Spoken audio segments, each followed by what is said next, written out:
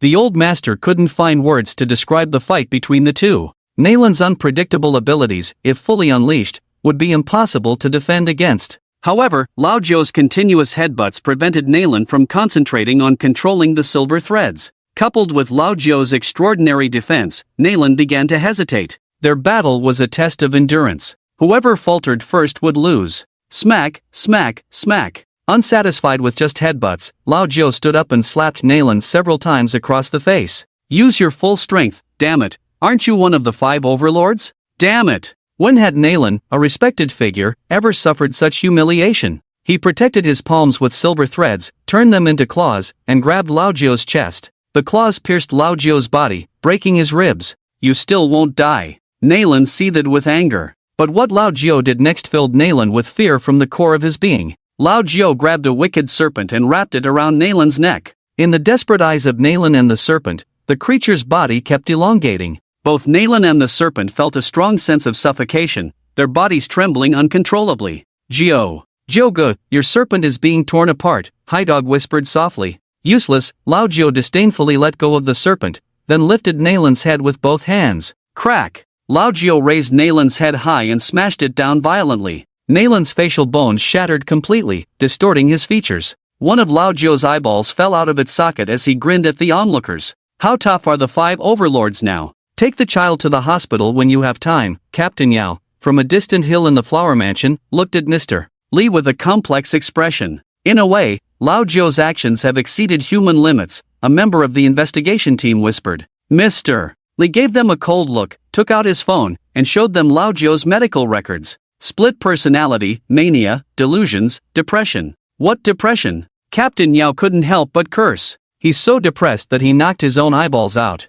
That's not him. He probably doesn't even know what terrifying things are hidden inside him. Mr. Li hesitated to defend Lao Jiao. The Flower Mansion. Nalan, utterly defeated, had lost all fighting spirit. Lao Jiao, still unsatisfied, stood up, his cracked skull tilting to one side, his face adorned with eyeballs, a terrifying sight. Flower. Boy, Lao Jiao's voice sounded inhuman. Continue, Lao Jiao pointed to his fractured skull, let's see who's tougher. Put your eyes back in. White Tiger roared in frustration. Hold on to Lao Jiao, kill the flower boy. Who knew what Lao Jiao might do next if left unchecked? Thorn. The old master's sword moved like lightning, aiming straight for the flower boy's face. The young white tiger stepped forward and unleashed his ultimate move directly. Sky Splitter Flower Guy was clueless, using a man-eating flower to defend himself. The silver-striped tiger's sharp claws effortlessly sliced the tough iron-like man-eating flower in half. Flower Guy looked bewildered. The man-eating flower, which even Nalan's silver threads couldn't cut through,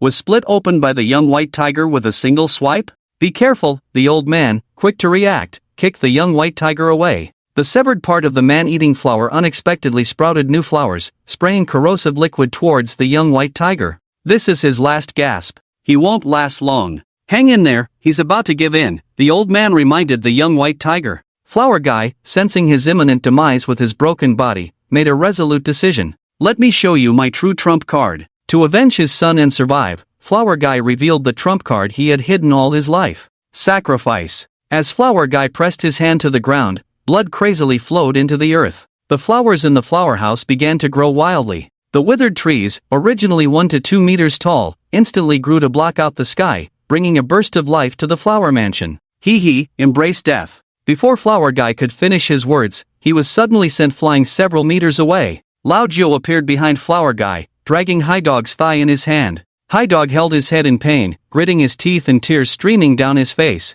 4 or 5 brothers held on to Lao Jiu, while Hai Dog, distracted for a moment, was used as a weapon by the completely frenzied Lao Jiu. Quick, grab him! The young white tiger urgently shouted. Seeking death, Flower Guy angrily rose and slammed the ground. Bang, bang, bang. Countless thick vines burst out of the ground, instantly piercing those who couldn't dodge. The sudden vines caught everyone off guard. Beneath the ground, numerous vines surged, causing long protrusions to rise from the ground. For a moment, all the plants in the flower family seemed to come alive, attacking all living beings recklessly. Even the Bright King is no match for me in the flower mansion, Flower Guy laughed wildly. Do you really think I'm called Flower Guy because I like flowers? Ha, foolish. Even if the Overlord comes to the flower mansion, I won't fear him. The old man's attempts to approach Flower Guy were repeatedly blocked by the vines. The grass and trees in the flower house had spread throughout the entire mansion, becoming the only touch of green in the Ice Mansion city. When it comes to scheming, it has to be Flower Lord, who unexpectedly harbored such a big move. Young White Tiger, your time has come. Run, he's using his own blood to feed the plants. The old man saw through Flower Guy's intentions. Madman, he wants to perish with us. Want to leave now? It's too late. Flower Guy laughed maniacally, thrusting his hand into his own body. The bloodthirsty vines underground surged up, crazily sucking on his body. He had gone completely insane to avenge the flower family. Good baby, come, eat me, merge with me. Flower Guy, seemingly insane, pulled his heart out of his body. Boom! 100-meter-long man-eating flower burst out of the ground, its thick stem resembling a large tree, swallowing Flower Guy in one gulp. Flower Guy looked relieved, calmly accepting the man-eating flower's devouring. After swallowing Flower Guy, the man-eating flower let out a human-like roar. And on the trunk of the man-eating flower, a human face appeared. It was a distorted face, but it was unmistakably Flower Guy. He had completely merged with the man-eating flower. Ha, you can't escape. Stay here and become fertilizer for my flowers and plants. Bang, bang, bang. Be careful, the young white tiger pushed away the bones beside him. Countless vines once again surged from the ground, entwining the young white tiger's legs. In just a few breaths, the vines wrapped around the young white tiger's body, rendering him immobile. You're such good ingredients. Killing you would be a waste. Become food for my precious ones, devour you, and we will become stronger. At this moment, Flower Guy's strength far surpassed his prime. The man-eating flower opened its mouth wide, howling towards the sky. The 100-meter-long body coiled like a giant python around the main entrance of the flower mansion, completely blocking everyone's escape route. This was his trump card. From now on, he was the flower, and the flower was him. He could never turn back into human form. Take Lao Jiu away. Xiao Baihu's face turned red as the vines of the flower boss slowly crushed his bones inch by inch. The suffocating feeling and intense pain made Xiao Baihu's consciousness start to blur. In the last moment before falling into a coma, his gaze fell on Lao Jiu beside him, his brother who was more important to him than life itself. The old man understood Xiao Baihu's meaning, quickly stepped forward, and knocked Lao Jiu unconscious with a punch. Thank you, Xiao Baihu closed his eyes in peace. Brother who? Brother who? Roar! Amidst the shouts of his brothers, the man-eating flower slowly swallowed Xiao Baihu. Hee, my flower is filled with the most potent corrosive venom. Xiao Baihu will soon become my nourishment. The flower boss laughed wildly. Didn't expect that, did you? I am the real winner. Haigo held his swollen head, staring blankly at the man-eating flower hanging in the air. With its massive body, once a person was swallowed, there was almost no chance of survival. Brother! Haigo's eyes welled up with tears of blood. I'll be damned, I'll fight you. With bloodshot eyes, Bone stood up from the ground, grabbed a weapon, and charged towards the man-eating flower. Don't go, it's dangerous. The old man held Lao Jiu with one hand and grabbed Haigo with the other. Let me go! Haigo's eyes were bloodshot as he bit the old man's hand and broke free, rushing towards the man-eating flower without hesitation. Without Brother Hu, I won't live either, none of us will. A dozen brothers faced the giant man-eating flower without fear, bravely facing death. For them, nothing was scarier than facing Xiao Baihu's death. Once upon a time, they swore to live and die together. Now was the time to fulfill that promise. With youthful spirit, why fear life and death? Spirit Fire, Sky Cannon. Flames erupted from Haigo's hands, two streams of fire blasting towards the ground. With the force of the flames, Hygo soared into the air and landed precisely on the head of the man-eating flower. Damn it, spit out my brother who. The people of Heishan town watched in shock as Hygo climbed to the mouth of the man-eating flower, using all his strength to pry open its jaws. Bone. Hygo's face turned pale as the sticky fluid from the flower's teeth dripped on him, corroding his body instantly. Hearing Hygo's call, Bone shouted, "Xiaofeng, here!" Xiaofeng steadied himself, hands on his knees. Bone took a running start, and Xiaofeng lifted him up. With a loud smack, Xiaofeng narrowly landed in the mouth of the man-eating flower. Damn it, give me back my brother who. Without blinking an eye at the corrosive and foul-smelling giant mouth, Bone dove headfirst into the flower's esophagus. His entire body was corroded in an instant, turning him into a bloody mess. But he managed to grab Xiao Baihu, who was sinking down. I won't give up. Bone's blood dripped from his arm onto Xiao Baihu's head as they slowly slid into the flower's throat. Watching Bone and Xiao Baihu disappear completely before their eyes, Hygo collapsed and roared, "Without Brother Hu, I'll kill that flower boss. Damn it, I'll blow you up, give me all your energy." The flower boss killed the smoke ghost first, then caused Xiao Baihu's demise, enraging the earthworm completely. The blue explosive energy in his hand began to gather. The brothers exchanged glances and nodded in unison. Blow him up. Let's go. Brother Hu, you won't be alone on the road to the afterlife. Old man, take care of my brother Jiu. Thinking that Xiao Baihu had already perished, everyone filled the earthworm with all their energy with a determination to die, and a huge energy body emerged from his body. This energy body, gathering all the brothers' energy, represented their indomitable spirit. CNM, I can't kill you, but I'll make you bleed. The earthworm roared fiercely as it smashed the giant energy body onto the robust trunk of the man-eating flower. Boom! The violent explosion leveled the entire flower mansion to the ground. A terrifying crater was blasted into the ground. Dozens of brothers were blown away by the shockwave, their fates unknown. The man-eating flower was also in pain, with a giant gash blown open. Green sticky fluid flowed all over, further enraging the flower gang. Damn it, eat them up. The flower gang commanded the man-eating flowers, opening a huge abyssal mouth aimed at Lao Jiu. None of you can escape. Roar inside the man-eating flower, Bone struggled to move next to Little White Tiger, holding him tightly in his arms. Using his own flesh and blood to shield Little White Tiger from the sticky fluid inside the man-eating flower. In just a minute, Bone had been corroded beyond recognition, his body almost reduced to bare bones, his handsome face melted beyond recognition, looking terrifying. Brother Tiger, you haven't dominated the Ice Mansion yet.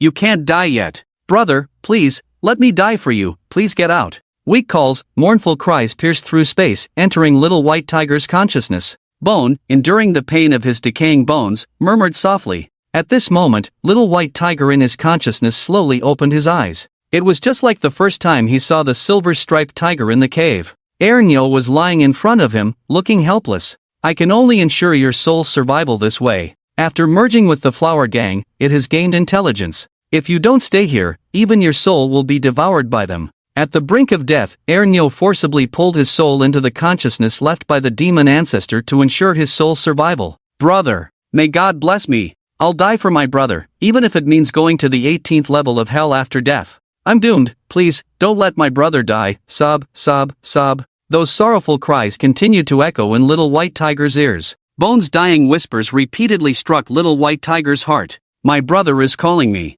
If you go out, your soul will be destroyed. Ernyo sighed. Now it has gained intelligence, it's a demon, its power has reached the 6th awakening. What's the use of you going out? I've said, my brother is calling me. If you stop me, I'll take you down with me. Little White Tiger looked at the light at the end of the cave and rushed out without hesitation. You will die. Ernyo scolded sternly. I'm not afraid of death. I'm afraid of not being able to die with my brother. Damn flower gang, even if I die, I'll take a piece of flesh from them. Standing at the end of the cave, Little White Tiger roared loudly, Brothers, I'm here. Little White Tiger, back in his physical body, suddenly opened his eyes. Bone was almost a skeleton, but still smiled contentedly at Little White Tiger. Brother, get out quickly. Bone's head tilted, and he passed out completely. Little White Tiger could no longer contain his anger and roared to the sky. Flower gang, CNM. Roar! A tiger's roar shook the heavens. Little White Tiger, in a fit of rage, grabbed a piece of flesh from inside the man-eating flower and gnawed on it frantically. Even if I die, I won't let you off easy. The black blood in the flesh was swallowed, and a majestic energy filled Little White Tiger's body. The immense power almost burst him. As the black blood continued to surge into his body, The energy within Little White Tiger reached its limit, and he actually broke through. The sunlight gradually dimmed in the sky. The once sunny sky suddenly darkened with ominous clouds looming. Countless thunderbolts gathered above the Flower Mansion, roaring thunderously. Heavenly thunder. The Flower Gang looked up in shock, filled with confusion. Only the 9 awakened ones can summon the vision of heaven and earth. Why does it appear on a mere one awakened individual? Simultaneously, a sense of foreboding arose. The heavenly thunder strikes the Little White Tiger. The Little White Tiger is inside the man-eating flower. The heavenly thunder will surely strike the man-eating flower first. Thinking of this, the man named Hualao shouted in panic, "Quickly spit him out. It's easy to swallow, but how easy is it to spit out?" The voice of the Little White Tiger came from inside the man-eating flower. "Awaken through your body. Roar!" A tiger's roar from Erniu. The man-eating flower trembled violently, emitting a painful roar. Hualao began to feel anxious, even forgetting about Lao Jiao and the others. Only the heavenly thunder possessed by the 9 awakened ones would either kill or peel the skin off him if it struck him. The only thing he could be grateful for was that the heavenly thunder summoned by the second awakening was much weaker compared to the catastrophic heavenly thunder of the 9th awakening. Even so, the heavenly thunder naturally suppressed all demonic beings. The man-eating flower had already gained sentience, falling into the category of demons. Boom! Boom! Darkness enveloped the world, with only the surging heavenly thunder slowly gathering. "Don't! Run!" Hualao knew the heavenly thunder was unavoidable, yet he couldn't suppress his fear and shouted in alarm. Without Hualao's reminder, the man-eating flower plunged into the ground, attempting to evade in this way. How could the raging heavenly thunder easily spare the Little White Tiger? A thunderbolt as thick as a water bucket accurately hit the man-eating flower underground. Boom! The once arrogant man-eating flower was instantly engulfed in raging flames, half of its body turning into charred remains. Hualao and the man-eating flower's agonizing cries echoed throughout the ice mansion, sending shivers down one's spine. Their robust bodies twisted and rolled on the ground, unable to withstand the power of the heavenly thunder. Moments later, the weakened man-eating flower lay prostrate on the ground, with all the vines burned to ashes. The heavenly thunder gathered in the sky once again. This time Hualao couldn't even muster a hint of resistance, his heart ashen. What made him even more desperate was that he could feel the power of the man-eating flower rapidly draining away. Connected by blood and flesh to the man-eating flower, he naturally felt the changes within its body.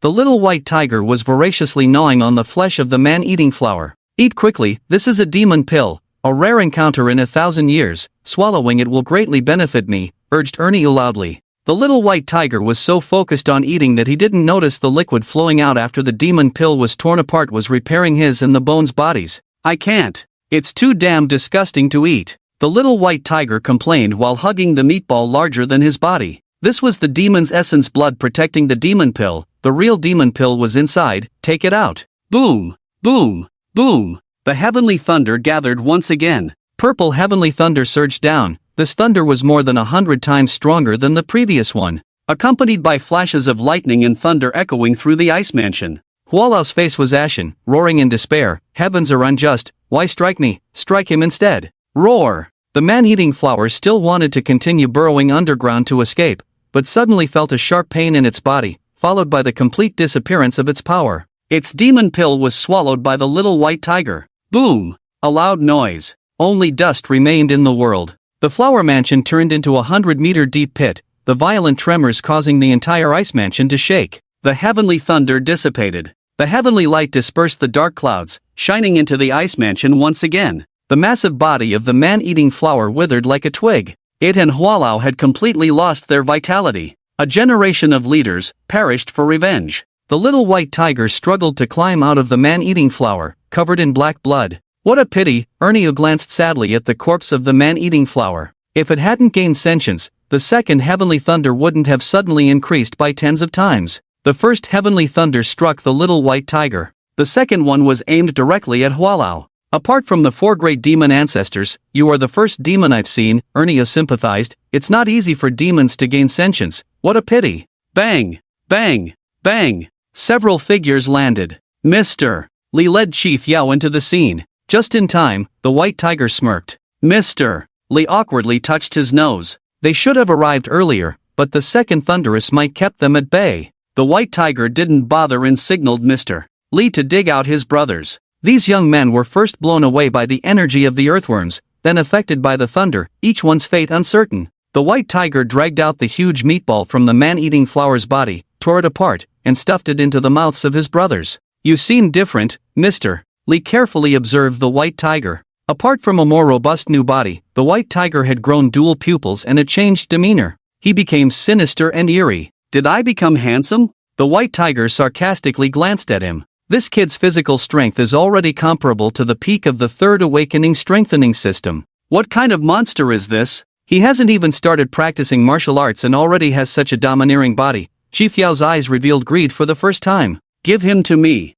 I'll take him back for training. In less than 10 years, this kid will be invincible in close combat." Only Ernia knew that the white tiger had devoured a demon pill, and now he was half human, half demon. Demons were known as invincible beings in the apocalypse. Coupled with the terrifying physique bestowed by the silver-striped tiger, one could not imagine how powerful the white tiger's body would become. 3 days later, the investigation team sealed all of the Hua family's industries like autumn wind sweeping fallen leaves, gathering evidence and confirming Hua Lao's crimes. The former Ice Mansion overlord, the Hua family, collapsed, and those who had associated with the Hua family either died or fled. When Hua Lao was in power, they enjoyed luxuries, but now that Hua Lao had fallen, they naturally suffered consequences. 2 of the Ice Mansion's 5 overlords vanished overnight. Hua Lao and Nalan became history. That's how the apocalypse was. There were always those rising and those falling. Resources were limited, with people constantly being eliminated, becoming a thing of the past.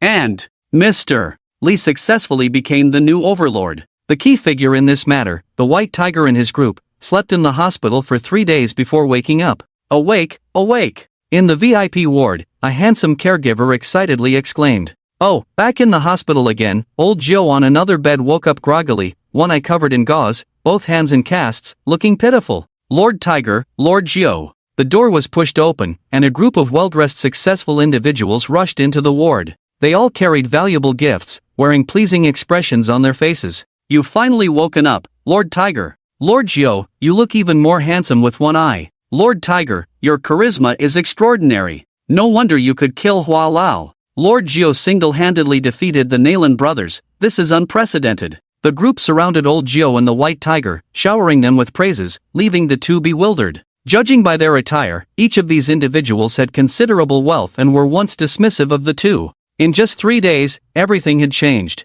The white tiger and old Jiao became the most renowned figures in the Ice Mansion, serving as the right-hand men of the new overlord, Mr. Lee. Ahem, a light cough. The crowd of flatterers behaved like naughty children, quickly lowering their heads to the side. Zhang Yang, dressed in uniform and carrying a fruit basket, swaggered into the ward. Brother Zhang, the two dared not act recklessly in front of this ominous figure. "Lie down, Lord Jiao? Lord Tiger?" Zhang Yang smirked strangely, his smile sending chills down one's spine. "Ahem, well," old Jiao pointed at the gifts in everyone's hands, "we'll accept the gifts, but your intention should be taken back. It won't work to ask us for favors." He. Zhang Yang set down the fruit basket, sat on the edge of the bed with crossed legs. "How do you feel, gentlemen?"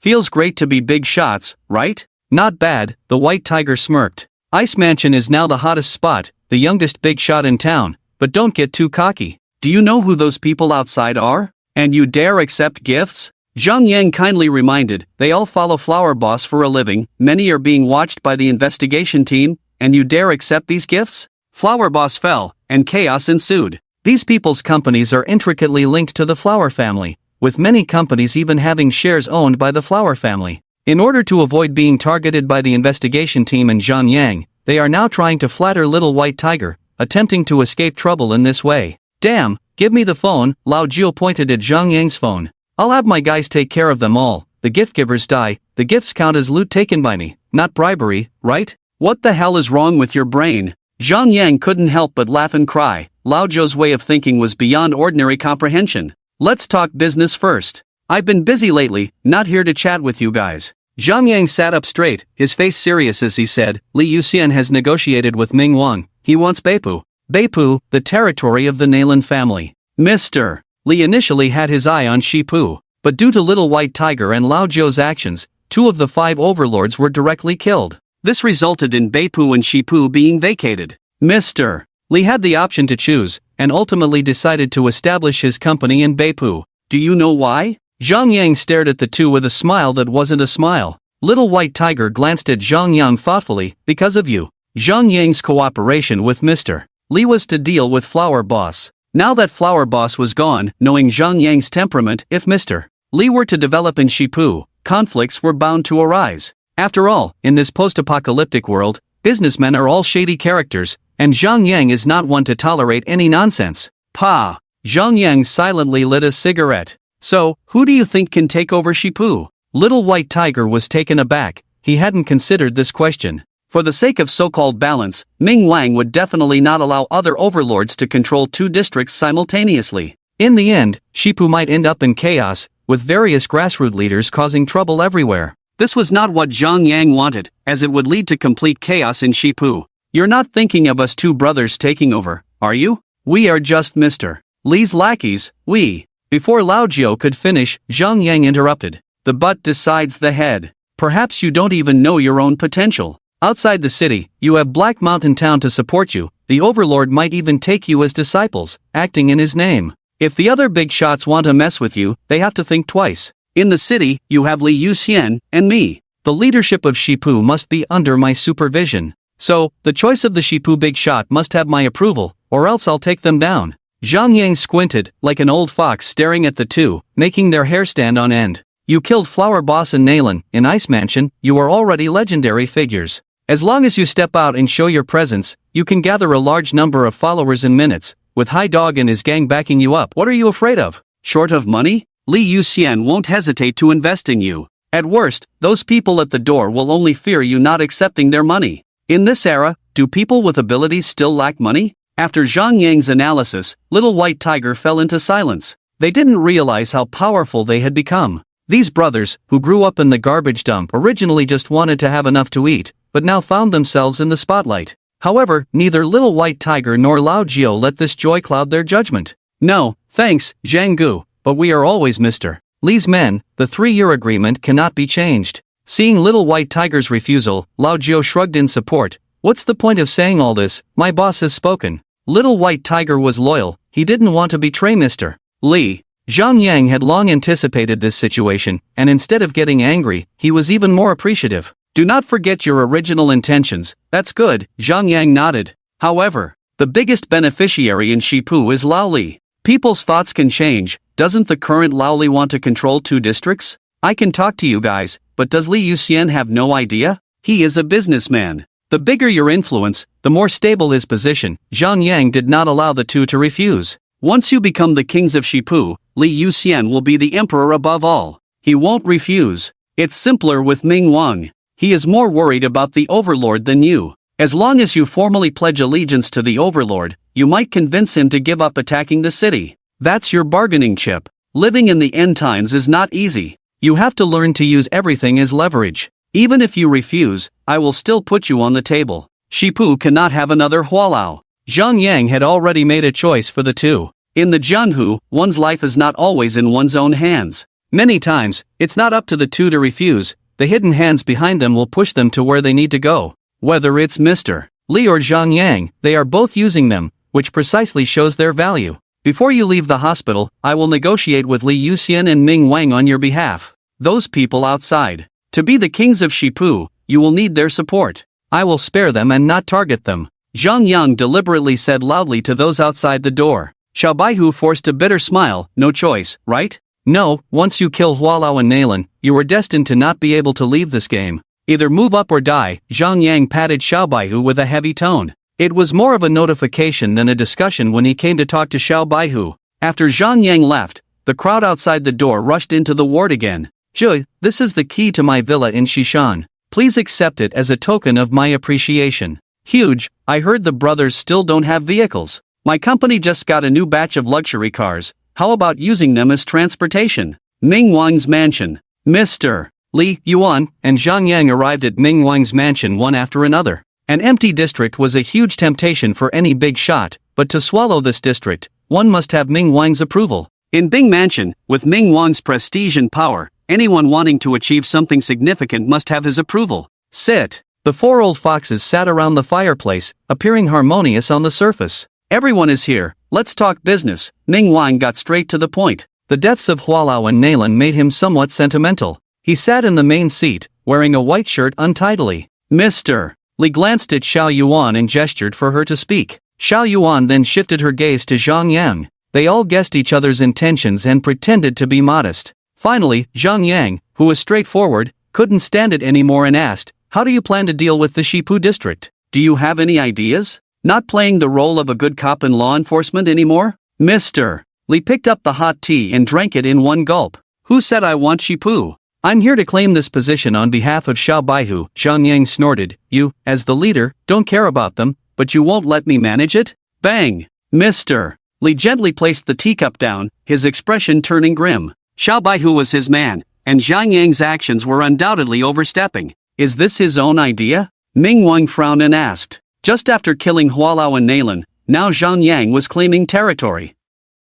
It seemed too disrespectful. "No, these two kids haven't agreed yet, but I will persuade them to accept." Zhang Yang lit a cigarette and said with a smile. After hearing this, Mr. Li relaxed his furrowed brows. He understood Xiao Baihu and knew Zhang Yang well. In an instant, he understood Zhang Yang's intentions. "Let my people be your white gloves? Is that appropriate?" Mr. Li asked in a low voice. "Or do you want to swallow 2 districts alone? Will he agree?" Zhang Yang straightforwardly laid out his words. "I don't trust any of you entering Shipu. It's fine for Xia Beihu to be with me. Shipu needs stability, and I choose him." Xia Beihu is still young, easy to control. Ming Wang also saw the others' intentions. Zhang Yang chose Xia Beihu because he was young and not strong enough. To stand firm in Shipu, he needed Zhang Yang's support. But don't forget what happened to Lao Xia. This kid is a bit young, but he's unruly. You might not be able to control him. Ming Wang casually mentioned Lao Xia, glancing at Mr. Li. The latter's eyes flickered, then he changed the subject. "They are all my people. Since we are discussing this, let me say it. Shipu cannot be left empty, or Bingfu will be in chaos. Let them go to Shipu. I have no objections." "Of course, you have no objections," Ming Wang sneered at the other. "I object to them going." Everyone knew Xia Beihu was Mr. Li's blade. If he were to go, Mr. Li would definitely object. More importantly, Zhang Yang speaking up for Xia Beihu made Mr. Li feel a sense of crisis. How long has Xia Beihu been out of prison? Just a month, and he has already killed Lao Xia, as well as the Hua and Nalan families. Are you daring enough to let him go up? Ming Wang firmly shook his head. The deaths of Hua and Nalan had a profound impact on him. Xia Beihu's decisive and ruthless nature led him to rise and challenge Ming Wang. After all, Xiaofei's death was also related to him. Zhang Yang knocked on the table, extinguished his cigarette. "But, Ming Wang, it seems like you've misunderstood me. I'm not here to discuss with you. In short, except for these 2, whoever you send to Shipu, don't even think about it. I'll catch them one by one." Zhang Yang slowly exhaled smoke. "I want peace in Shipu, not another Hua. Do you think Xia Beihu only has me and Lao Li behind him? If that person from outside the city comes in, your position will be in jeopardy. Let Xia Beihu go up. It can appease the anger of the overlord and also give an explanation to the outsiders. They are young and pose no threat to us. What do you think?" Mr. Li added. With one soft and one hard approach, he and Zhang Yang had a unified goal of helping Xia Beihu rise to power. For Xia Beihu to stabilize in Shipu, he needed financial support from Mr. Li and protection from Zhang Yang. This way, Zhang Yang's Shipu would remain stable, and Mr. Li would have a say in Shipu. Ming Wang then turned to Xiao Yuan, who was playing with her phone, clearly unwilling to get involved in the 3 men's debate. Her actions were incomprehensible not only to Ming Wang but also to Zhang Yang and Mr. Li. One day later, Xia Beihu's hospital room. Lao Jiu leaned against the wall, one hand scratching his butt, the other holding onto the nurse's uniform. "Beauty, I'm about to be discharged, and I still don't know your name. Why do you need to know my name?" The beautiful nurse shyly glanced at Lao Jiu. "I just want to add your name to my household register." Lao Jiu boldly stared at her chest. "I've been malnourished since I was young, so you need to feed me. You're annoying." The beautiful nurse blushed and lowered her head. Although Lao Jiu couldn't be considered particularly handsome, his carefree and unrestrained demeanor exuded a charm that was always present. Suddenly, a foot kicked him several meters away. Xia Beihu, with one hand in a bandage, cursed, "Do you even have a household register? Should I go out and make some room for you to have a quickie?" Lao Jiu got up from the ground, patted his butt. "My bro is jealous. Girl, let's talk later." "Jiu Ge. Who Ge?" The 3 laughed and joked, and Haegu entered the room. Dozens of brothers were dressed in neat black suits, their hair slicked back, but their fierce demeanor didn't quite match the formal attire. Tiger, most of the people outside have arrived. It's time to leave the hospital. Heiko brought 2 suits and handed them to the 2 men. Congratulations, brother. Congratulations, Tiger. Congratulations, ninth brother. The brothers shouted excitedly. Stepping out of this hospital, they would be the new kings of Shipu. How could the coronation of a new king be taken lightly? Girl, help me change clothes. Lao Jiu reached out and patted the nurse's buttocks, and she shyly glared at him before obediently picking up the suit. The nurse's breathing quickened as she looked at Lao Jiu's sturdy and scarred upper body, along with his unruly short hair. Lao Jiu, now in a suit, no longer looked careless as before, his face stern as he tied up his hair. Teasy, our time has come. Xiao Baihu stamped out his cigarette butt and raised his fist to Lao Jiu. You charge ahead without worry. If anyone dares to stop you, I'll chop off their heads. Lao Jiu extended his fist to bump with Xiao Baihu's. And us. The group bumped their fists together, sharing a smile. Let's go, set off. Xiao Baihu took the lead, with Lao Jiu following closely behind. The new king of Shipu was officially crowned. Their era had begun. Outside the hospital, luxury cars lined up. All the patients and doctors gathered by the roadside to see which important figure was leaving the hospital. At the entrance, 2 rows of people stood straight, even a red carpet laid on the ground. Everyone eagerly awaited at the entrance until a group of young men appeared. Lord Tiger, Lord Nine. The bosses of Shipu district on the right side in suits bowed 90 degrees and shouted loudly. Xiao Baihu nodded calmly and looked to his left. The old man leaned on a cane, watching the 2 men with the people of Haishanshen. Call them, the old man said in a low voice. Boss. Old man, you've made us wait. Xiao Baihu didn't even look at the bosses of Shipu district. He went forward to support the old man. The old man patted his hand. Your status has changed, rules must be established. Zhang Sikhang told me, from now on, Haishanshen is your blade. Honk honk, the sound of the horn rang out. Several luxury cars entered the hospital. The first car's license plate was ISA0001. Amidst the envious and admiring gazes of the onlookers, Ming Wan was the first to step out of the car, followed by Zhang Yang, Xiao Yuan, and Mr. Li. Almost all the top figures of Bing Mansion had arrived. Ming Wang. That's Ming Wang. And Xiao Yuan, I've seen her on TV, she's so beautiful. Is that the director of Shipu Police District? Why have all these big shots come to the hospital? Ming Wang led Xiao Yuan and the others to Xiao Baihu, walking with the air of an elder as he patted Xiao Baihu's arm. You are formidable, I entrust Shipu to you, I can rest assured. Lao Jiu lightly bumped Haigo with his shoulder, who understood and stepped forward to announce loudly, from today, Shipu District belongs to my big brother, bye. Congratulations, Lord Tiger. Congratulations, Lord Nine. Cheers erupted. In the luxury car, Mr. Li and Zhang Yang deliberately arranged for Xiao Baihu and Lao Jiu to sit with them. As they left, the admiring eyes of the crowd remained fixed on the direction Xiao Baihu had departed. How does it feel? Mr. Li handed cigarettes to the 2 men. Do you feel like the center of attention among the stars? Not really, it's like everyone has become friendlier, Xiao Baihu said quietly, looking at the crowd outside the car. They used to be the most despised at the bottom of this city, feared and loathed by everyone. Now, when people looked at them, there was a hint of respect and admiration. Only when you are strong enough, will the world be gentle to you. Zhang Yang glanced at Mr. Li beside him. How do you plan to manage Shipu? Xiao Baihu and Lao Jiu's eyes flashed with determination. Zhang Yang and Mr. Li began to instruct them. So far, the abilities they had shown were mostly surface-level tactics. However, being a leader of a district requires the ability to coordinate the overall situation and a vision beyond ordinary people.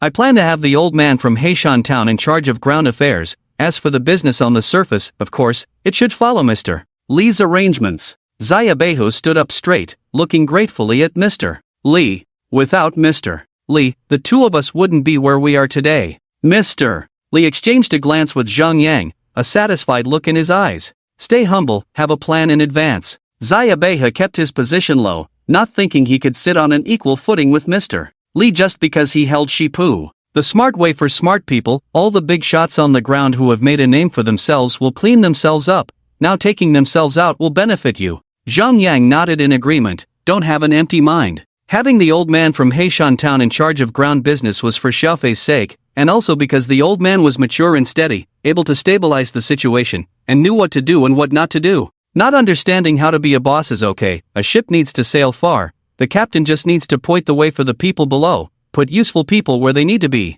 Mr. Li reached out to straighten Xia Beihu's tie, I hope this suit can wash away the hostility on you. I will arrange for someone to enter Shipu to help you deal with those big and small bosses you follow and learn how to expand the business." Yes, Xia Beihu nodded. "The most important thing now is your identity." Seeing Mr. Li looking like a mentor, Zhang Yang reminded with some irony, "The Ming King can speak because he fears the Tyrant King, so no matter what method you use, you must obtain the identity of the Tyrant King's disciple, otherwise the Ming King will definitely come after you." Lao Jiu was not happy when he heard this. He rolled down the car window and flicked the cigarette, but outside. "Xiaofei's death, he's also involved, and he dares to mess with us? Stop the car, I'll go down now and take care of him." Mr. Li and Zhang Yang's faces changed. If someone else said this, they could take it as a joke, but Lao Jiu really dared to go against the Ming King. His train of thought was only about whether or not about daring or not. Seeing Lao Jiu reaching for the car door, Xia Beihu reached out to stop him. "Don't make trouble." Mr. Li, let me tell you the truth, in the future, we will definitely have to deal with the Ming King, not for anything else, but because we swore in front of Xiaofei's spirit that we must seek revenge. Xia Beihu mentioned Xiaofei, a hint of loss flashing in his eyes. If Xiaofei hadn't died, he would definitely have a place in Shipu now. "We know we can't move the Ming King now, we have to compromise, we understand, but to completely let go of our hatred, that's impossible." Xia Beihu confided in the two, which made them very relieved. Xia Beihu was still the Xia Beihu who sincerely cared for his brothers. Such a person could never betray them. Proceed cautiously, without full preparation, do not act recklessly. Mr. Li placed his hand on Lao Jiu and Xia Beihu's legs. "Those who achieve great things must endure what ordinary people cannot. The reason why the Ming King is so powerful is not just because of his strength. Observe more, learn more, accumulate strength." Understood. Xia Beihu was led by Mr. Li all the way to the largest private club in Shipu. This was one of the most profitable businesses in Hualao's hands, and also the largest money laundering den in Bingfu. A magnificent European-style building located in the most prosperous area of Shipu. Inside, it encompassed all the projects that interested men. "Hualao makes tens of millions from here every year." Zhang Yang pointed to the splendid gate of the club. "Now it's handed over to you. You are the new king of Shipu. Without a decent industry in your hands, it won't work. I have already bought this club, now I'm giving it to you. Consider it an investment in you, Mr." Li led the group to the entrance. By now, the entrance of the club was already crowded with reporters and onlookers, all invited by Mr. Li to witness the birth of the new king of Shipu. In order to support Xia Beihu, Mr. Li even brought Ming King, Xiao Yuan, and some council big shots. Almost all the prominent figures in the Shipu district were arranged in front of the camera, showing Mr. Li's meticulous planning. "Stand up straight." Zhang raised his hand to support Xia Beihu's waist. "You are no longer a child of the junkyard, but the king of Shipu, a student of Laoli, my spokesperson, and the disciple of the overlord. Now, please give a warm round of applause to the boss of the Supreme Club, Xia Beihu, Mr. Li Huajiu, to come on stage for the ribbon-cutting ceremony." The host shouted loudly with infectious enthusiasm. Clap, clap, clap. All the media cameras turned towards Xia Beihu and Lao Jiu. The two took a deep breath, straightened their clothes, and strode towards the club. "Wow, so young, so handsome, I wish I could be their woman. Are these the two kids who killed Hualao? Shoo, tempting fate, these are the future new overlords of Shipu." The surrounding crowd looked at them with curiosity and envy. Facing the spotlight, the two walked proudly to the entrance, picking up the scissors. "He, Xiaowu, come, let me introduce you. This is Councillor Fong from Shipu District, and this is Director Zhou from the Security Bureau, Mr.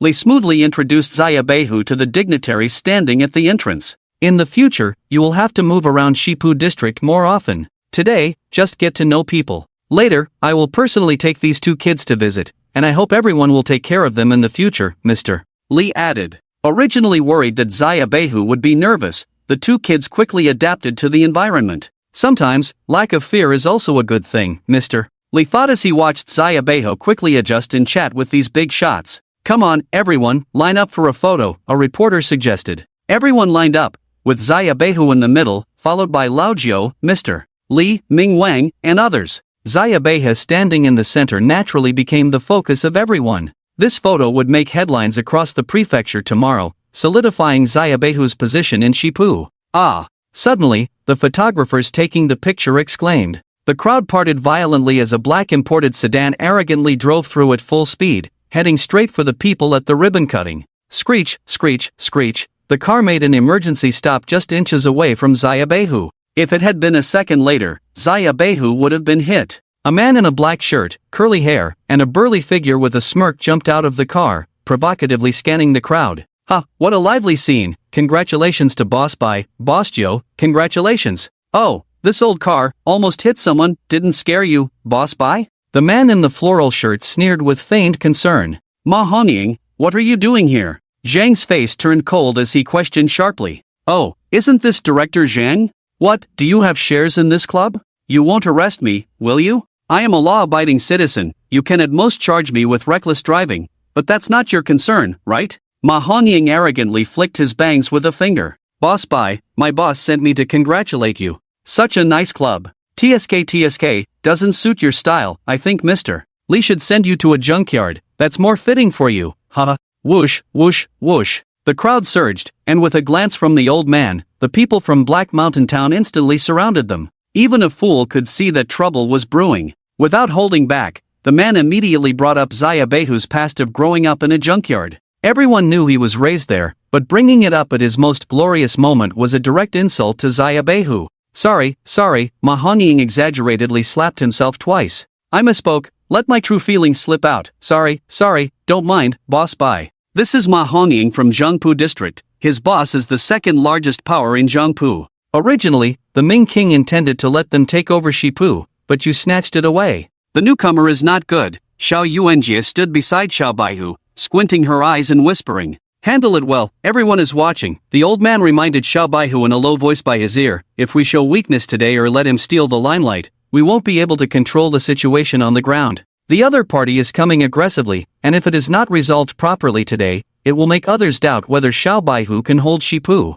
After all, he and Lao Jiao are too young, and many people think they are just Mr. Li's puppets." Xiao Baihu nodded silently and glanced at the people standing side by side. The Ming King pretended not to see, chatting with a few parliament members. Others also turned a blind eye selectively, obviously waiting to see if he could handle the situation. Mad, little rascal, Zhang Yang reached behind to grab handcuffs but was stopped by Xiao Baihu. "I can handle it," Xiao Baihu shook his head. Ma Honying is known as the #1 madman in Zhengxu district. He acts without any scruples. If his boss sent him here today, it won't be good, Mr. Li frowned and muttered, "I thought he compromised, didn't expect him to play dirty." Xiao Baihu casually lit a cigarette and said, "Mad? Ha ha." Glancing at Lao Jiao with his hands in his pockets, Xiao Baihu whispered, "Act freely, teasy." Lao Jiao, who was eager to try, took his hand out of his pocket, excitedly saying, "Madman, great, I'll go have a chat about his condition." "Clear the scene, Mr. Li ordered his men. "No need," Lao Jiao waved his hand casually, "just a small scene."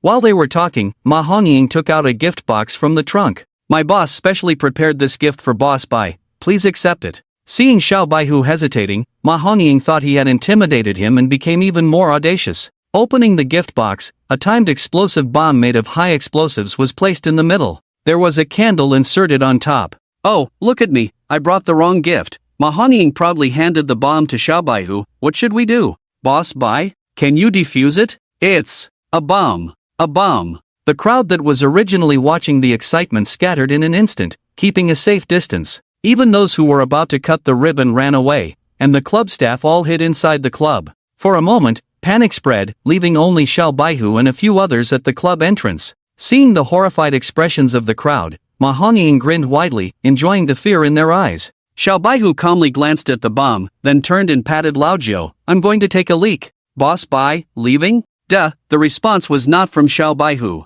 Lao Jiao stepped forward, took out a lighter, and lit the candle on the bomb. "Should we sing a birthday song?" Lao Jiao stared at Ma Honying, asking sincerely. The arrogant Ma Honying was stunned by Lao Jiao's question. "Huh, what's this?" Lao Jiao examined the button on the timed bomb. Without waiting for a reply, Lao Jiao lightly pressed it with his finger. Ding! The timed bomb started, and the countdown began. Ma Honying looked up in confusion, unable to understand what Lao Jiao was thinking. Was he not afraid of blowing up the club? Or causing casualties? He thought his madness would be enough to intimidate the other party. But this kid was even more daring. Just as he was about to release the bomb, Lao Jiao suddenly grabbed Ma Honying's hand and pressed it firmly on the timed bomb. "I really like this thing, thanks, make a wish?" Ma Honying stared at Lao Jiao's eyes, unable to detect any panic. Placing his hand on the high explosive bomb, there was a possibility of being maimed by the explosion. Yet Lao Jiao, with a playful smile on his lips, seemed unfazed.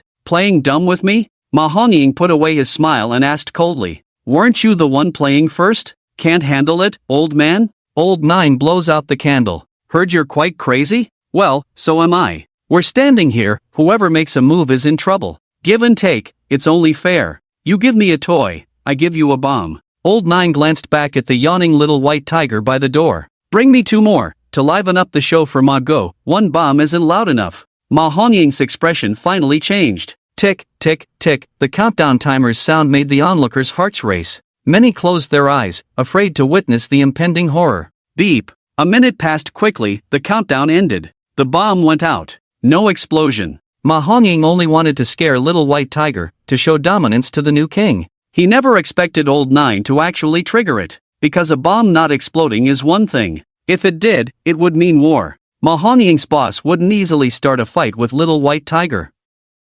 Ma Ge, is your boss broke? Selling fake bombs? Old Nine deliberately threw the bomb on the ground. You guys are no match, I thought you really dared to play with me. Little white tiger brought a plate of bombs with a half smile. We're young, we don't lie. These are real, saying they'll blow you up, they will. Old Nine lit the bombs on the plate with his cigarette. Old man, let's play again. Old Nine leaned close to Ma Honying, his smile vanished, his voice cold as ice. If you dare let go, I guarantee you won't walk out of Shipu alive today. Whoosh! At the same time, Hai Dog led a few others forward, blocking Ma Honying from behind, cutting off his escape route. You're a third awakening, scaredy cat, if the bomb can't kill you, at most you'll end up in the hospital for repairs, Old Nine chuckled. Don't worry, I won't go to the hospital to finish you off, don't be afraid. Ma Honying's mouth twitched slightly. Everyone in Bingfu knew Old Nine chased and dismembered Nalan Shao on the street with a chainsaw from the hospital. At this moment, he finally understood why Old Nine and Little White Tiger rose so quickly.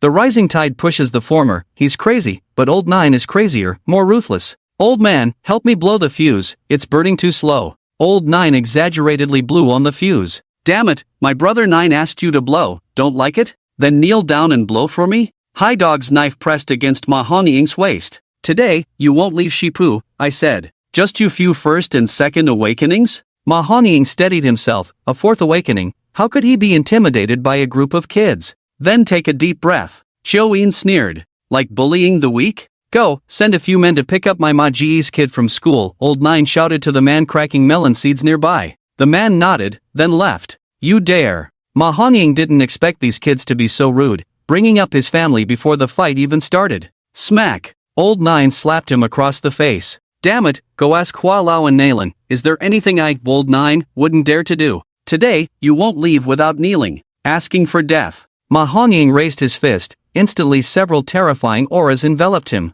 Zhang Yang and Mr. Li stared at Ma Honying. He's crazy, but not stupid. He knew he wouldn't fare well if he started a fight in Shipu. Finally, Ma Honying's gaze shifted to Ming Wan, who subtly shook his head. You're no good either, old man. Old Nine spat his cigarette but on the man's face. Cough, that's enough. Just as the bomb was about to explode, a man similar in stature and demeanor to Mr. Li stepped out from the crowd. Be boss. Ma Honying saw the newcomer, his face reddening. He intended to show Little White Tiger who's boss, but ended up being overshadowed by Old Nine. Old Nine, truly a young hero. The man walked slowly forward, extinguishing the fuse with slender fingers. The people below are ignorant, I apologize on their behalf. The middle-aged man politely bowed to Old Nine. Neither servile nor overbearing. The middle-aged man felt like a ball of cotton, unruffled no matter what you did. Just saying sorry is enough? If I bring people to kill your whole family and then say sorry, will you forgive me? Old Nine dropped the bomb at the middle-aged man's feet, not intending to give him a way out.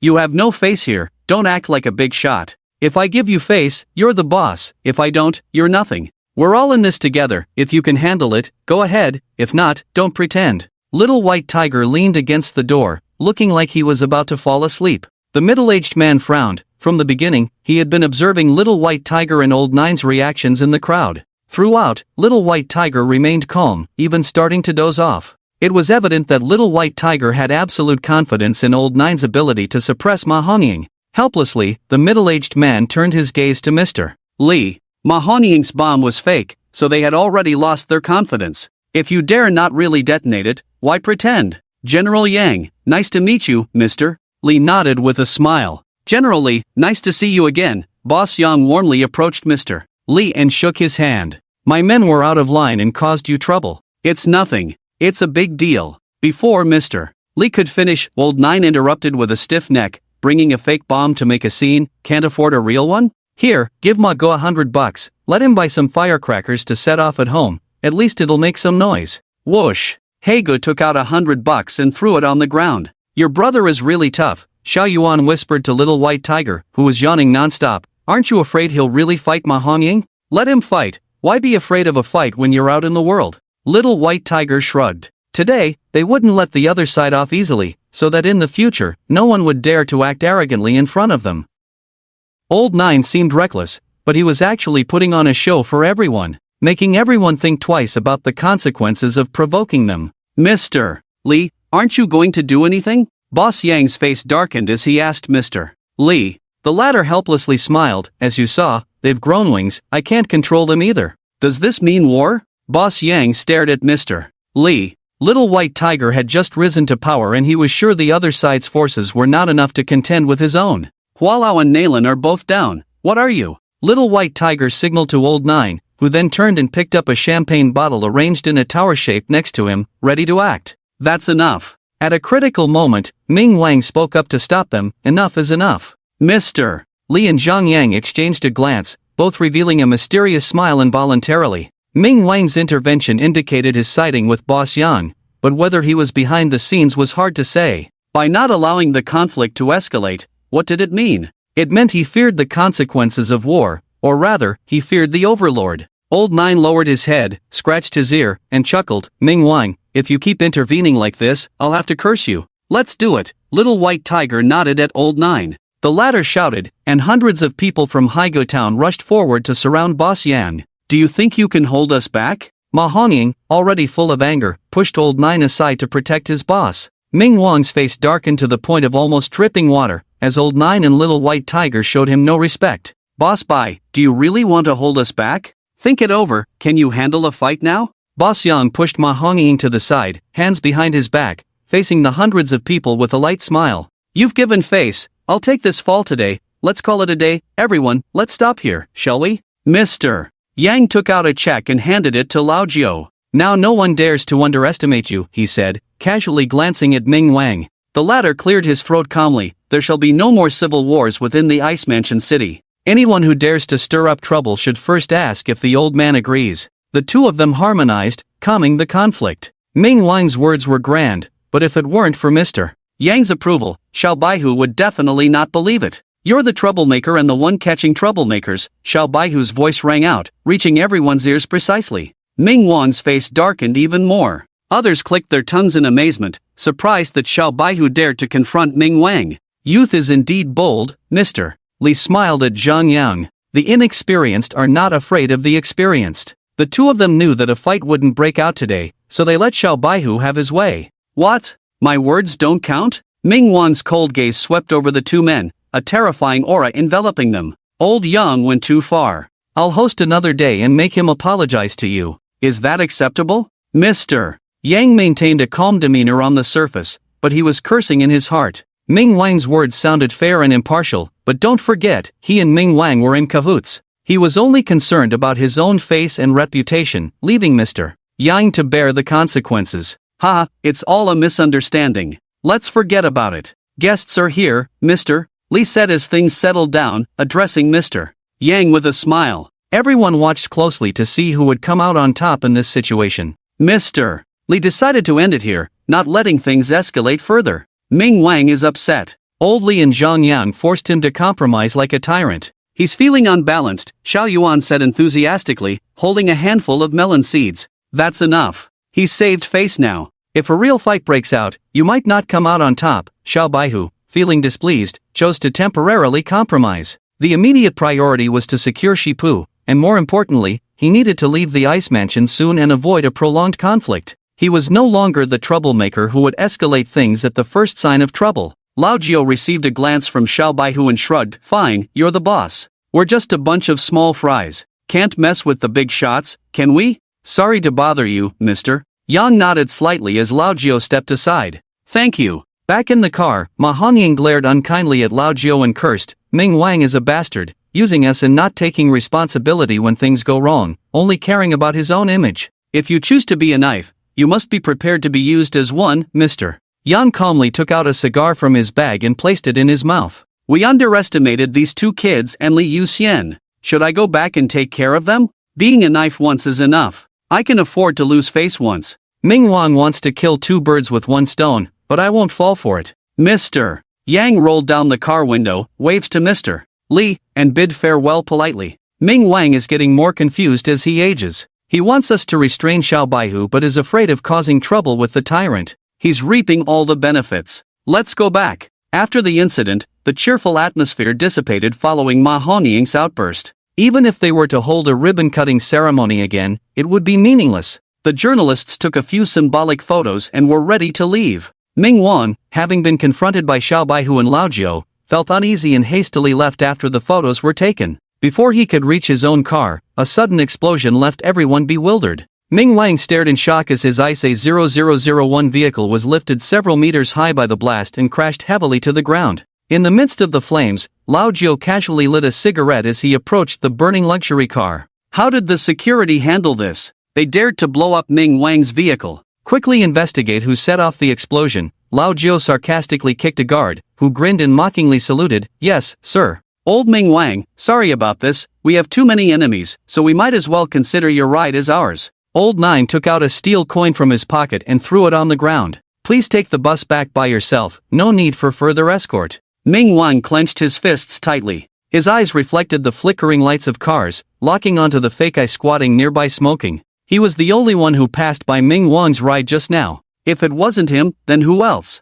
Xiao Yuan stood beside Xiao Baihu, charmingly holding his hand and whispered in shock, "Your brother is really daring." In all my years at the Ice Mansion, it's the first time I've seen Ming Wang so furious. She was referring to the incident of blowing up Ming Wang's ride. It was a blatant provocation. Even a fool would know that Old Nine arranged for the car to be blown up. Seems like he's not afraid of anything. Xiao Baihu chuckled bitterly. The ribbon-cutting ceremony concluded. The remaining guests naturally wanted to show respect to Xiao Baihu by spending money at the venue. Mr. Li quickly returned to his own territory after depositing $1 million, leaving to attend to his matters. Zhang Yang's identity was sensitive, so he left hastily without even entering the venue. Nevertheless, the club was packed with people. Just now, the two of them had pressured Boss Yang and confronted Ming Wang. Those with ulterior motives noticed and decided to stay for networking opportunities. In the office on the top floor of the club, Xiao Baihu sat with Old Nine on a large leather sofa, legs crossed. Standing in front of them were the club's security team leader and leaders from other departments. "You are all veterans who have been with the Hua family for a long time. Technically, I shouldn't be using you, but the club's operation still needs you. Work hard, and our brothers will not mistreat our own people," Xiao Baihu said with a trusting attitude towards the leaders of the departments. Hearing this, they all breathed a sigh of relief simultaneously. The Supreme Club was the best private club in the Ice Mansion, and naturally, the salary and benefits were top-notch. Where else could they find such good jobs after leaving the club? Why is the headcount not correct? Old Nine glanced at the people in front of him, noticing that several supervisors were absent. "Oh, they are sick, so they took leave," a fat man with big ears shrugged nonchalantly. Xiao Baihu squinted his eyes. It was their first meeting, and several people were suddenly sick. Clearly, they were trying to assert dominance over their new boss. They thought Xiao Baihu was inexperienced in management and operations, wanting to raise their own value. Old Nine took a sip of champagne and pointed at the security team leader, "You can leave now." "Why?" The security team leader was puzzled. Old Nine shrugged. "Where were you when the conflict broke out just now? As security for the club, if they couldn't be found when trouble arose, what was their purpose? We are responsible for the internal security of the club." The security team leader tried to explain in a low voice, but it sounded feeble and pale. "Settle his wages, pay him a day's wage as a temporary worker," Old Nine instructed the finance manager. "I was dispatched here by Xinjie Security Company. Our company has a 5-year contract with the club. Even if you fire me, you still have to compensate me for 5 years of salary," the security team leader protested indignantly. "If you don't fulfill the contract, our company has the right to sue you." The security team leader thought Xiao Baihu, a former street thug, didn't understand the law and boldly threatened, "Our company is the largest security group in the Ice Mansion. Besides us, no other security company dares to take your orders. Boss 9, we all make a living in this line of work, so let's leave room for each other. In the future, the club will need someone to maintain security, right?" Old Nine and Xiaobai who exchanged a glance, realizing they were not fully aware of the situation. Boss, the club has just reopened, and it really needs image and security personnel. I suggest giving him a chance. Boss, Lao Xing is a good guy, he is responsible for his work. Boss, security is the face of the club, not something that can be replaced casually. Several department heads who had a good relationship with Captain Xing advised one after another, with a hint of forcing the boss's hand. Boss, we feel secure with Lao Xing around. There are so many troublesome guests causing a scene at the club every day. If he's not here, I'll quit too, the chubby department head threatened with a dark expression. He was the head of the third-floor guest room department at the club and also the leader among these department heads. In their view, Xia Beihu and Lao Jiu were clueless about running the club.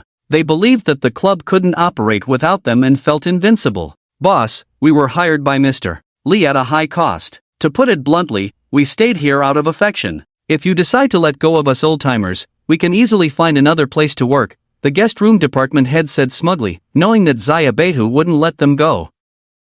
Seeing Xia Beihu remain silent, the security captain became even more self-satisfied. Boss Jiu, we have a cooperative relationship. It's true that we have a cooperative relationship, but we are the first party and have the right to terminate the cooperation. The security captain was interrupted by a middle-aged man standing aside who retorted, if things escalate, your company will not only not cover for you but will also blacklist you in the industry. Xinjie Group will not allow someone like you to tarnish their reputation. The man speaking was thin and wore glasses, appearing to be in his 40s but already showing signs of being worn down by life, clearly a man struggling to cope with the pressures of life. You're just a logistics department employee. Your supervisor only let you attend this meeting in his absence. Fang Mu, you have no right to speak here. Leave, the guest room department head scolded sternly. Xia Beihu's eyes lit up. This man spoke methodically, with clear logic, and held a low position in the club, indicating that he was not associated with the Hua family. Boss Jiu, I suggest sending the termination letter directly to Xinjie Company and let them handle it, the middle-aged man said calmly. What do you know? Do you understand how the club operates? Boss Jiu, please fire him immediately. He will only disrupt the internal unity of the club. If he doesn't leave, I will. The guest room department head grew more and more furious, slamming his work badge on the table. Fang Mu blushed as he was rebuked by the other party and hung his head low. He indeed needed this job and reluctantly compromised with life, rubbing his hands apologetically. I'm sorry, Supervisor Li.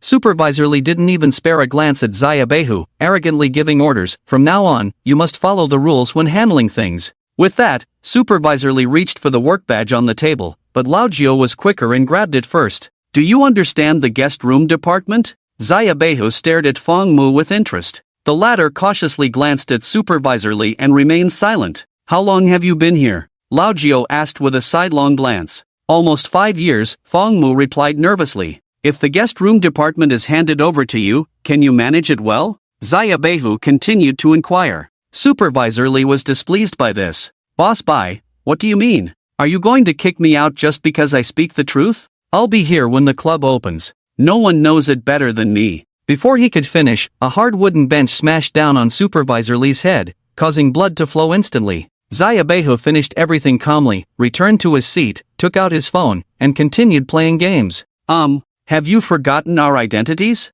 Trying to reason with us? The club will continue to operate even if someone is missing. You are not that important. Xia Beihu threw Supervisor Li's work badge on the table and looked at Fang Mu. Tell me, can you manage the guest room department? The sudden turn of events left Fang Mu speechless, realizing that his opportunity had arrived. After taking a deep breath for a long time, he trembled and said, I will definitely manage it well. Alright, you're fired. Lao Jiu pointed at Supervisor Li. Don't King talk to me about your qualifications. You used to work for Hualao, and we took care of him. Where do you think you're going? You have 1 day to leave Shipu. If I see you again, I'll break your legs. After Lao Jiu finished speaking, Lei Zi from Haishenshen, who had been waiting at the door, walked into the room carrying a spray can. These office workers had never seen the imposing manner of Lei Zi from outside the city, and they were pale and trembling with fear. They thought they could be proud of their many years of experience and bully the inexperienced White Tiger in management, but he didn't fall for it at all. All of you who begged earlier, leave your work badges and get out of Shipu. White Tiger calmly lit a cigarette. Supervisor Li was dumbfounded, holding his head, even forgetting the pain on his head, his eyes full of horror. He made tens of thousands of extra income every year in the guest room department. Where would he find such generous clients if he left the club? The other supervisors were equally ashen-faced. Leaving the club was undoubtedly a Waterloo in their careers. Many of them had struggled for 7 or 8 years to reach this position. How could they bear to give up? Smack! Supervisor Lee knelt down first. Boss Joe, I was wrong. Give me another chance. Yes, Boss we were wrong. Please give us another chance, we beg you. Several supervisors tearfully recounted their reluctance to leave the club and their own contributions. The other supervisors who did not plead were secretly relieved and moved aside, afraid of being implicated by them. It's not easy to find a decent and well-paying job in the apocalypse. Lao Jiu scratched his ear and signaled to Haegu, who then took the spray can and aimed it at Supervisor Lee's thigh, setting it on fire directly. Bang! Ah! Watching Supervisor Lee rolling in pain while holding his thigh, several supervisors suddenly remembered that their boss was a ruthless man who had killed Hualao. Wasn't it seeking death to act tough with him? The head of security swallowed hard, tactfully took off his hat and placed it on the table. I'm willing to resign. Lao Jiu's gaze shifted to Fong Mu. Fong Mu, looking at the wailing Supervisor Lee on the ground, was terrified, but the opportunity for great wealth and glory had fallen into his lap. If he missed it, he might not have a second chance in his lifetime. I've worked in all departments of the club. I have the confidence to support the club. Fong Mu gritted his teeth. All right, you're all fired. Haegu, anyone who doesn't leave in a minute, drag them out of the city and bury them. Lao Jiu waved his hand. The supervisors looked at each other, no longer doubting Lao Jiu's words, and ran off one by one. Supervisor Lee looked at his work badge on the table with a heavy heart, never expecting the new boss to be so ruthless. After leaving the club, several once glorious supervisors stood regretfully at the door, looking at the sign of the Supreme Club. Damn, I shouldn't have stood up for you, Supervisor Lee said, holding his leg, full of regret. But the head of security, ungrateful, retorted, I didn't ask you to stand up for me. F***CK, I'll beat you to death. The group instantly started fighting. In the following days, Mr. Lee urged White Tiger to go to Chuanfu several times. Compared to Shipu, the supreme skill of the 9 realms was undoubtedly more important. Bang, bang, bang. Boss, there's someone outside asking to see you, he says he's your friend. Fong Mu pushed open the door to White Tiger's office, where the 2 shopkeepers were playing mahjong with Haegu. Fong Mu was already used to this, as White Tiger and Lao Jiu didn't know how to manage the club, so they chose to delegate authority. Fong Mu was promoted to general manager of the club and managed it fully. He did not disappoint the 2 bosses and managed the club in an orderly manner. White Tiger found out through Mr. Lee that Fong Mu was originally a college student studying management, and in the apocalypse, those who could go to college were not ordinary people. Unfortunately, his family fell on hard times, and they offended a certain powerful figure, so he worked at the club to support his parents, despite being of marriageable age.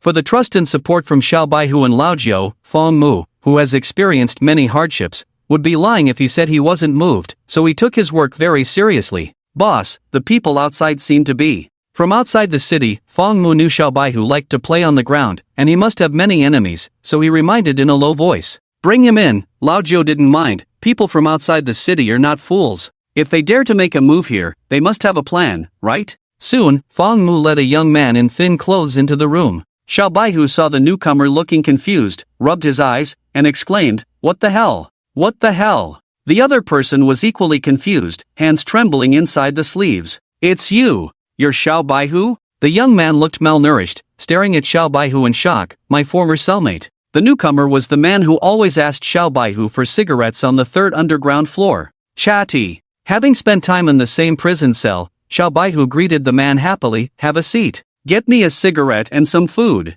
I just got out of prison and I'm freezing. The young man was casual, walking behind Lao Jiu, peeking at the tiles. 9 bamboo, no need to hesitate. 9 bamboo, Lao Jiu glanced at the young man, who is this guy? Who? 1 shot, 3 hits. The 3 of them started playing mahjong, instantly warming up to the young man. TZ is awesome. I'll treat you to a feast tonight. Haegu snatched a bunch of money from Lao Jiu, starting a big splitting the bill scene. Lao Jiu turned to the door and shouted, Hey, eyeball, bring my spray in, damn it. Don't mess around. This is my cellmate from the 3rd underground floor, also looking for the blood of the demon ancestor. How did you get out? To leave the 3rd underground floor, you either get shot or never see the sun again. The young man had pale skin, wrinkled hands and feet, clearly showing signs of not seeing sunlight for a long time. My godfather got me out, the young man pouted, sitting on Lao Jiu's chair armrest. Let me introduce myself. I'm Duan Ka. You probably haven't heard of me, but but you definitely know my godfather, the Overlord. Snap. The tiles in Lao Jio's hand fell on the table as he re-evaluated Duan Ka. What? Not what you expected. Duan Ka turned around. I'm the seventh son under the Overlord's command, the real deal. Xiao Baihu lit a cigarette skeptically. Although he had spent a few days with Duan Ka, he knew nothing about his identity. Plus, Duan Ka's speech was unreliable, making Xiao Baihu unsure of his identity. The Overlord's godson, and you've been locked up for so long? Lao Jio clearly didn't believe it. If the Overlord knew his godson was arrested, he would have sent people to break him out of jail long ago. Duan Ka shrugged, looking helpless. I didn't want this either. My godfather didn't even know I was caught. I originally planned to escape on my own, but that bastard on the third floor was too strong.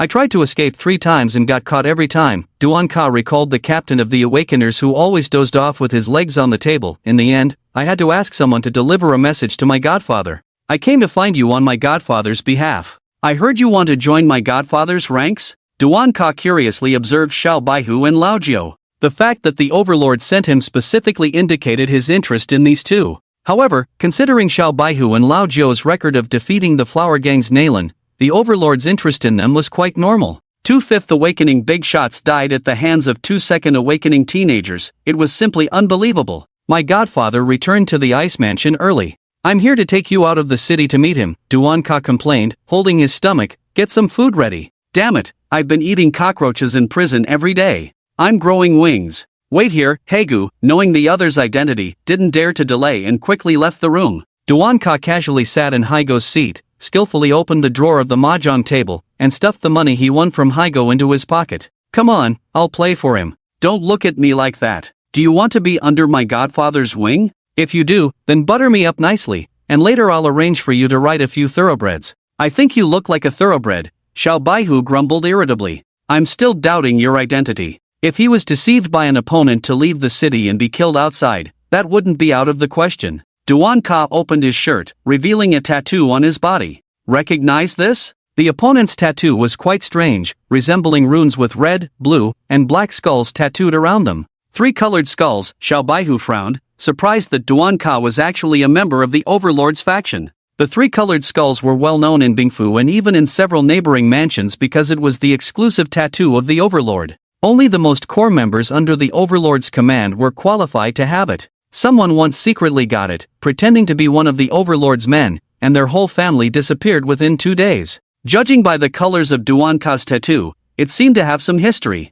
Damn, you're a real young master. Why didn't you say so earlier? Xiaoyin, with a dog-like face, instantly put on a smiling face and handed a cigarette to Duan Ka. Brother Duan, I'll arrange for you to ride thoroughbreds tonight. Speak nicely for my brother. If riding thoroughbreds isn't enough, you can even ride me. Sure. Duan Ka arrogantly took a puff of the cigarette. Forget about speaking nicely. My godfather detests that. But since we're old prison buddies, my godfather likes fine wine. Get a couple of beautiful girls, big-chested ones. Cough, send them to my room tonight. What does the Overlord want to see us for? Lao Jio was a bit unsure of the Overlord's intentions. What else could it mean? Duan Ka turned to look at the tightly guarded gate. I can't say much, but White Lord made a call to my godfather, and my godfather specifically requested to see you guys. Don't worry, if my godfather wants to see you, it's definitely a good thing. I'll cover for you outside the city, it'll work out. Duan Ka proudly played a 10,000-point hand. Win. 3 consecutive wins. Damn, are you afraid that I'll find someone outside the city to silence you? Duan Ka looked at the 3 men's cards, regretfully clutching the money he had just won. The next morning, Mr. Li prepared 10 carts of supplies as a gift for Xiao Baihu and Lao Jio. Meeting the Overlord was the most crucial aspect for Mr. Li and Xiao Baihu, as the Overlord's attitude directly determined their fate in the city. If the Overlord didn't accept them, the Bright King would immediately eliminate Xiao Baihu and Lao Jio. Just because Lao Jio blew up his vehicle, if it weren't for the Overlord's protection, the Bright King wouldn't have let Lao Jio see the light of the next day. If you don't get the Overlord's approval, don't come back to the city. Stay outside for now to avoid trouble with the Bright King. Zhang Yang, who came to bid farewell, patted Xiao Baihu with a solemn expression. The last card is all fine wine. I heard the Overlord loves his drinks. Be careful with your words, don't be rude to anyone. If you provoke the Overlord, I won't be able to save you. Mr. Li cautioned the two like a parent sending off their children on a trip. No worries, I've got your back. I got along well with this kid in prison. When necessary, I'll protect him, Duan Ka said playfully, putting his arm around Xiao Baihu's neck. I didn't give you cigarettes for nothing. That's for the best. Lao Jiao, with dark circles under his eyes, gave Duan Ka a wide-eyed look. Didn't sleep well last night? Mr. Li asked, looking at the exhausted Lao Jiao. This guy dismantled our 3 beds last night. I even started hearing women's voices in my head. All I could hear was women's screams. Lao Jiao gritted his teeth, glaring at Duan Ka. Unashamed, Duan Ka took pride in it. Jealous, huh? Spend a year or 2 in prison, and even seeing you so, you'd think you could make do. Lao Jiao was covered in goosebumps from the others' teasing. Despite his talkativeness, Lao Jiao was indeed a genuine virgin. 7th young master. The old man from Heishan town arrived late and looked slightly surprised when he saw Duan Ka. Oh, is this old Fei from Heishan town? You're still alive? I heard Xiao Fei is gone.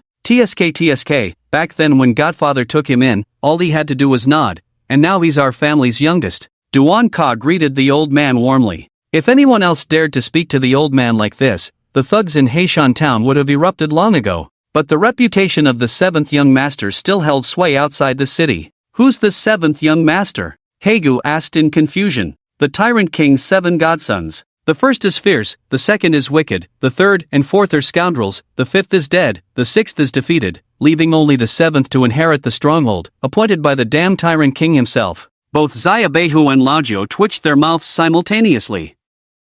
How could this unruly, seemingly disorganized, lecherous, greedy, and fond of taking advantage of others be the Tyrant King's chosen successor? Don't call me 7th young master. I'm just a thug outside the city. Just call me Shioka, Duan Ka said seriously, nodding to the old man. I heard about Xiao Fei. My condolences. Thank you. The old man nodded with a smile. Rest assured, if my godfather attacks the city, I'll definitely help you crush Ming Wang, Duan Ka said, brushing off the dust on his body and boarding the truck. The old man pulled the two aside and reiterated the situation of the Tyrant King in detail. Now everyone in Heishan town was tied to the two of them. If Xia Beihu couldn't get the Tyrant King's approval, the people of Heishan town would have to leave the city to make a living. Boss, Fangmu, who had been standing on the side, rubbed his hands nervously. You focus on managing the club and don't cause any trouble, Lao Jiao reassured him. If anyone disobeys, you can fire them directly. No, it's not that. Fangmu took a deep breath, as if he had made a big decision, and approached Lao Jiao to whisper, the Tyrant King.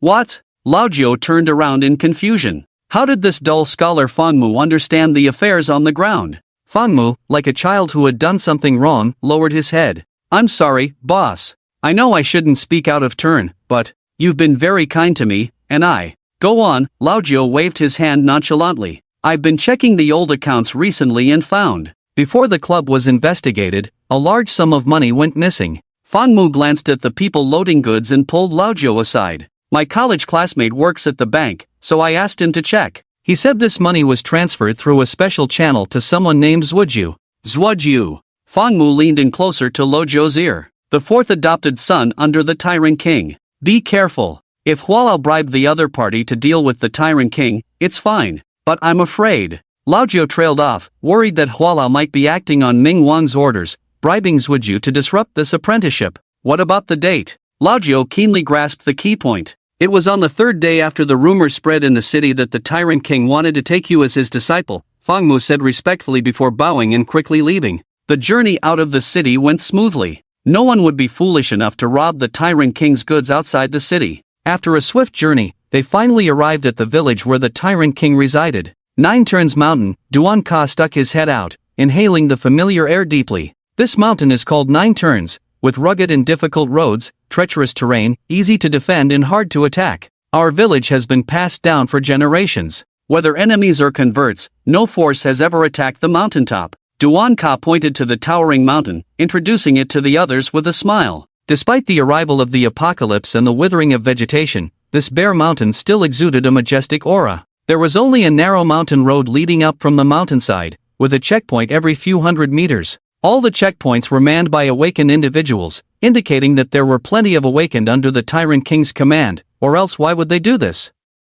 Do you know why this mountain is called 9 Turns? Duan Ka lowered the window and greeted the people at the checkpoint along the way. There are 9 roadblocks on this mountain. Neither humans nor animals can pass. You must lower a drawbridge to proceed to the next level. It's just wishful thinking for tens of thousands of people to want to ascend this mountain. The group entered the mountain stronghold as night fell. It was not just a village but more like a large town, with the words Overlord Stronghold carved on the gate. Xiao Baihu and Lao Jiu followed Duan Ka to the highest building in the stronghold. It was somewhat similar to the gathering hall in the TV series Water Margin. From a distance, a burly man sat in the main seat. Bai Yi stood beside the man, with 2 rows of men and horses standing straight below. Godfather, Duan Ka excitedly approached and knelt at the door, knocking his head against the man in the main seat. Xiao Baihu and Lao Jiu curiously observed this legendary overlord who dominated the 3 prefectures. An unkempt man with tangled medium-length hair, not wearing an undershirt in the dead of winter but draped in a black fur coat, his muscular body covered in scars.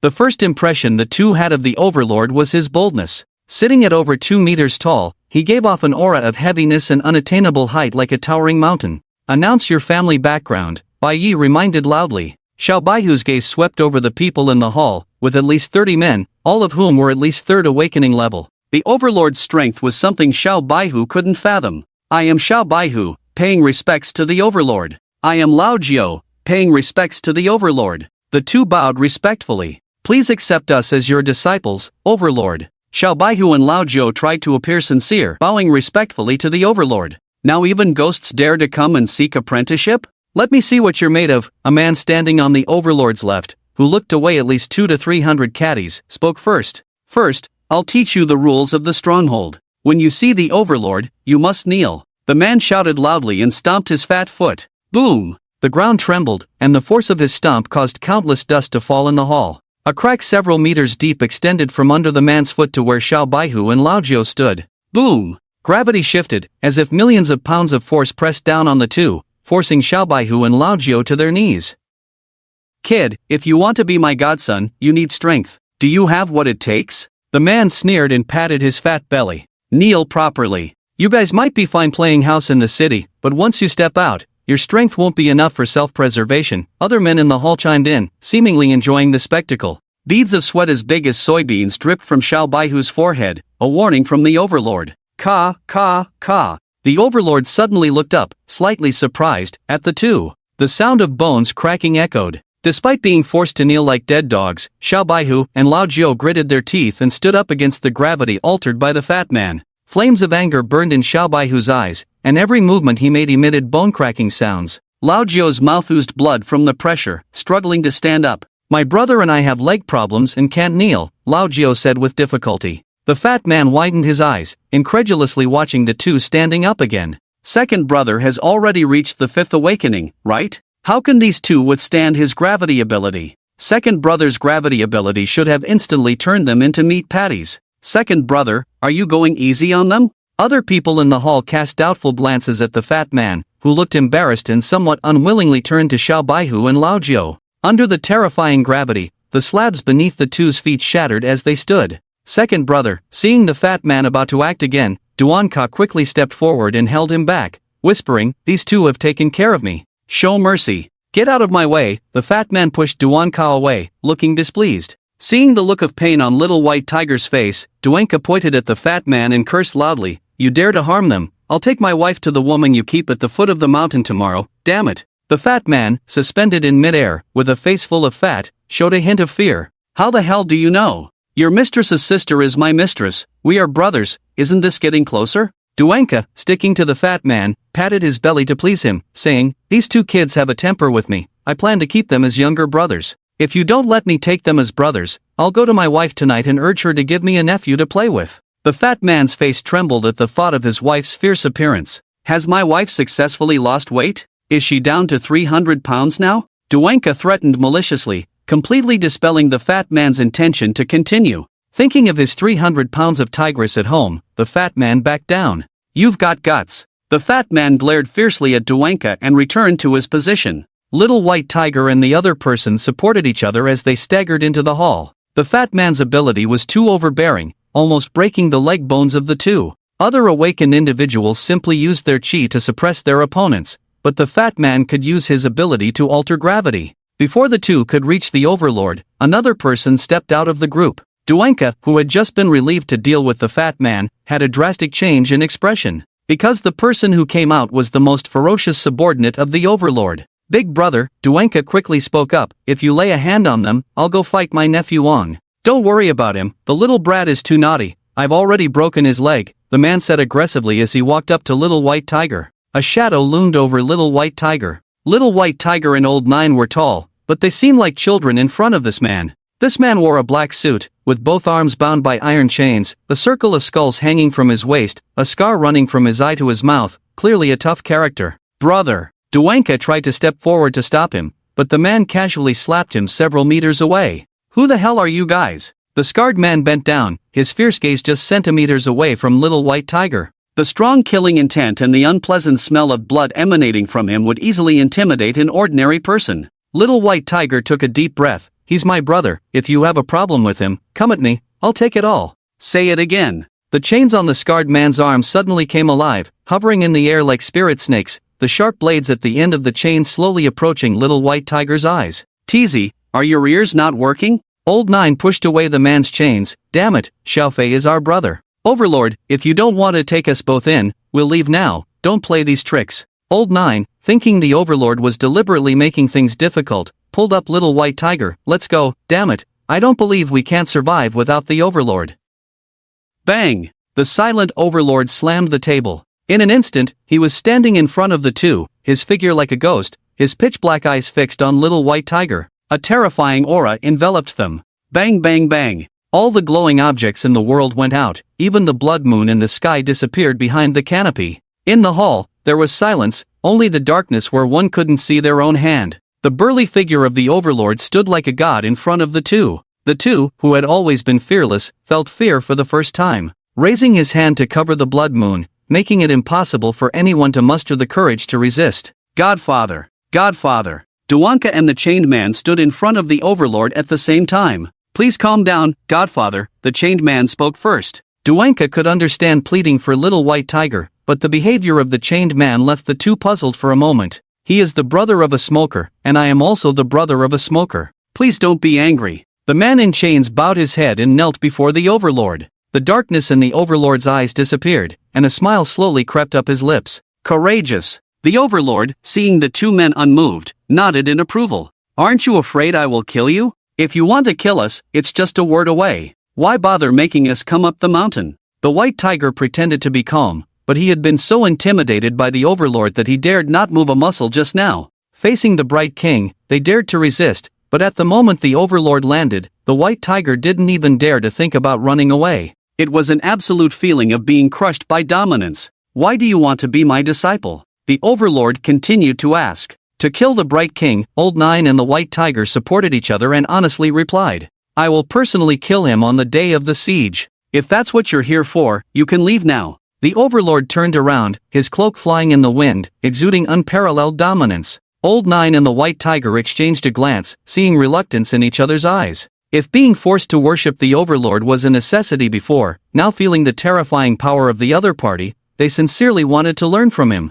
Snap! The White Tiger knelt steadily on the ground. I want to be as strong as you. Me too. Learn from me? Just to increase bloodshed? The Overlord sneered, walked to the altar, picked up a jar of wine, and drank it in one gulp. You've killed quite a few people in the Ice Mansion City. Taking you in might cause a lot of trouble. How about this? I'll only take one of you. The Overlord threw a sharp knife casually. The last one standing can worship me. The two men looked at each other and instinctively reached for the knife. A hint of disappointment flashed in the Overlord's eyes. Bei shook his head heavily. It was understandable but unacceptable for brothers to fight each other for the chance to worship the Overlord. However, when Old Nine grabbed the knife, he stabbed himself. He worships you, I'll stab myself 3 times and leave the mountain. Old Nine's eyes gleamed red as he thrust the knife towards his abdomen. Snap! The White Tiger's large hand firmly held the blade of Old Nine's knife. We are of one heart, either we both worship or we leave together. Clang! The White Tiger broke the knife in half.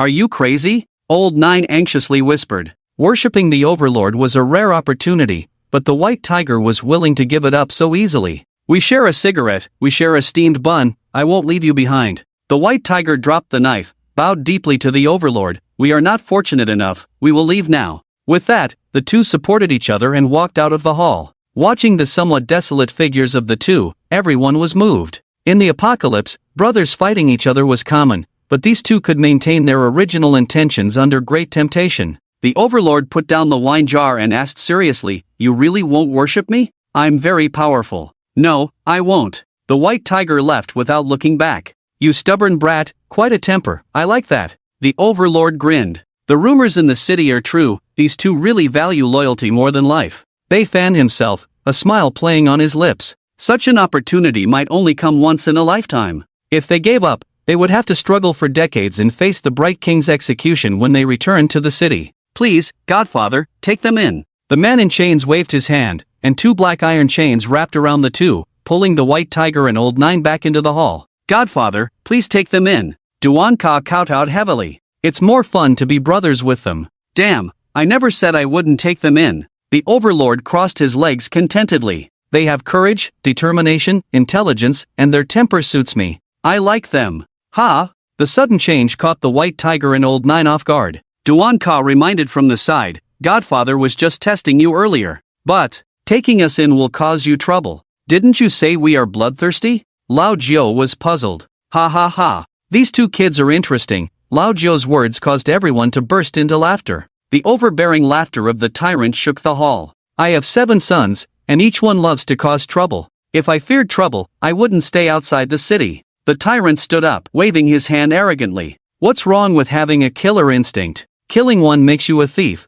killing thousands makes you a hero. How many lives do we have in our hands? I despise people with hidden agendas the most. You've been in the city for too long. I'm afraid you'll pick up Li Yaoxian's bad habits, so I'll test you." The tyrant didn't hide his affection for the two, squinting and saying, "Boys, remember, in the apocalypse, all schemes are in vain. Only by being strong enough can you stand firm. Be honest with your brothers, and be as ruthless as you can be with your enemies. From now on, feel free to cause trouble. Whether inside or outside the city, you don't need to care about anyone's face. I've got your back." The tyrant's words ignited the two with passion. Both Zhang Yang and Mr. Li mainly used the two. Only the tyrant openly favored and protected them. This was Lei Zi outside the city, genuinely kind to those he liked. If he disliked you, he would draw his knife and strike, even without a reason. "You haven't paid your respects to your master yet." Bai Yi kindly smiled at the two. "Kneel down," the man with the chain reminded them. "Greetings, master."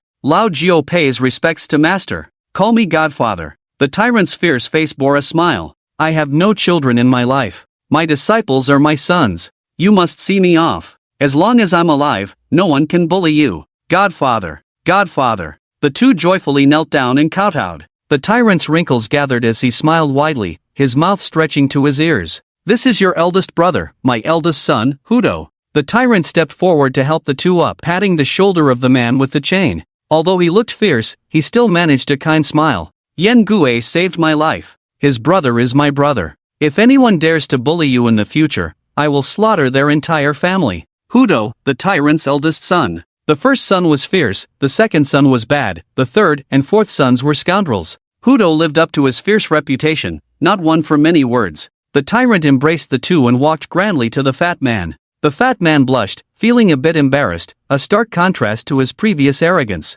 "Lao Ba, Lao Jiao, just now Godfather asked me to test your strength. Don't blame second brother." The fat man chuckled, his fat jiggling comically. "This is your third brother, Hey Lizzie, and fourth brother, Suoju." The tyrant introduced the other brothers to the two. The fifth brother was deceased, the sixth was disabled. So, only the first to fourth sons and the seventh were present. Upon hearing Suoju's name, Lao Jiao's heart trembled. Fong Mu's reminder made him tense. "Lao Ba, Lao Jiao, congratulations." Suoju looked honest and loyal, somewhat like a farmer, with a dark complexion. "Don't be fooled by fourth brother's appearance. Among us brothers, he has the darkest heart," the fat man introduced with a smile. Suoju chuckled innocently. "Third brother, fourth brother." Lao Jiao greeted the two calmly, but he was extremely cautious inside. Hey, little brothers, as your older brother, I don't have much to offer you. How about tonight I go into the city and kill Ming Wang to liven things up for you?" Third brother Hey Lizzie grinned mischievously.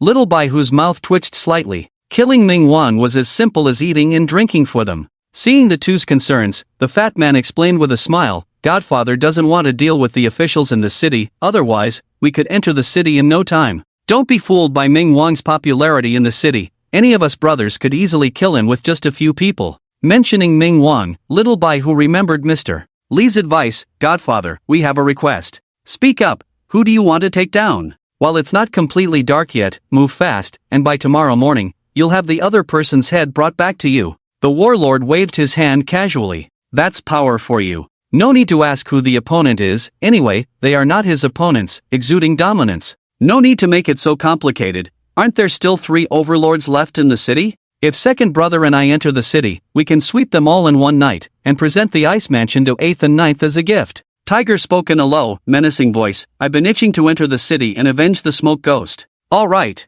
Fatty grinned, then I won't have to go back to hand in my assignment. Brother, remember, when looking for a wife in the future, don't let your godfather choose for you. I'm afraid of being crushed to death by a few 100 pounds of woman. Smack! The warlord slapped Fatty's face. Damn it, take a good look at yourself first, you guys. Only 8th and 9th look somewhat decent. After receiving the warlord's highly evaluation, 9th and Little White Tiger shyly lowered their heads. The warlord's stronghold might be strong, but besides Duan Ka and Bai Yi, everyone else, including the warlord, didn't seem like good people. Godfather, we don't want to kill anyone, we just want to ask you not to attack the city for now. Little White Tiger pleaded nervously. Mr. Lee was worried that the warlord's attack on the city would make life unbearable for the people there. Now, letting this group of bandits into the city would truly bring disaster to Ice Mansion City. The warlord was not pleased. What? Did Ming Wang pay you? Or did Li Yusen tell you to say this? The warlord mentioned Mr. Lee with disdain. Stop learning from them. Believe me, if you don't like someone, just take them down. If you can't handle it,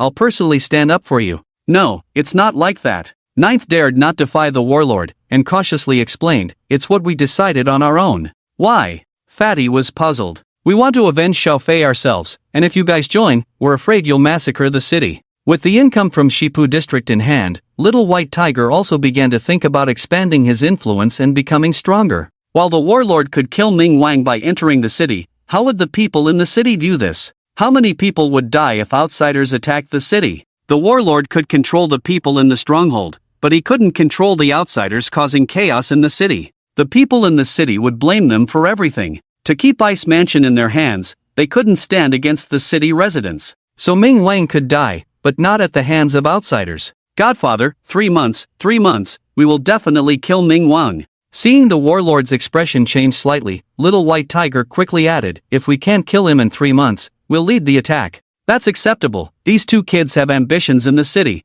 It's better to follow some rules from the city. Bai Yi nodded in approval. But we can't let him off easily. The warlord cursed as he took out his satellite phone. Hello. Who is this? Came the stern voice from the other end of the phone. Wait and see, I'm coming to let you know who I am. The warlord cursed impatiently. What do you want to do, warlord? Ming Wang shouted sternly. Now you recognize me? I promise not to go after my godson for now, so send me 10 million. What? Ming Wang was baffled. He had seen people asking for money, but never so blatantly. I've accepted my godson, don't you want to show some appreciation? By tomorrow morning, I want to see 2 million in the account. The warlord shamelessly extorted Ming Wang, leaving Little White Tiger and 9th dumbfounded. Can extortion be played like this? Ming Wang was extremely furious and shouted on the phone, wasn't it 1 million? 1 million for one, I'm in a good mood, so I'll take 2, if you keep dawdling, I might raise the price. The next day, the 2 woke up with splitting headaches. That night was the most peaceful night they had slept in years.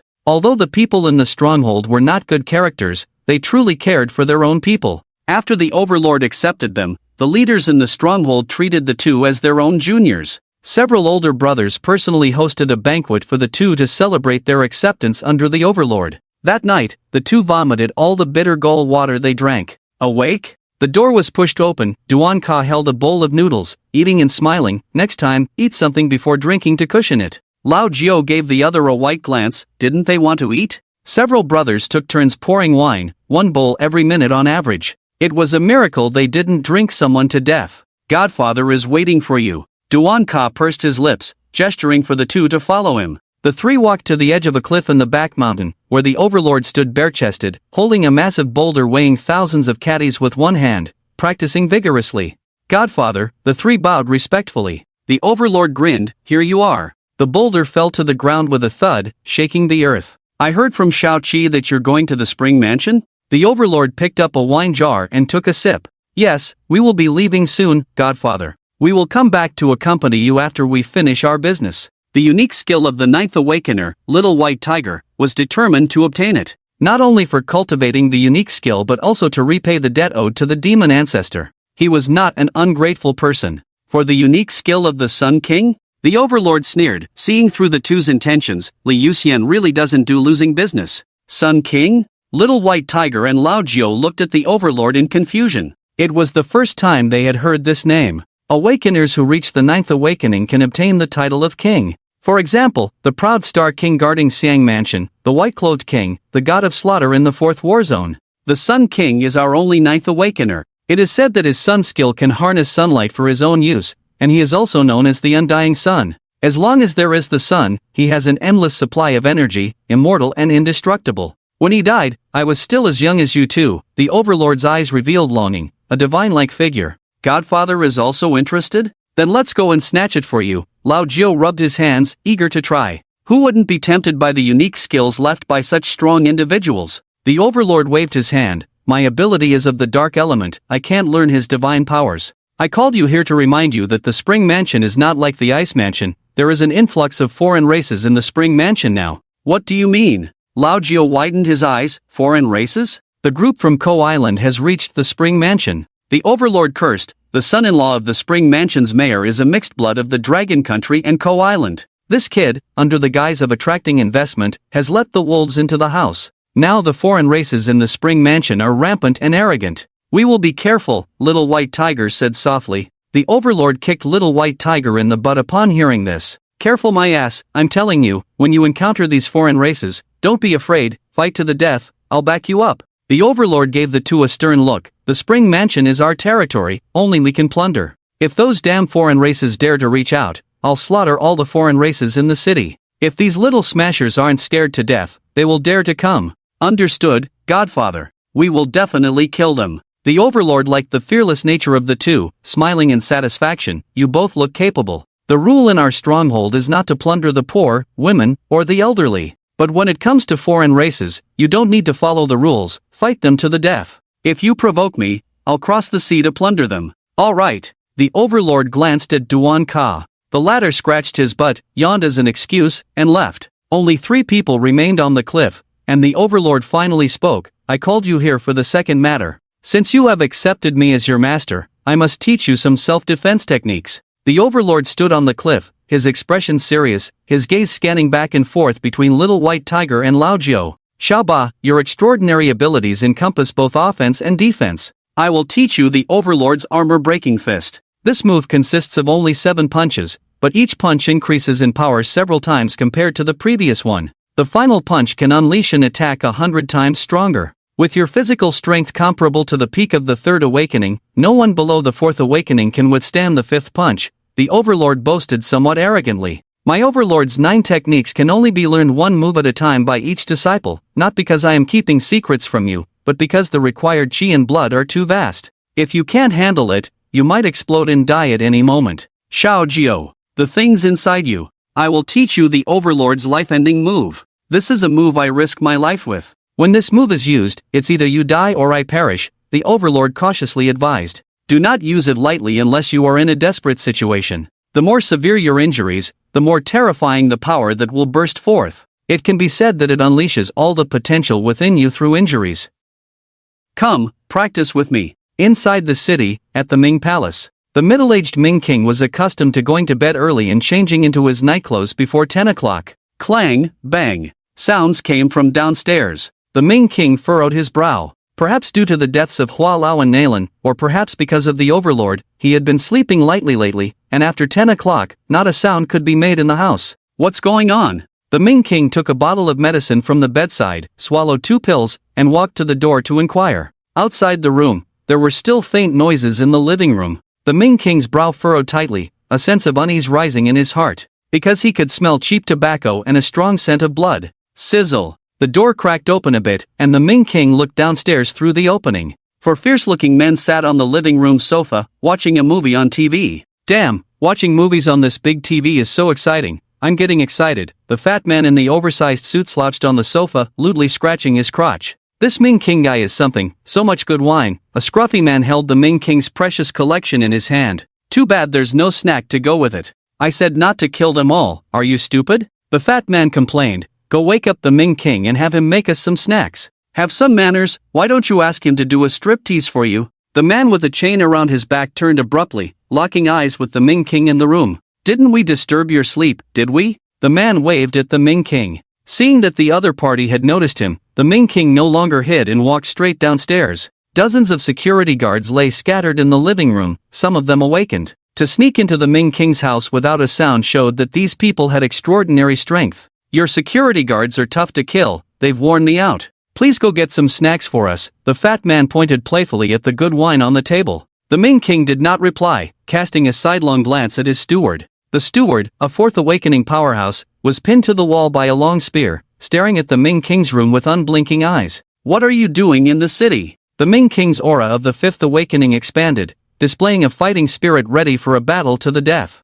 Oh, big temper, are you going to fight? The fat man picked up the remote and paused the TV. Well, at your age, stop watching these inappropriate movies, have some shame. As punishment, I'll help you dispose of these films outside the city. Can't you be more serious? The black-haired man sneered at the fat man. The latter retorted defiantly, please return the stolen wine to its rightful owner. The black-haired man glanced at the dozens of bottles of good wine packed by the sofa. He's getting old, drinking can lead to a stroke. I'm doing it for his own good. What the hell are you guys here for? The Ming King, seeing the conversation going nowhere, scolded impatiently, do you want to fight? Yes, the tiger slowly stood up with a wicked smile. I heard my brother was bullied by you? Don't worry, my godfather has ordered not to kill you. Today we'll just beat you half to death. I know how to hold back. Several people laughed and surrounded Ming Wang. You are a senior in the martial world. We're ganging up on you. Do you have any objections? The sneering black fox asked. What nonsense! The fatty's face darkened shamelessly.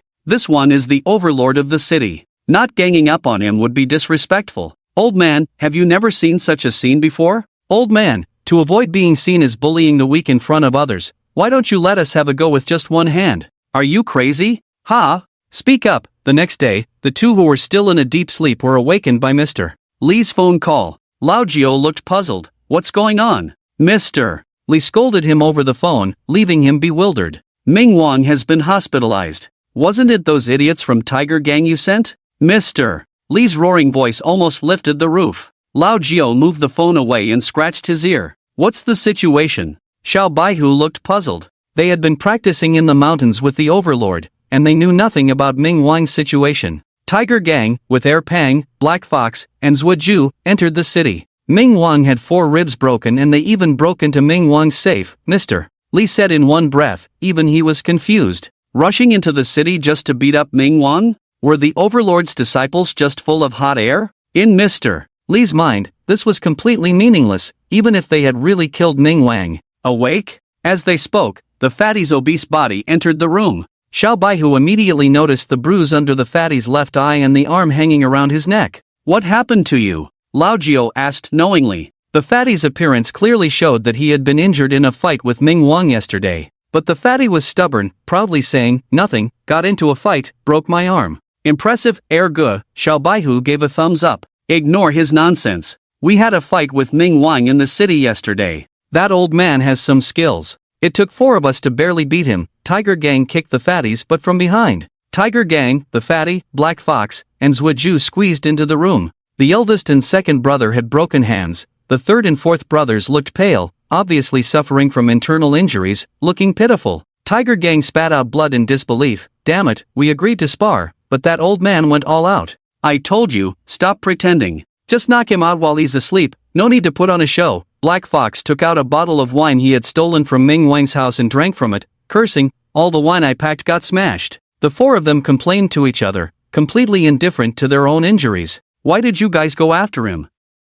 Do you have a grudge? Xiao Baihu was puzzled. The overlord had agreed not to attack the city for now, so why beat up Ming Wang? This question sparked a barrage of criticism from the 4. You little bastard, we were just worried you'd go to Chun Mansion, and Ming Wang would take over your territory, the fatty said, covering his dark eye. Now that Ming Wang is in the hospital, no one dares to eye your territory. Xiao Baihu and Lao Jiao felt a warm surge in their hearts. These 4 brothers, though a bit reckless, genuinely cared for them. Just by going into the city to beat up Ming Wang, it was evident that the 4 truly considered Xiao Baihu and Lao Jiao as their younger brothers. The fatty sighed, we share the same godfather, so you're our real brothers. How could we stand by and watch you get bullied? Tiger Gang gave the fatty a disdainful look and angrily said, once Ming Wang is out of the hospital, we'll pay him another visit. We must reclaim our territory. That fight was a mess. Xiao Baihu secretly sweated for Ming Wang. Tiger Gang, a pure martial enthusiast, hung his arm and looked eager to fight. On the other side, Mr.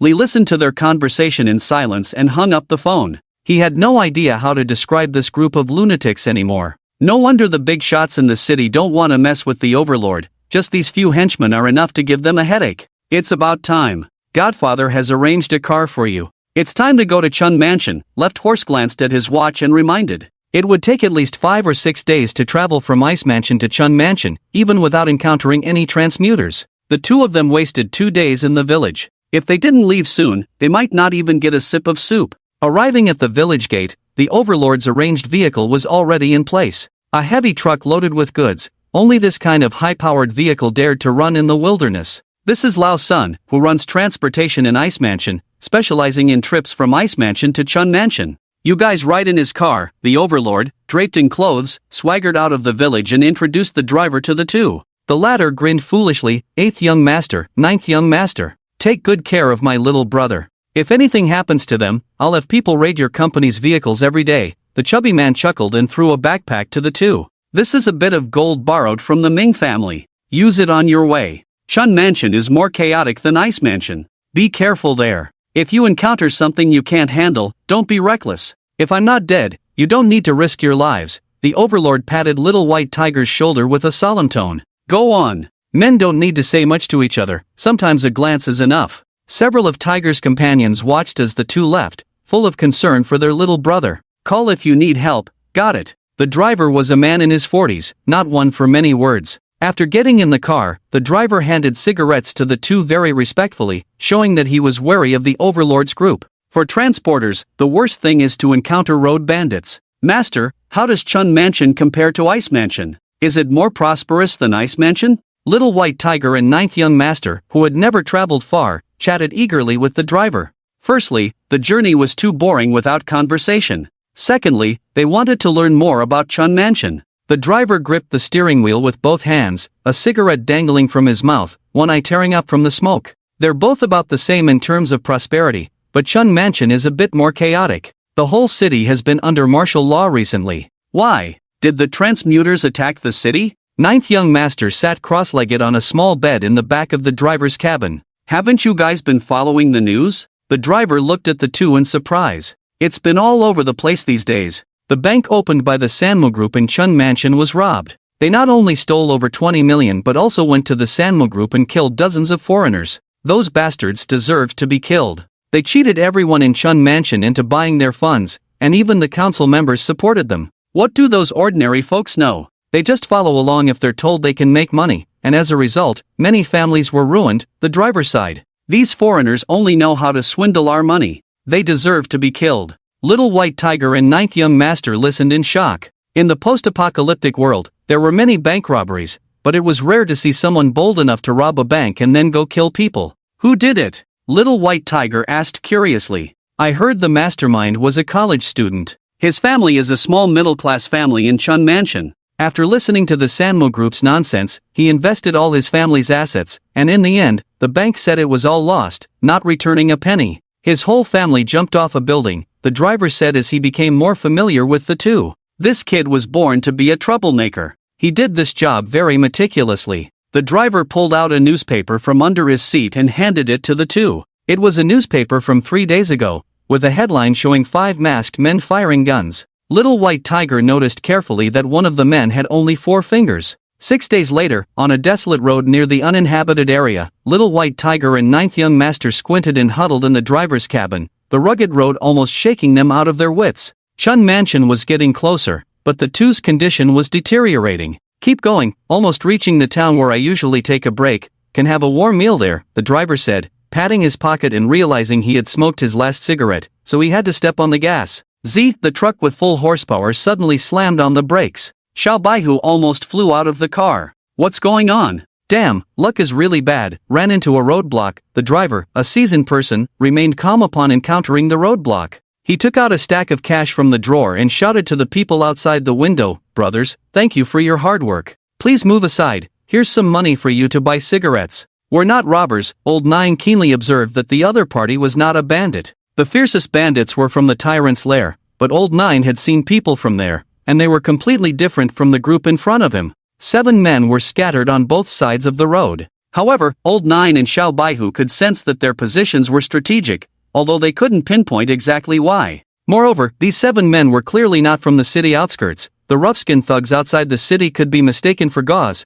while these young men all carried camouflage bags and had shinier skin than those from the outskirts. "No money," a man standing in the middle of the road with a spray can said. "Give us a ride." "Damn, this is trouble." The driver became nervous. It was easier to deal with those who asked for money outside the city. The ones who didn't were the real challenge. Who knew what they were after? If they decided to rob both the people and the goods, it would be a disaster. The man in the middle of the road walked to the car door, tapped on the window, and tossed in a roll of cash. "Big brother, our car broke down, can we catch a ride?" Who would dare let strangers into their car in the middle of nowhere? The driver looked to Xiao Baihu for help, hoping they could scare off these roadblockers using the tyrant's name. "They are all awakened, don't act rashly," Xiao Baihu cautioned the driver after seeing the group. "Do as they say." 5/3 awakened and 1/4 awakened, the leader's strength was indiscernible. With this lineup, unless the driver was carrying a carload of gold, there was no need for such a show of force. Before the driver could respond, the man waved his hand, and the other 6 men swiftly climbed onto the truck's cargo,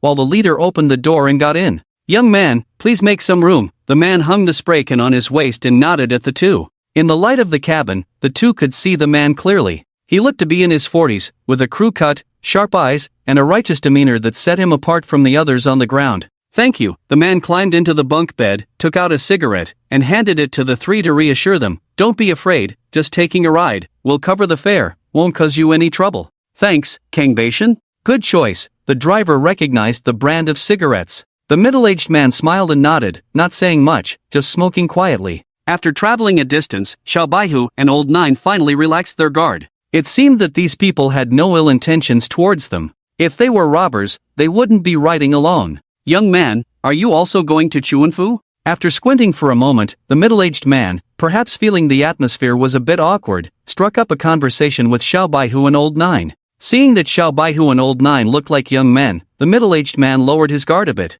"Yeah, we're learning to drive with the master," Old Nine replied in a clumsy dialect. "Oh," the middle-aged man nodded with a smile that seemed ambiguous. "It's tough to start working at such a young age." "It's nothing, our younger siblings are all studying. A little hard work doesn't matter to us," Xiao Baihu replied with a smile. "Hee," the middle-aged man nodded non-committally, then turned away to continue resting. Xiao Baihu secretly wiped away a cold sweat. The middle-aged man clearly saw through their lies but didn't expose them. Perhaps he thought it was better to let sleeping dogs lie. At this moment, the middle-aged man's walkie-talkie crackled with the voice of his rooftop accomplice. "Instructor, 9 o'clock direction, 5 vehicles, heavy firepower." With a sudden jolt, the middle-aged man sat up, a beam of headlights sweeping across the cabin. The driver felt his hair stand on end. Outside, the roar of off-road vehicles was approaching. The heavy truck definitely couldn't outrun them. If their vehicle got disabled in this desolate wilderness, they would be sitting ducks. "Instructor, the tail is catching up," the rooftop voice reported urgently.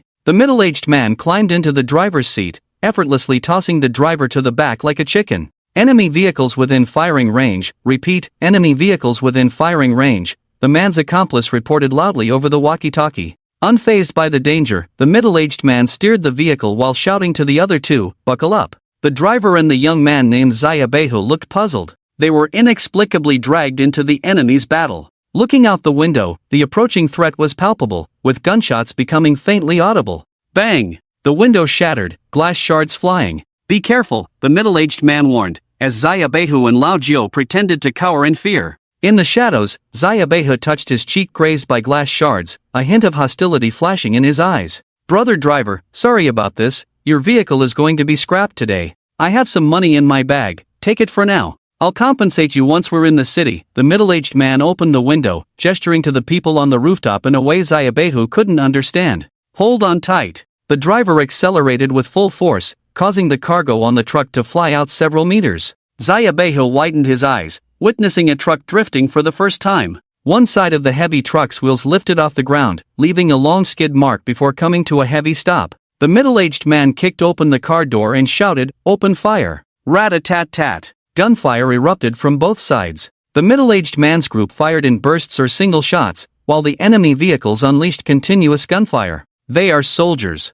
Xiaobehu and Lao Jiao, both skilled marksmen, could discern the difference between the two sides just by listening to the gunfire. They are awakened. Why are they still using guns? Lao Jiao, sitting in the passenger seat, calmly lit a cigarette and asked. In situations like this, they are probably afraid of being recognized. The driver huddled in the back seat whispered, some abilities leave distinct traces, they must be afraid of being exposed. Xiaobehu and Lao Jiao grew increasingly curious about this group of people. Their seamless coordination, precise marksmanship, possessing abilities yet refraining from using them, all exuded an eerie vibe. Through the car window, they could clearly see the vehicles behind them, less than 100 meters away from the truck, all being disabled. Instructor, I'll go for the harvest, the young man on the rooftop shouted. Damn, chased all the way by a bunch of little thieves, it would be a disgrace to the name of Shadow Ghost if we don't kill them all. The middle-aged man coughed to interrupt them. Let's head into the city, don't forget our objective this time. We don't want to alert the enemy unnecessarily.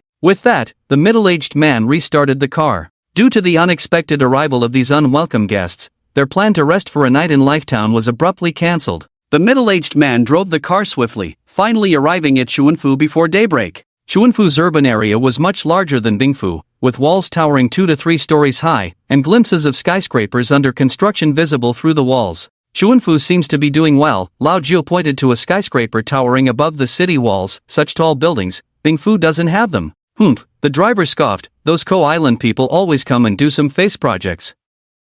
How many corpses are buried beneath these tall buildings? They didn't even give a grain of food to the starving people. People of different tribes have different hearts. The middle-aged man who had already woken up seemed to have many secrets hidden in his eyes. He patted the driver meaningfully and said, Brother, leave me your bank card number. I'll transfer the money for the ride later, so you don't have to come into the city with us and avoid trouble for yourselves. The driver, having witnessed the fierceness of this group of people, could only resign himself to his fate and nodded before opening the car door. He estimated that he would lose everything on this trip. Before parting ways, the middle-aged man looked meaningfully at Lao Jiao and Xiao Baihu and said, Young brothers, this path of lazy is not easy. Find a stable job. How do you know? Xiao Baihu and Lao Jiao became alert at the same time, instinctively reaching for their waists. Don't get agitated, the middle-aged man waved his hand, smiled gently, and said, My men are not gentle. Don't get hurt by mistake. It was only then that the two realized that the positions of these people had changed in the moment they were about to draw their knives. As soon as Xiao Baihu made a move, they could immediately attack him from all directions. You are the most murderous young men I have ever seen. It takes more than a dozen lives to cultivate such a murderous aura. Being chased by bandits, you are even calmer than the driver, the middle-aged man said halfway, then turned to the driver and clasped his fists. Brother, the money will be in your account within 3 days, thank you. With that, the group of 7 shouldered their bags and walked towards the city gate. When the 7 had completely disappeared from the sight of the 3, the driver restarted the battered truck and slowly drove towards the city gate. At the city gate, only a few dozen people were queuing to enter the city. The exit of the city was completely sealed off. What puzzled the 3 was that the ones checking the people entering the city were not the guards of Chun Prefecture. Generally, the ones responsible for guarding the city gate were either the patrol army or the garrison. However, the 10-meter-wide city gate was filled with big men in black sturdy outfits meticulously inspecting the people entering the city. Those are people from the Sanmo group, the driver explained, seeing the two's confusion. Wasn't the Sanmo bank robbed? They don't trust the garrison's ability and have personally come to trap those bandits in the city. Hearing this, the two were greatly surprised. How could a mere Sanmo group be involved in city defense? If this were in another prefecture, wouldn't it cause an uproar? That's because the Sanmo group has a backer. The mayor's son-in-law is a shareholder in their group, and the people in the city dare not speak out, the driver complained. Get off the car and undergo inspection. As the 3 were talking, 7 or 8 lackeys from the Sanmo group stopped the truck. The driver hurriedly handed over his pass, the list of goods, and a stack of cash. At the city gate, only a small team of the garrison was playing cards, while over 30 people were all lackeys of the Sanmo group. Several lackeys circled the truck symbolically, then extended their hands again, saying, The rules have changed. It used to be 500 to enter the city, but now, in these extraordinary times, it's 3,000. The driver's mouth twitched slightly. How much could he earn from one trip? Click, click. Seeing the driver hesitate, several lackeys threateningly opened the safeties of their firearms.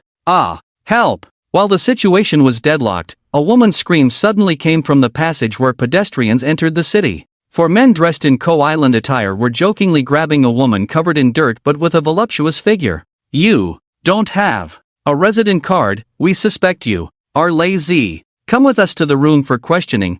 Speaking in broken Longwa language, they pushed the woman towards the duty room. The lewd smiles and malicious glances of the Ko-Island people made it clear to everyone what they intended to do. The men accompanying the woman pushed and explained loudly, "She's my wife, we just came into the city to buy some goods and leave. You are also lazy." Seeing the man protect the woman firmly, the leader of the Ko-Island people pulled out a gun and aimed it at the man. "If you come closer, I'll shoot." Bang! The gun went off. The bullet accurately pierced through the man's thigh. The Ko-Island men laughed arrogantly as they hoisted the woman and headed towards the duty room. "Let go of my wife, you animals." The man struggled to his feet, blood seeping through his trousers, and limped towards his wife. For men of Longwa, women were their bottom line, their dignity. Another gunshot rang out. The man's other leg was shattered, and he fell in agony. However, the shot was fired by the group of lackeys inspecting the white tiger cub. The man who fired the shot waved to the four Ko-Island men, obsequiously saying, "Black Dog Lord, have fun.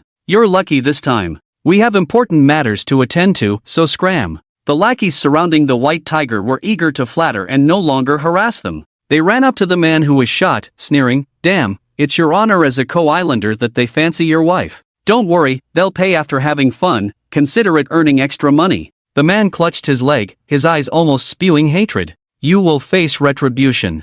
Retribution? Ha, being broke is the real retribution. The lackey who fired the shot was clearly the leader of this group, and he shouted to his men, "Throw him out, don't disturb our foreign friends' fun. Let's go." The driver silently started the car. As they passed the duty room, the white tiger sought his wife tightly gripping the door. Blood oozed from her fingers, and as they locked eyes, she hysterically pleaded, "Please help me find the police station." "Haha, they can't do anything to us." Several Ko-Island scoundrels eagerly tore the woman's clothes, laughing heartlessly. "Ha, Longwa women. So fair." "Ah, damn, the bank robbers killed too few," the driver muttered. He detested such acts, but he was powerless. The white tiger and Old Nine exchanged a glance, reaching for the car door, but the driver stopped them, saying, "Let's avoid trouble, there's too much of it." The white tiger raised an eyebrow. "Ignoring matters because they're common? Damn it. Even in the apocalypse, the overlords wouldn't stoop to such bullying. There was a code even in thievery. How dare the Ko-Islanders, in such a tiny place, act so recklessly in Chuanfu? While others might fear the Sanmu group, for outsiders like the white tiger, what was the Sanmu group? The driver stepped on the gas, leaving under the woman's despairing gaze. However, just 100 meters past the city gate, 3 vans blocked the truck. A noodle-haired youth hopped out, waving to the white tiger and Old Nine. "Nine, Tiger." The brothers got out of the vans. "Your job's done." The white tiger patted the driver's shoulder. "Get out of here, big trouble's brewing. Don't mess around." The driver understood the white tiger's message instantly. The latter ignored him, joining his brothers outside. "Got your tools?" Old Nine asked, glancing back at the city gate. Unaware of Old Nine's intentions, Joey nodded instinctively and opened the van's trunk.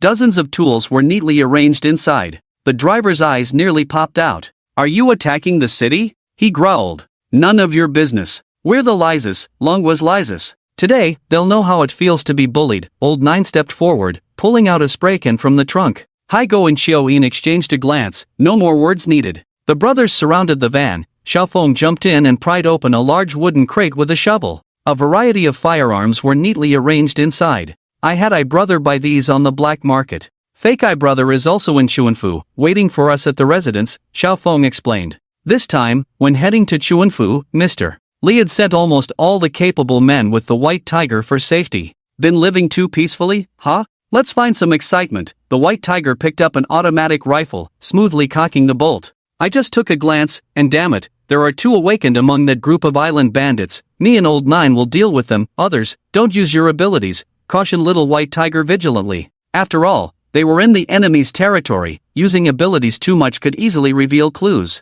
The driver couldn't stand it, stuck his head out of the truck and cursed, "At least wear a mask, young heroes? Alright, you go first. Don't let yourself get dragged into this." Old Nine nodded, heading straight to the roadside store. "Boss, give me 12 masks, preferably Yamas. We're going to collect some little ghosts." Old Nine slapped down a large bill. The The boss raised his head from under the counter, puzzled, and asked, "Why are so many people buying masks today?" In the quiet city gate, people entering the city unconsciously peeked into the duty room. The woman's screams of despair and the man's unrestrained laughter echoed in the city gate. Faintly visible through the glass of the duty room's door was the scene inside. "Beast," muttered a passerby who couldn't stand it. Smack! Upon hearing the passerby's curse, a lackey from Sanmo Group slapped the person's face. "Damn it, this is their territory, don't meddle." The lackey's leader pointed at the queue of people and shouted, "If you like watching, bring your women here, I'll perform in front of you." "Ha ha, idiot." The lackeys from Sanmo Group mocked the queue of people arrogantly, their tone full of pride.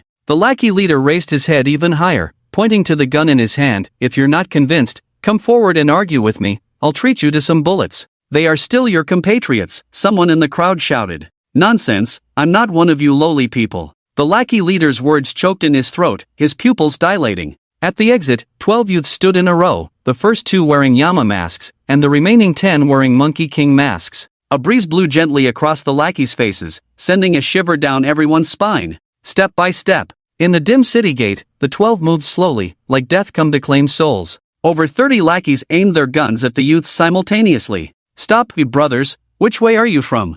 You can't go." Before the lackey leader could finish his sentence, a look of horror crossed his face. He recognized the 2 leading figures among the 12. Despite the masks, their clothes hadn't changed. "You are..." Bang! The gun went off. The lackey leader's hand holding the gun was pierced through. "Damn it, don't want to be Dragon Country people, huh?" Shoin opened the canvas bag on his back, revealing a bag full of grenades that shocked the lackeys. "Then let me send you to be reincarnated." Boom, boom, boom. Explosions reverberated in the city gate, lingering for a long time. The 12 stood in a row, like gods descended to earth, standing still amidst the flames. The lackeys made a living, but had never encountered such fierce grenades. At the sound of the gun, the lackey's first reaction was to lie down and find cover. "Damn it, like being dogs, huh?" "All of you kneel down and learn to bark from me." Old Nine, holding a flamethrower, charged towards the lackey leader in a swift step. "Protect me, protect." Bang! The lackey leader, still in shock, cowered behind cover, trembling. Old Nine kicked away the cover in front of the lackey leader, lifting him up. "Damn it, you want $3,000 from me? How many lives do you have to dare ask me for money?" The flamethrower in his hand ignited. Bang! The lackey leader's leg flew off. The terrifying scene left the lackeys trembling in fear. These youths were too ruthless. Faced with a rain of bullets, not a single person dodged, directly suppressing the lackeys behind cover. Little White Tiger's clothes were riddled with holes, yet he remained unscathed. The enemy also realized that Little White Tiger was awakened, feeling a sense of despair. Little White Tiger waved his hand. The brothers moved forward in unison. "CNM, all kneel down, whoever dares to raise their head, I'll smash their brains." Little White Tiger stepped forward aggressively, grabbed a henchman, and smashed his head with one palm. The bloody scene made onlookers tremble in fear. "Bro, big bro, lazy brothers, it's a misunderstanding, I really didn't know you were lazy." Smack! Lao Jio slapped out 5 teeth from the other's mouth. "Aren't you the one catching lazy?"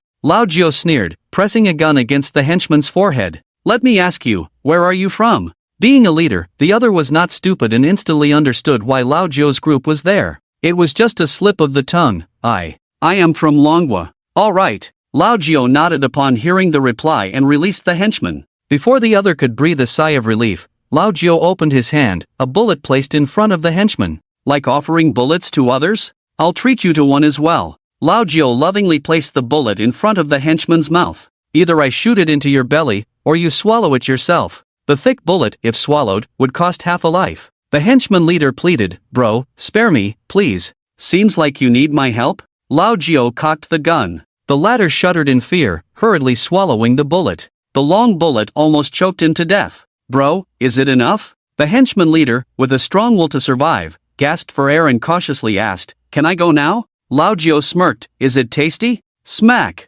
Xiaofeng slapped the other's face, shouting, "My big bro is asking you, is it tasty?" "Why yes, it's tasty." The leader replied with tears in his eyes. "As long as it's tasty, here, have your fill of bullets." Lao Jio untied the bullet bag and threw a full pack on the ground. "CNM, swallow them all, or I'll beat you for each one missing." Lao Jio's demeanor changed abruptly as he kicked the henchman away. Bone picked up the bullet bag from the ground, the small leader crawling away as if he had seen a devil, screaming towards the city outskirts. Passing by the queue of people, a few men suddenly pinned him to the ground. "Bro, you've done a man's job with this, we respect you, we'll help you feed him the bullets." "Right, damn, these lackeys must die. Make him swallow all the bullets." The queue of people, who couldn't bear watching anymore, shouted indignantly. The two men snatched the bullets from Bone, forcefully prying open the small leader's mouth and pouring them in. "Bro, leave this to us, you handle your business." An old man outside the city waved at Little White Tiger. He nodded. Lao Gio raised his gun, calling out, "Kill them all, leaving them alive will only bring more trouble."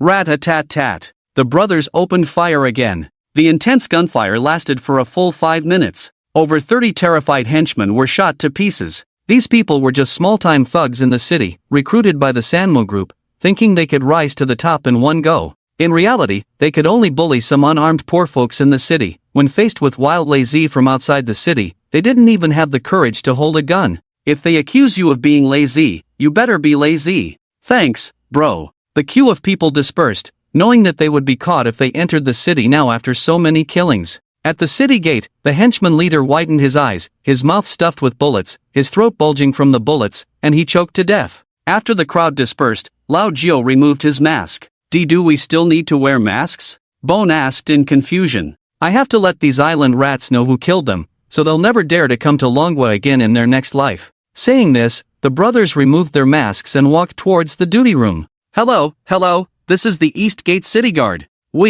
A young soldier from the garrison picked up the phone, ready to call for reinforcements. Since they were not involved in gate inspections, they were huddled in another duty room. The duty captain reached out and pressed down the phone in the soldier's hand. "Captain, I'm not asking you to be a good person, just be a citizen of Longwei." The captain gave the young soldier a meaningful glance, and the latter instantly understood the captain's intention. They were not lackeys of the Sanmo Group. Although they took advantage of the situation, they never crossed the line. These foreigners had gone too far. Hello.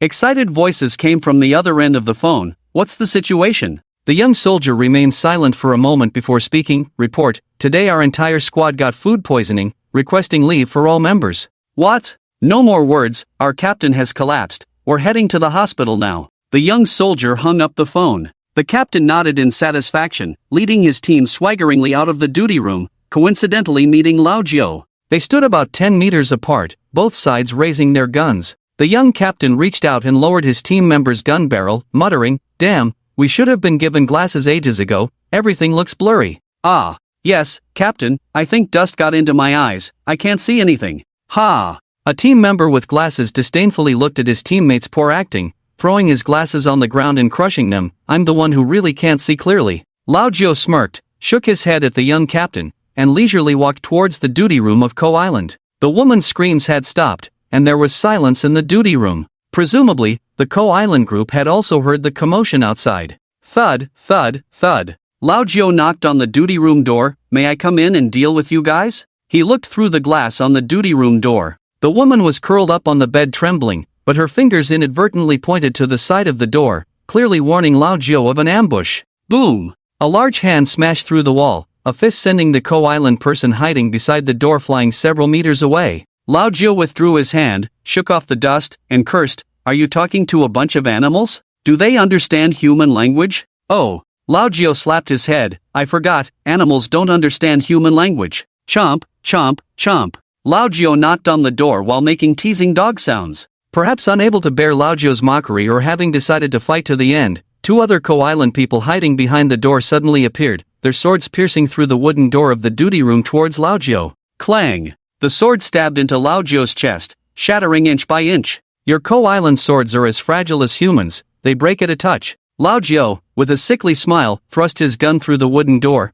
piercing straight through one of the Ko Island people behind the door. Damn, is that stimulating or what? Don't move. Two ordinary Ko Island people were severely injured, the remaining two awakened ones rushed to the bed, lifting the woman and threatening, "Drop your weapons." Lao Gio frowned, silently cursing their shamelessness. However, Lao Gio grinned wickedly, lifting the injured Ko Island person. "Isn't it a coincidence, I have a hostage too." Enjoying this? Lao Gio's gun was still embedded in the other person's body. As he rotated the gun barrel, the latter screamed in pain, as if seeking help. "Come on, kill that woman, lady, rest assured, I'll make sure they join you soon." Lao Gio shrugged, showing indifference towards the woman's life or death. The woman raised her eyes cooperatively, full of determination. "Mister, can you tell me how my man is doing?" "He's not dead, but he's useless," Lao Jiao truthfully replied. "A person with crippled legs has no chance of survival outside the city." Outside the city, the woman's eyes dimmed, shouting as if seeking death, "Thank you for avenging my husband and me.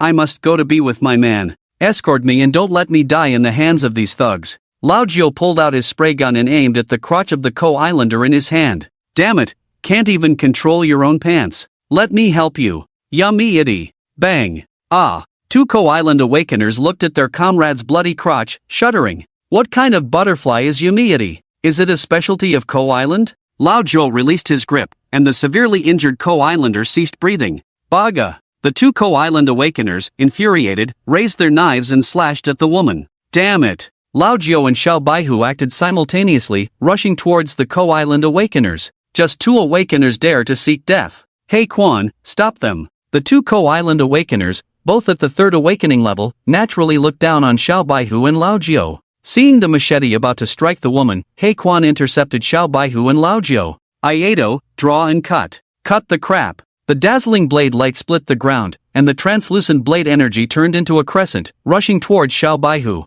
Clang! Xiao Baihu stood straight, taking the blow head-on. At the same time, his skin emitted a faint silver light, absorbing the impact of the blade energy. "Baga? Impossible." He Quan widened his eyes, unable to break through the defense of the second-level awakener with a full-force strike. Overlord break. Xiao Baihu unleashed a punch towards He Quan. The clash of blade and fist tore the duty room into a mess of wind and blade energy. They exchanged 3 moves. In the first punch, He Quan temporarily suppressed Xiao Baihu. In the second punch, they were evenly matched. In the third punch, He Quan was pushed back several steps, and his machete broke into 3 pieces. "Impossible, why can you unleash an attack only achievable at the peak of the third awakening?" He Quan looked at Xiao Baihu in disbelief. Meanwhile, Lao Jiao took the opportunity to bypass He Quan to save the woman, but the opponent's reaction was extremely fast. The woman, resigned to her fate, did not struggle, glaring at the co-island awakeners. "I'll be waiting for you down there."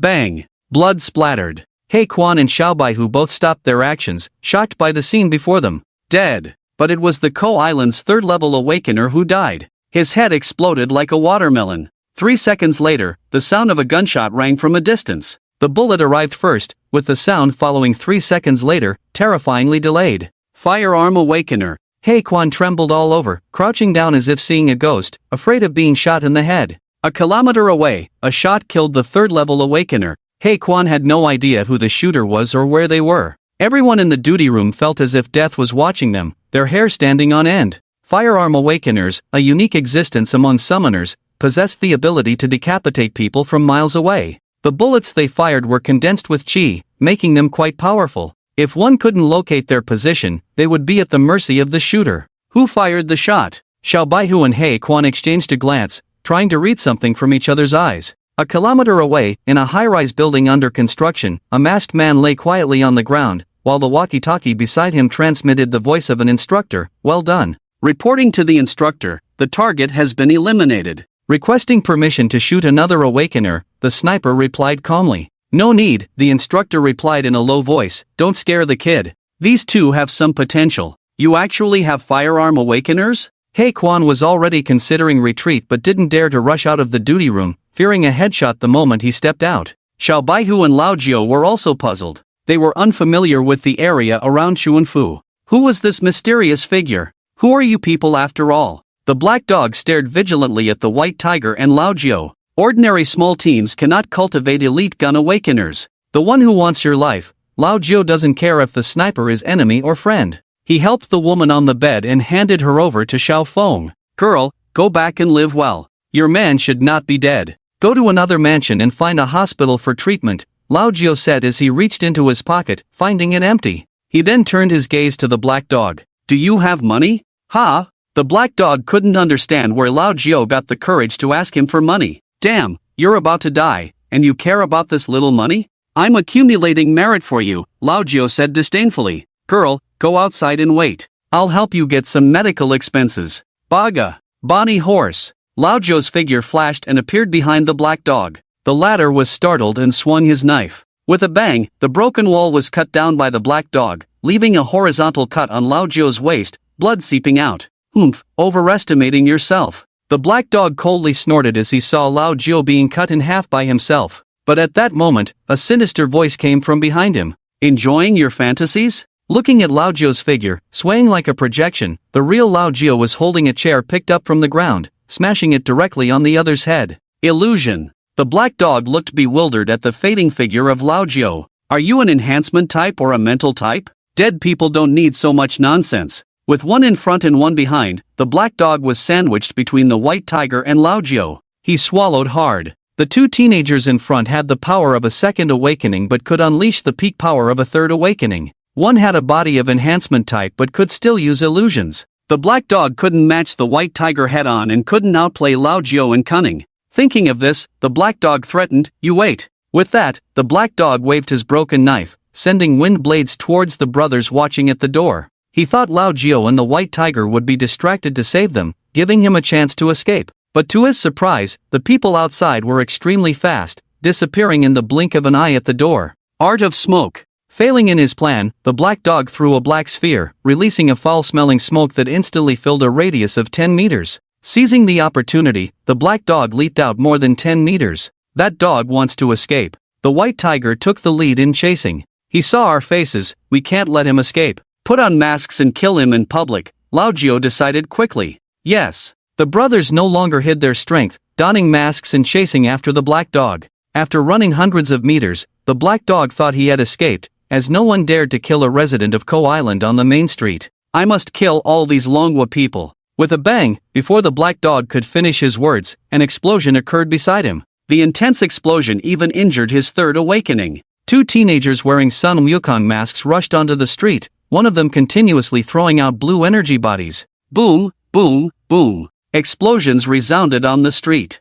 In the bustling street, pedestrians panicked and sought places to hide. Damn, they won't give up. Lazy kills, no mercy. On the other side of the street, the white tiger and Lao Jiao rushed out of the crowd towards the black dog. You can't kill me. Sanmu Group won't let you go, the black dog said, cutting his palm with his hand. The blood sucked into the broken knife, forming a red blade. With a bang, a firestorm several meters high rushed out from the black dog's hand, heading straight for him. Swift wind, stab. The black dog didn't dare to confront the white tiger and Lao Jiao head-on, so he turned and charged towards the black dog. Gathering wind elements on the blade, he split the firestorm, leaped up, and aimed his sword at the black dog. Baga, how dare a mere second awakening block me? Here we go, brothers, attack. While the black dog was still in the air, the black dog grinned, his eyes full of the satisfaction of his cunning plan succeeding. With a bang, several people suddenly rushed out from both sides of the street. Get him! The high dog earthworm advanced instead of retreating, rushing forward to grab the legs of the black dog still suspended in the air. Go to hell! Smack. The black dog, wanting to draw his knife, was horrified to find his hands tightly held by 4 or 5 awakened individuals.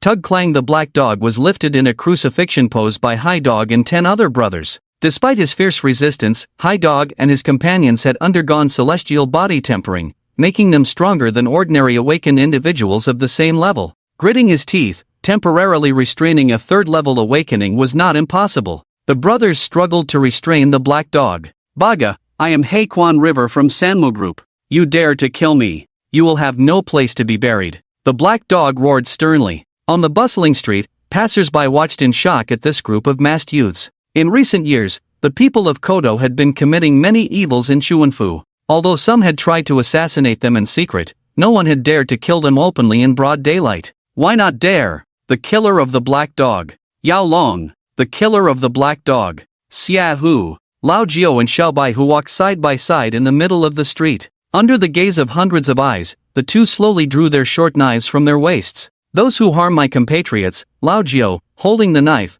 shouted sternly like a judge from the underworld. Kill! High Dog and his companions exerted all their strength, once again straightening the twisted body of the black dog. Those who offend the daughters of my dragon country. Kill! High Dog and the others shouted in unison. Those of foreign races who commit crimes in my dragon country. Kill! This time, some onlookers began to respond. Those who harm the people of my dragon country for the benefit of foreign races. Kill! The crowd began to boil, and Xiaobai Hu and Lao Jiao did what they had wanted to do but dared not. The black dog felt death so close for the first time. Those whom he had once regarded as insignificant now wished to tear him apart. Heaven has eyes. Kill! Kill! The excited crowd shouted frantically. The two leaped up. No! This knife! I will return it for that woman. The women of Dragon Country must not be offended. Lao Jiao stepped on the black dog, a knife piercing through the black dog's cheek, rendering him speechless. This knife! I will return it for that man. The men of Dragon Country are not cowards.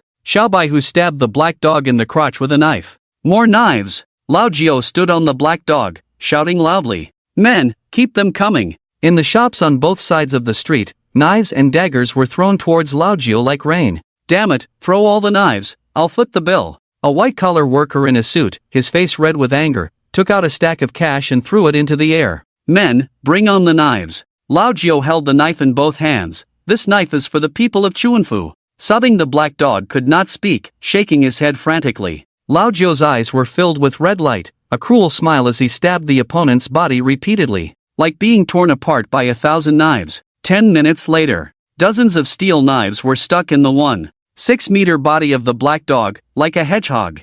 Baga! Bang! In the street, dozens of off-road vehicles rushed in. Over 20 awakened individuals ran ahead, heading straight for Lao Jiao. On the lead vehicle, a man in Kodao attire shouted sternly, "Catch them!" The reinforcements from Sanmu Group had arrived. Men, run! The onlookers surged forward, pushing Lao Jiao and the others back. In an instant, the dozen masked youths were engulfed by the crowd. Damn it, if you have the guts, kill us all. Men, what happened today was satisfying.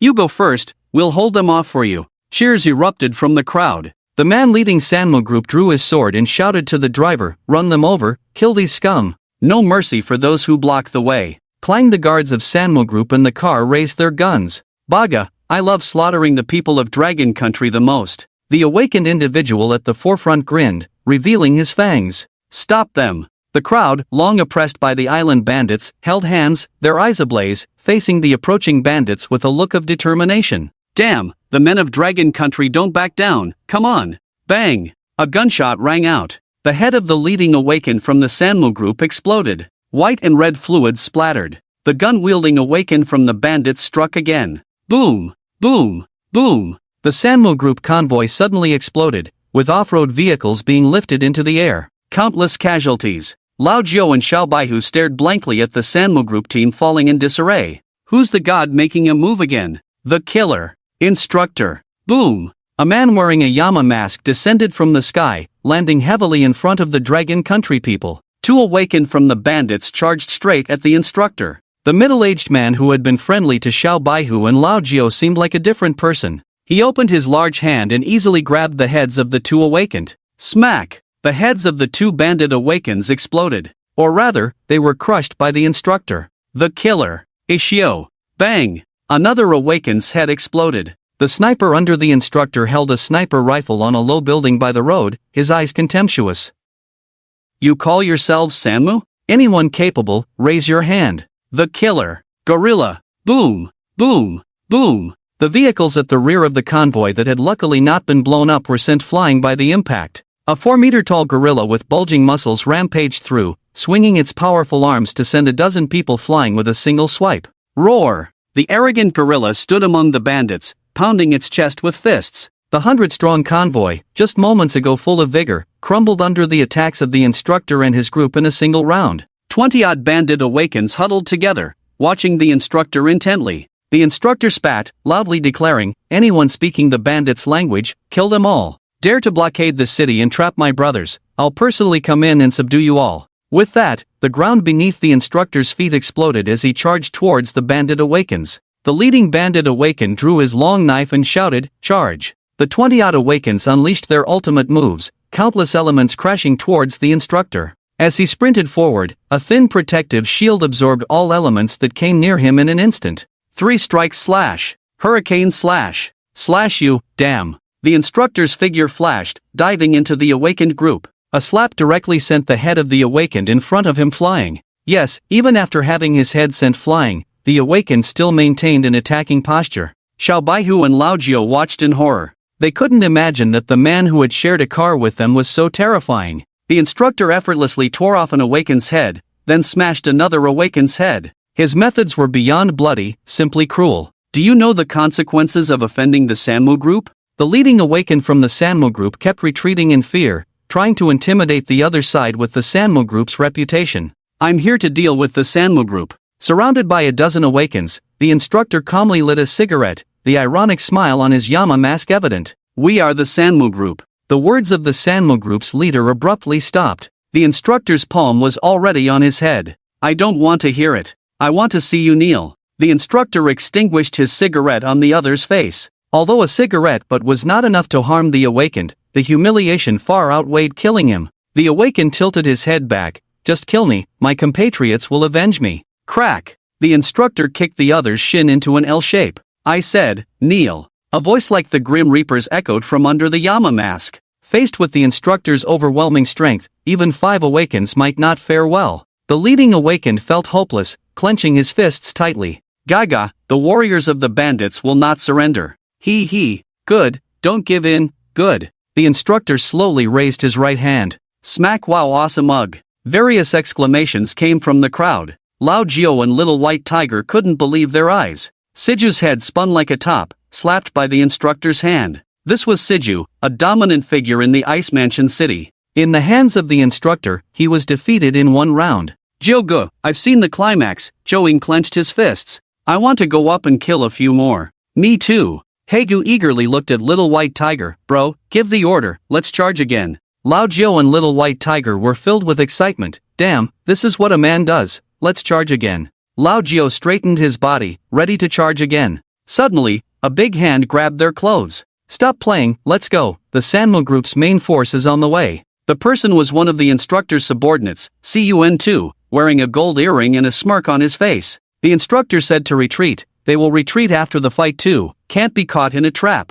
With that, Cun2 grabbed Little White Tiger and Lao Jiao and disappeared into a nearby alley. 10 minutes later, in a secluded courtyard, Lao Jiao and the others changed their clothes. Tap, tap, tap, dark alley, the sound of footsteps approaching. A tall figure entered their view. The instructor had his hands in his pockets, a cigarette in his mouth, looking relaxed. The people behind the instructor were equally calm, as if the battle just now never happened. Instructor. Little White Tiger and Lao Jiao instinctively stood straight. The latter squinted, looking like a friendly neighbor, nodding to the two. You guys did a good job, the instructor patted Little White Tiger's shoulder. Impressive for your age. Compared to you guys, Lao Jiao awkwardly touched his nose, feeling inferior. The instructor slapped Siju's head, a scene deeply imprinted in their minds. It's different, we were trained for this, the instructor handed out cigarettes with a smile. Why did you kill the Sanmu Group's men? My godfather said, if we see the Ko Island people, we should kill them on the spot. Little White Tiger mentioned the Overlord with a hint of pride.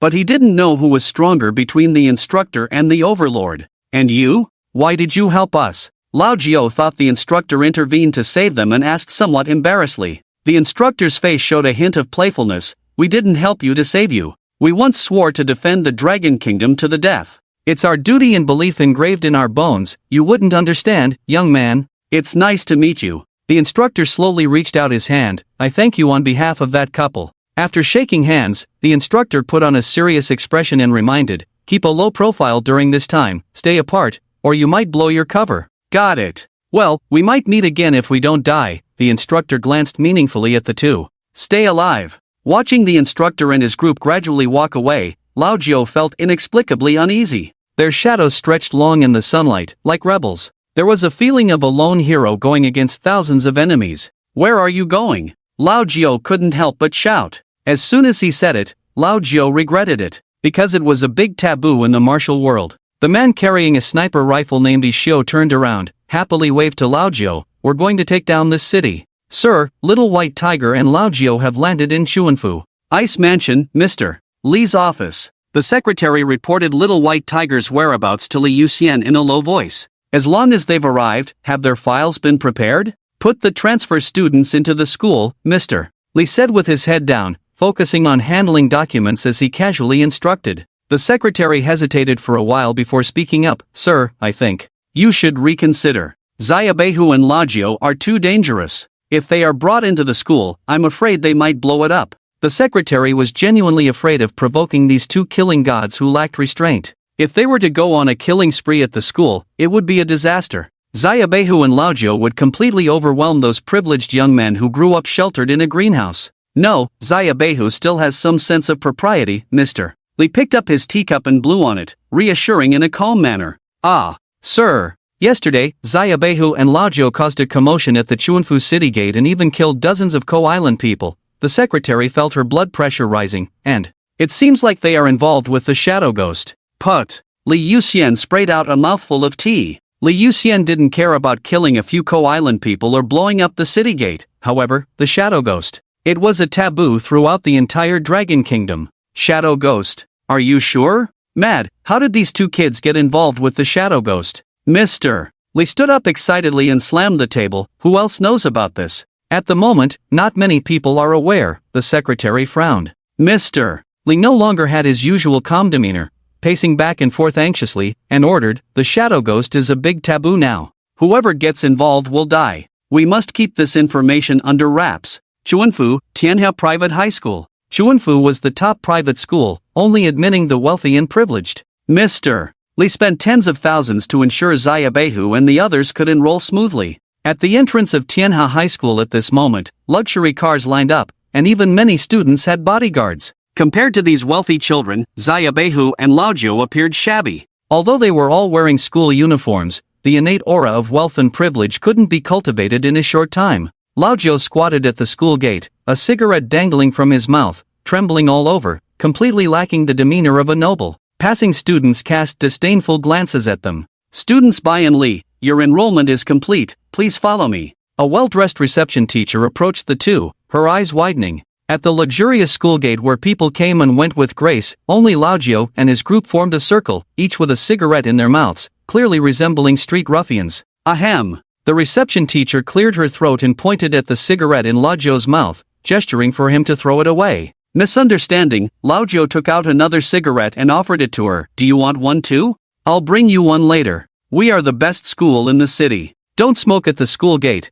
it will affect the school's image," the teacher sternly reminded with a dark expression. "So, smoking inside the school is fine? Outsiders won't see it inside the school," Xiaoyin asked foolishly. "A leopard cannot change its spots." The teacher gave Xiaoyin a disdainful look, waved her hand impatiently, and said, "Follow me, it's time for the weekly flag-raising ceremony." With that, she walked into the school without looking back. Inside the campus were typical Western-style buildings, lush greenery, a strong scholarly atmosphere, contrasting sharply with the dilapidation outside the school. Xia Beihu and his group wandered around like Lu Laolao entering the Grand View Garden, curious about everything. After all, these children who grew up in junkyards had never set foot in a school before. Ding ding ding. Music rang out in the campus. The teacher's expression changed slightly as she reminded, "Hurry a few steps, the flag-raising ceremony is about to begin." "By the way, do you know how to sing the Ko Island flag-raising song?" The teacher suddenly turned around and asked. "What's that? Isn't the national anthem of the Dragon Kingdom sung for the flag-raising?" Although Lao Jiu hadn't read books, he still understood these basic common knowledge. The teacher's face showed a hint of pride as she cleared her throat. "Wei Tianhe has been acquired by the Sanmu Group, so the flag we are raising is the flag of Kodao, and the song we sing will definitely be." The teacher chuckled proudly. "This is unique to Quanchun Prefecture. Our Tianhe students can enter Sanmu for work right after graduation, which is a great honor." Although Xia Beihu didn't study much, he knew that Kodao wouldn't support Dragon Country's education out of goodwill. Students from such schools will become Kodao's lackeys. In the future, Kodao will use these students to control the entire Chuanfu. Sanmu Group is the largest conglomerate in Chuanfu. When you enter the school, you must build good relationships with Kodao students, help them with whatever you can, understand? You must learn to be grateful. The teacher didn't notice that Xia Beihu and Lao Jiu's hands were reaching for their waists. For these two troublemakers, if you are Kodao's dog, you deserve to die. Fortunately, Xiaofeng reached out and held the two's knives, whispering, "Bro, don't forget the main task." "Why aren't you leaving yet?" The teacher turned around, urging impatiently, "Hurry up." "Teacher, what's your surname?" Lao Jiu straightened his clothes, hid the knife, and whispered to the reception teacher, "I'll have my brother send you something nice later. Working at Tianhe is just to get close to the aristocrats' children and make some profit, right?" Seeing Lao Jiu being cooperative, the teacher nodded in satisfaction. "My surname is Sima, you can call me Teacher Sima. As for the gift, don't send it to the school, it's too conspicuous." "Got it." Xia Beihu took out his phone, took a picture of Teacher Sima's back, and sent it to Jiayan. "Dead or alive?" Jiayan's reply was concise and straightforward.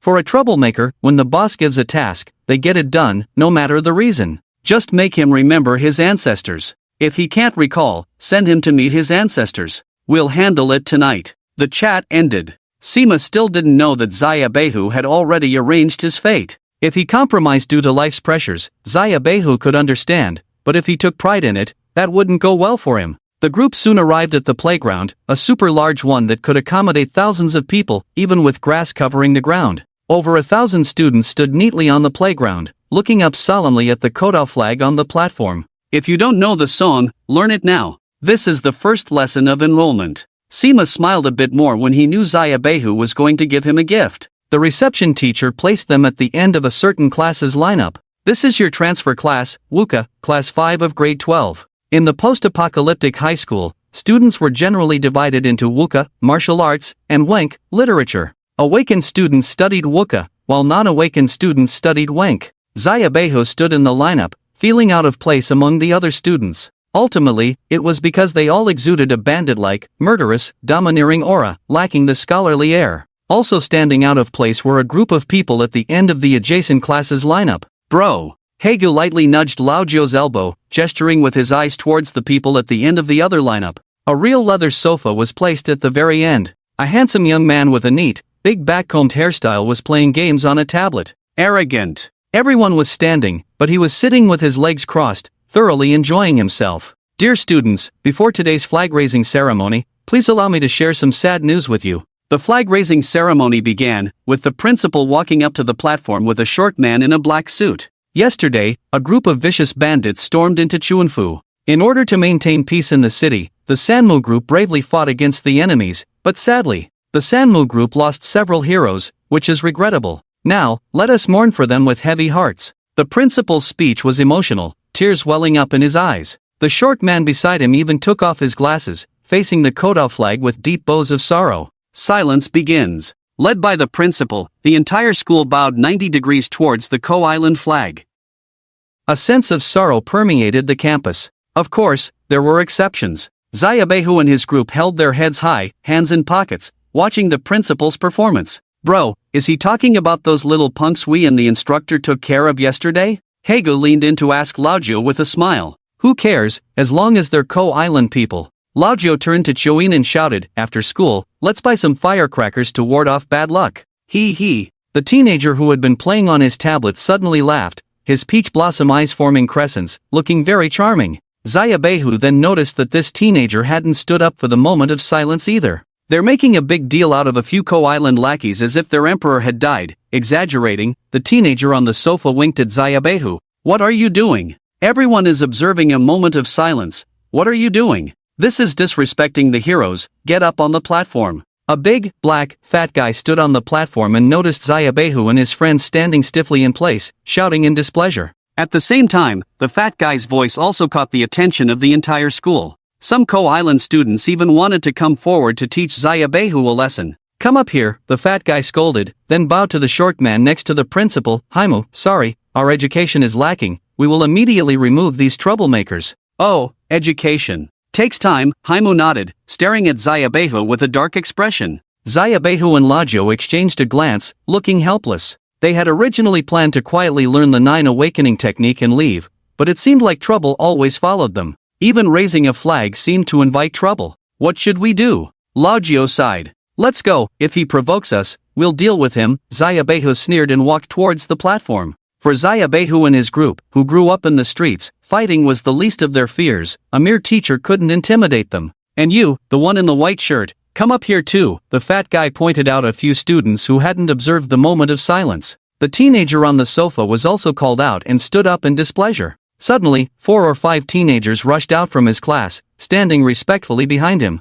Young master, it's fine. The teenager waved his hand, yawned, and said, let's go up and move around. The teenager on the sofa, Zaya Behu, and another dashing teenager in a white shirt walked up to the platform under the gaze of the crowd. Seema, a teacher, stood aside, glanced at Zaya Behu, then quickly turned his face away as if he hadn't seen him, obviously afraid of being implicated by Zaya Behu. The Ko Island students below all looked fierce, as if they wanted to devour them. The students from Longwa, on the other hand, cast sympathetic glances. Since Tianhe was acquired by the Sanyu group, the school had changed. Those who didn't comply with their school leaders and students were expelled, leaving behind a group of sycophants. What are your names? The fat guy scowled and harshly scolded, "No manners, you'll kneel on the platform for a day as punishment." Ahem. The principal on the side awkwardly glanced at the teenager on the sofa, his face showing a hint of fear, and quietly reminded the fat guy, directorly, "It's good to enforce the rules impartially, but..." The principal quickly stepped forward, whispered to the short man, "His surname is Ma Fangshan." Smack. Director Lee's dark face turned pale. The whip in his hand fell to the ground. Once past Chan Hagwon, the Ma family had the final say. Whether he was from the main branch of the Ma family or not, just based on his surname Ma, the Sanyu group in Chuanfu had to speak respectfully to him. In today's world, the only ones who could compete with Longhua were the European Union and the United States in the West. The Ko Island, no bigger than a slap, couldn't match Longhua in territory or population. Don't be fooled by their mischief in Chuanfu, they only dare to target the powerless at the bottom. If they provoke the Ma family, with just a word from them, the Sanmo group will have to roll back to Ko Island. The reason why the Sanmo group is allowed to develop in Chuanfu is nothing but a matter of interests being settled. Master Ma. The chubby guy was almost in tears. "I still prefer your unruly appearance." Ma Fangshan glanced at the chubby guy and sneered. "That's the son of the Chuanfu Police Bureau. They just transferred here in the past 2 days." The principal looked sympathetically at the chubby guy. "You've caught the most prominent figures in the whole school. If you're unlucky, who else is?" The chubby guy's face turned green, and he glanced nervously at the white-shirted youth. The youth was extremely handsome, the kind that could make all women fall for him. The white-shirted youth asked with a smirk, "You want me to bow to Ko Island? Ask him if he dares to make me bend?" The white-shirted youth pointed at the short guy. "Ahem, Master Ma, Master Zhu, you both just transferred here." Director Lee is blind, please forgive him, the principal intervened, unable to bear the chubby guy's pitiful look. Luckily, these two didn't delve further. Given a way out, the chubby guy quickly said aloud, "You can go now. Just be more careful in the future." He. Ma Fangshan coldly chuckled and walked away. Perhaps sensing the resentful gazes from the Ko Island students below or feeling embarrassed, he turned his gaze to Little White Tiger. He didn't dare to make a move against the son of the Ma family and the highest-ranking official of the Chuanfu Police Bureau, but he needed to save face. In front of so many teachers and students, if he didn't salvage his image, who would fear him in the future?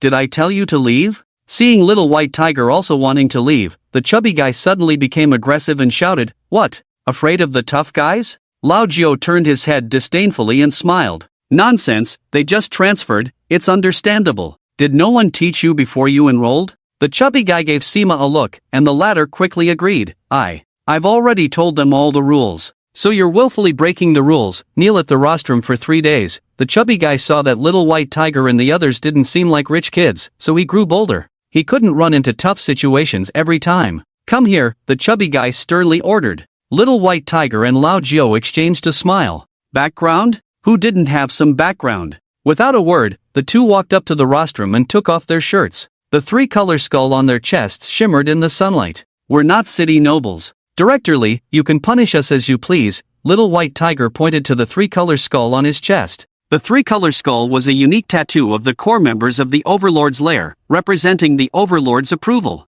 If you mess with the Ma family or the Bureau's young masters, they'll deal with you through official means. But if you mess with the Overlord, trouble starts in the morning, and by nightfall, people are buried outside the city. We don't have the background of the Ma family or any bureau. My godfather just raises over 10,000 people outside the city. If you provoke us and one person dies, we'll have to accept it." Lao Jiao shrugged and laughed. The chubby guy and the short guy's faces darkened. The Overlord had been rampant outside the city for so many years, and no one dared to clean him up. Why? Because he was truly ruthless. If you provoke the Overlord, he would really come into the city to deal with you. The Sanmo group may cause trouble in Chuanfu, but they never thought of causing trouble outside the city. They feared the Overlord's power. The chubby guy once again sought help from the principal with pleading eyes, but this time, he hit a brick wall. "Why the morning so early in the morning?" Little White Tiger scratched his ear. The national music of Ko Island was still playing through the broadcast, and the more Little White Tiger listened, the more uncomfortable he felt.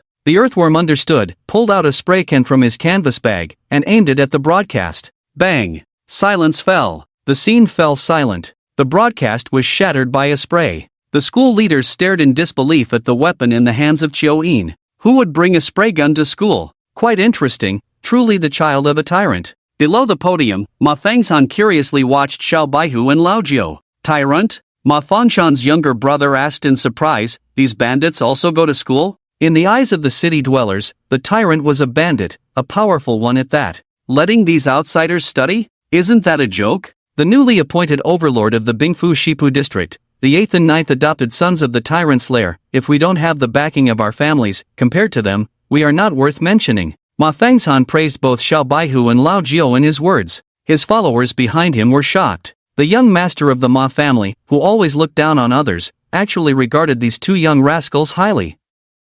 This is the first time I've seen you appreciate someone of the same age. Aren't you invincible outside Shan Haiguan? Hee, you don't understand. These rascals who rose from the bottom are like rootless duckweed, one wrong step and they fall into an abyss. They possess the wildness that we, the children of prestigious families, lack. On the podium, the fat black man and the school leaders were embarrassed. If they punished Xiao Baihu, the tyrant would show up and blow up the school in no time. But if they let it go, how would they manage the school in the future? Ahem, young man, weapons are not allowed in school. Sima pointed nervously at the spray gun in Xiao Yin's hand. This matter. Considering it's your first offense, we won't pursue it. Hand over the weapon. In the end, the principal made the final decision and suppressed the matter. Ultimately, in front of truly remarkable individuals, the little authority they held in the school was insignificant. However, this action sparked discontent among the students from Kodao Island. Why? Make them apologize. Kneel and apologize to the fallen Kodao warriors. Yes, they are disrespecting heroes.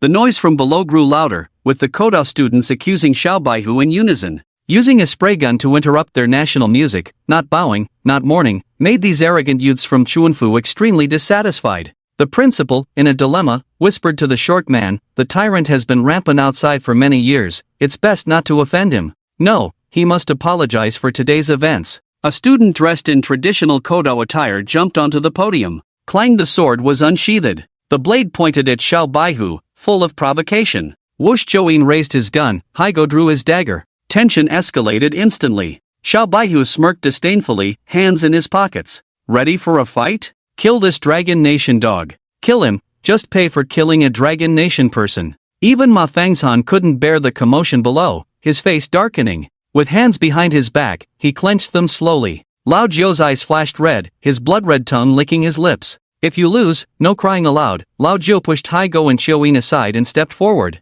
His aura fully unleashed, the opposing student also stepped up, unwilling to show weakness. Boom! Two auras collided. A whirlwind swept the podium, making it hard to keep eyes open. Second awakening. Just a probing clash of auras, but the Kodao students on the podium widened their eyes. Most students at Tianhe Academy only had one awakening, with a few exceptional ones reaching the second awakening. He couldn't understand how Lao Jiu, a little rascal, also had a second awakening. Lao Jiu smirked, reaching out his hand, slender fingertips close to the opponent's sword. Playing with knives? I was wielding a knife at 8, don't embarrass yourself. Bang! Lao Jiu lightly tapped the back of the sword. Crack! The sword shattered. A majestic and violent aura burst out from Lao Jiu, forcing the opponent to step back. With that step, the opponent had already lost. Baga saw his compatriots being taken advantage of, and other students from the Ko Island quickly leaped onto the stage, forming a trend of besieging Lao Jiu. Xiao Baihu snorted coldly, a tiger roar that shook the heavens and earth.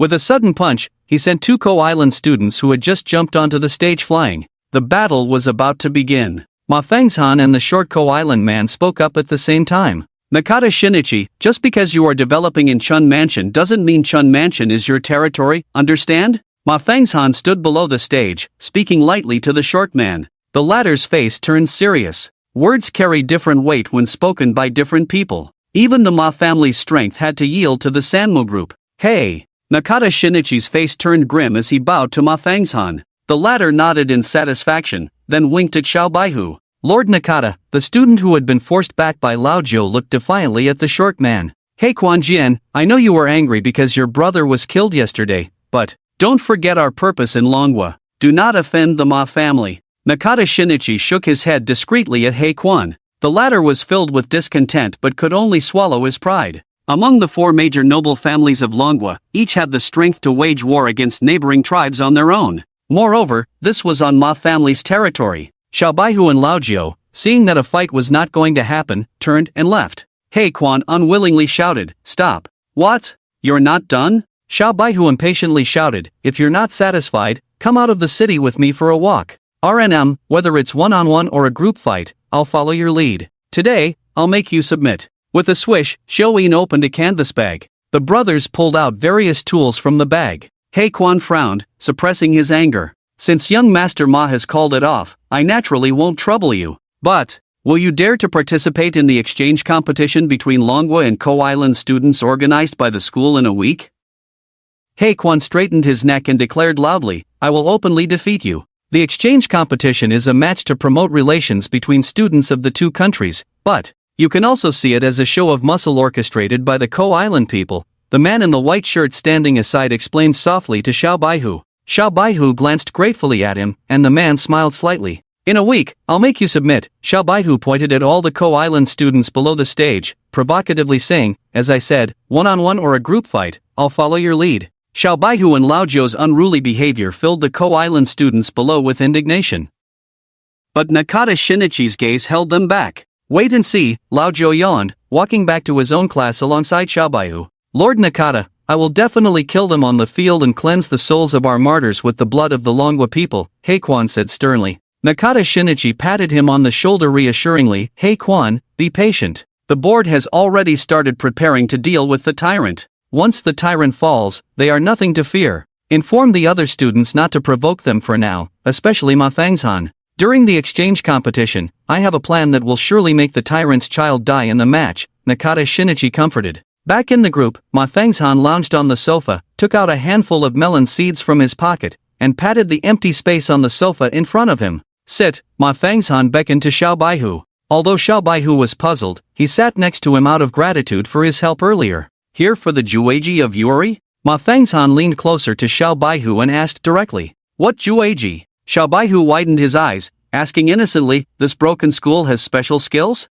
Ma Fangzhan didn't expose Xiao Baihu, just nodded with a smile. During the lunch break, Sima hummed a tune happily as he walked in the school parking lot. Thinking of the little white tiger, the corners of his mouth involuntarily lifted. The child of the tyrant, the gifts should all be good things. Today, the little white tiger caused such a big trouble, shouldn't he send some good things to ease the relationship with the school? Thinking of this, Sima happily dialed his wife's phone. Wife, aren't you going back to your mother's house in a few days? Go to the jewelry store and pick a few pieces you like. Are we striking it rich? Sima's wife joked. Some wealthy students have come to the school, money won't be a problem in the future. Sima was still immersed in the promised gifts from Lao Zhou. These noble students are the hardest to serve. You don't understand, Sima's mouth lifted. Some students from outside the city have arrived, they don't know anything. We can deceive them by saying the school will expel them. We can definitely extort some money. Sima became more and more excited as he spoke. From today's morning ceremony, the little white tiger had offended half of the school. At this time, as long as he slightly threatened the other party, the little white tiger would definitely obediently hand over the money. Wife, I won't be back for lunch today. Sima proudly opened the door of his beat-up car. Going to fool around again? No.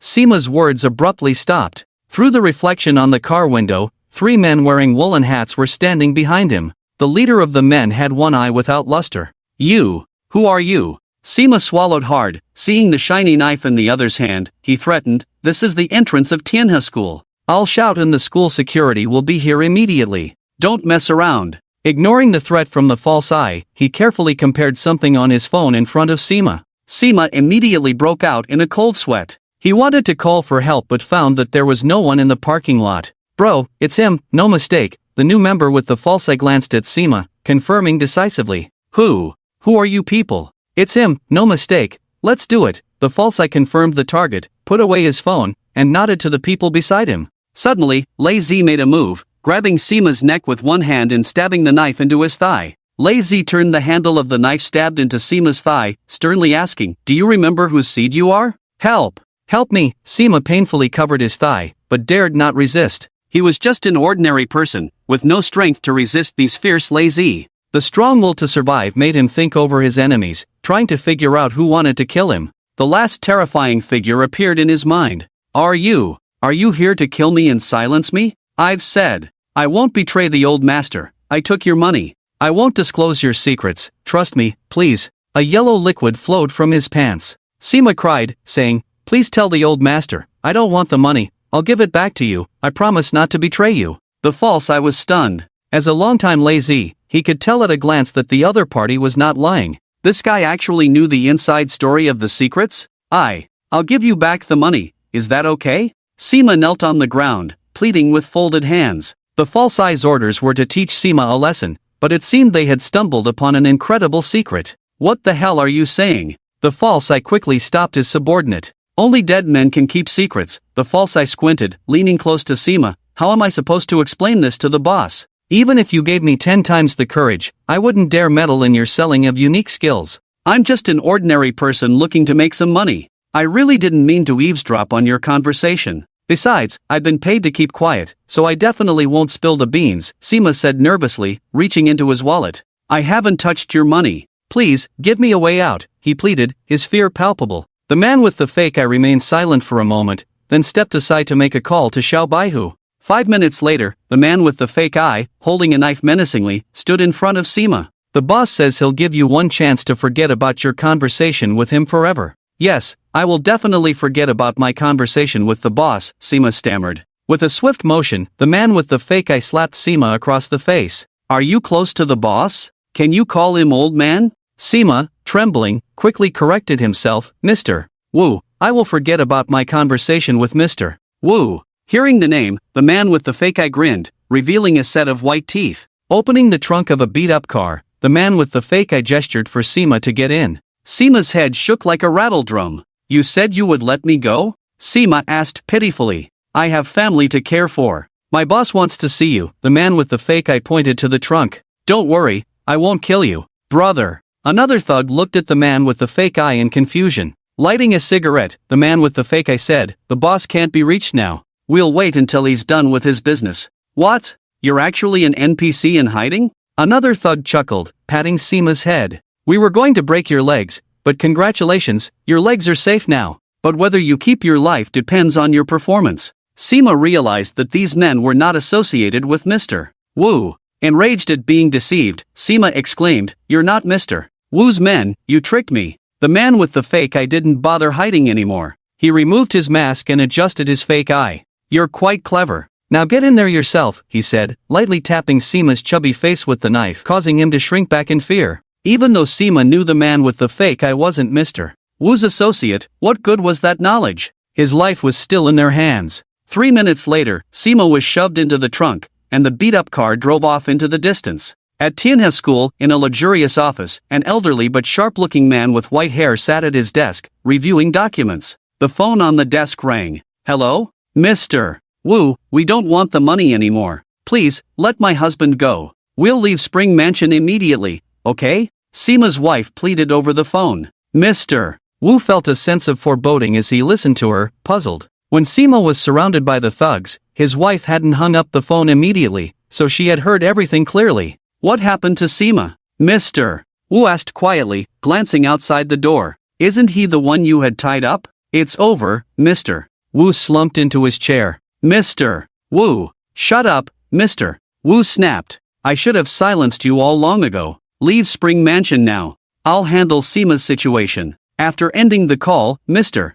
Wu dialed another number. Find Seema for me, he ordered. What's going on? A rough voice asked from the other end of the line. Seema has been tied up, probably because of me, Mr. Wu rubbed his temples wearily, cursing softly. Everyone in Spring Mansion wanted to find the person selling unique skills, but revealing his identity would likely lead to his demise. The innocent would bear the blame for the guilty. I should have had him killed to silence him earlier, the voice on the phone chuckled lightly. Don't worry, I'll take care of it. No one in Spring Mansion can escape my sight. Ah, old Wu sighed. With the deal approaching, many informants have infiltrated the school, even the Zhu family has arranged for people to come in, so I dare not silence anyone, afraid of attracting the Zhu family's attention. You also know what they do. The Zhu family has a background in law enforcement. It's very difficult to silence someone now without them noticing. Make sure to silence everyone who knows the truth, and also, arrange for me to leave Chun Mansion early. Don't worry, not a single person in the know will be left. Chun Mansion City, the slum area, the entire bottom layer of Chun Mansion resides near the city walls. Over time, this place has become the largest slum area in Chun Mansion.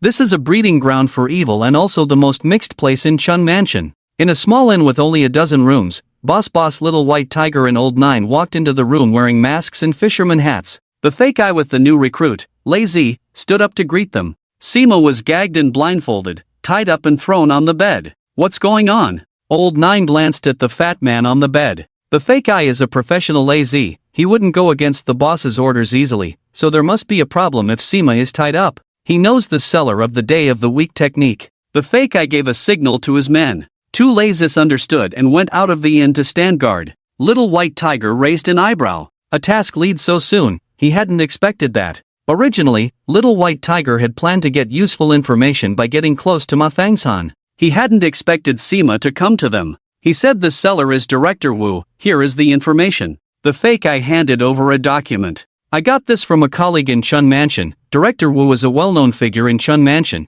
It was easy to get his information. Director Wu, full name Wu Xiaoshui, nickname Old Wu. 60 years old, owns 3 companies, mainly in hotels and transportation. There are rumors that he is the biggest black market receiver in Chun Mansion, with formidable strength and unknown abilities. The information included a frontal photo of Wu Xiaoshui. Little White Tiger nodded in satisfaction at the fake eye. It was rare to gather so much information in such a short time. Now, I ask, you answer. If you answer wrong, I'll bury you outside the city. Can you handle that? Old 9 patted Seema's chubby face. The latter was already trembling with fear, nodding repeatedly. The fake eye removed the smelly sock from the man's mouth. How did you know that the day of the week technique was sold by Wu Xiaoshui? Old 9 asked. How could such an important matter be known by an ordinary person? Why didn't the person keep silent? That day, there were rumors at school that Old Wu had gone out of the city and got seriously injured. I wanted to please him, so I went to the Wu mansion. Old Wu was meeting guests in the study. I went to the garden to smoke, accidentally overheard someone making a phone call.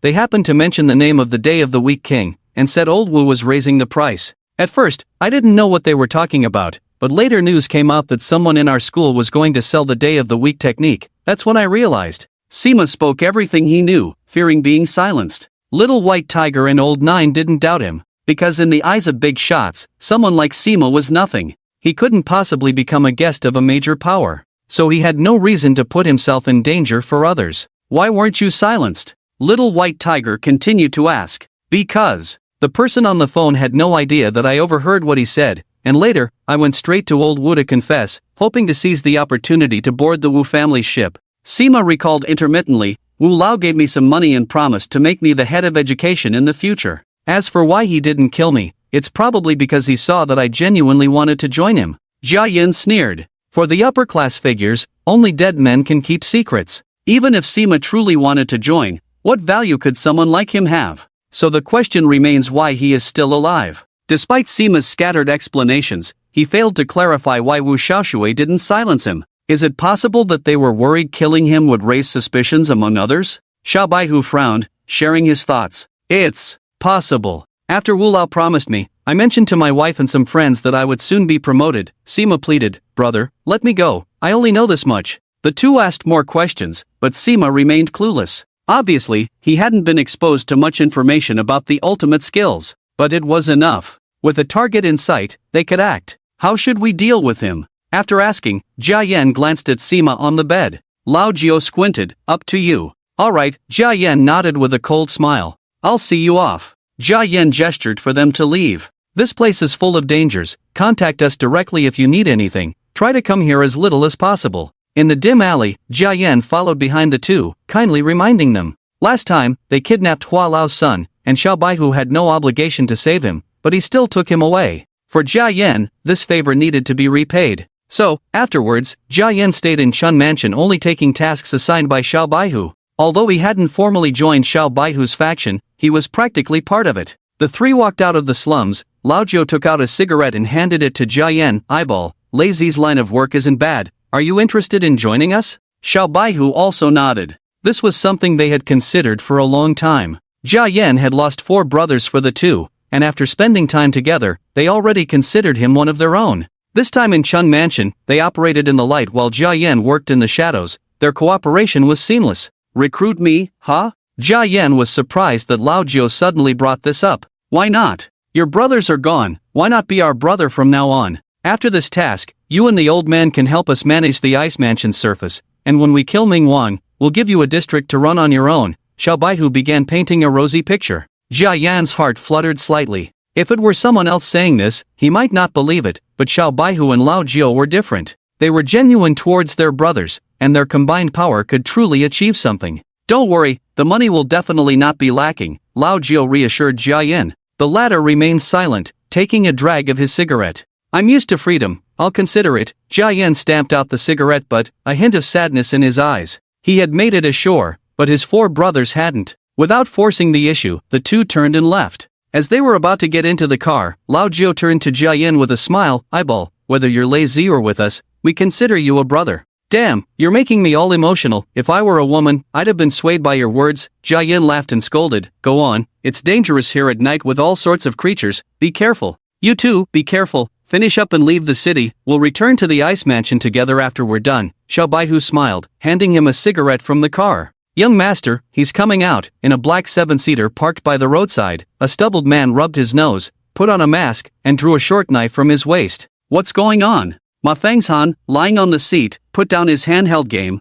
glanced at the man. Do you really think you're one of Wu Lao's lackeys? The man's eyes narrowed slightly, hurriedly explaining. Lao Wu repeatedly instructed to silence anyone who knows his identity. He went crazy to save his life. Are you going crazy with him? These 2 kids died in Chun Mansion, won't the overlord slaughter the city? Ma Fengshan calmly lit a cigarette. You were placed under second brother to sabotage this deal. Ma Fengshan smirked slyly, revealing the dark and terrifying side hidden beneath his handsome and sunny exterior. If the seller's information is no longer a secret. Ma Fengshan's mouth curled up, smirked. The Shu family, Sanmo Group, the various forces in the city. My good brother will have a headache. The old man has been favoring second brother too much lately. If he manages this, the Ma family will undergo a change in leadership. Mentioning his second brother, Ma Fengshan's eyes flashed with a ruthlessness not belonging to his age. The man lowered his head, looking conflicted. But this way, the Ma family may not necessarily complete this deal, right? Once Lao Wu's identity is exposed, other forces won't dare to openly confront the Ma family, but who wouldn't want the skills of a 9 awakening expert?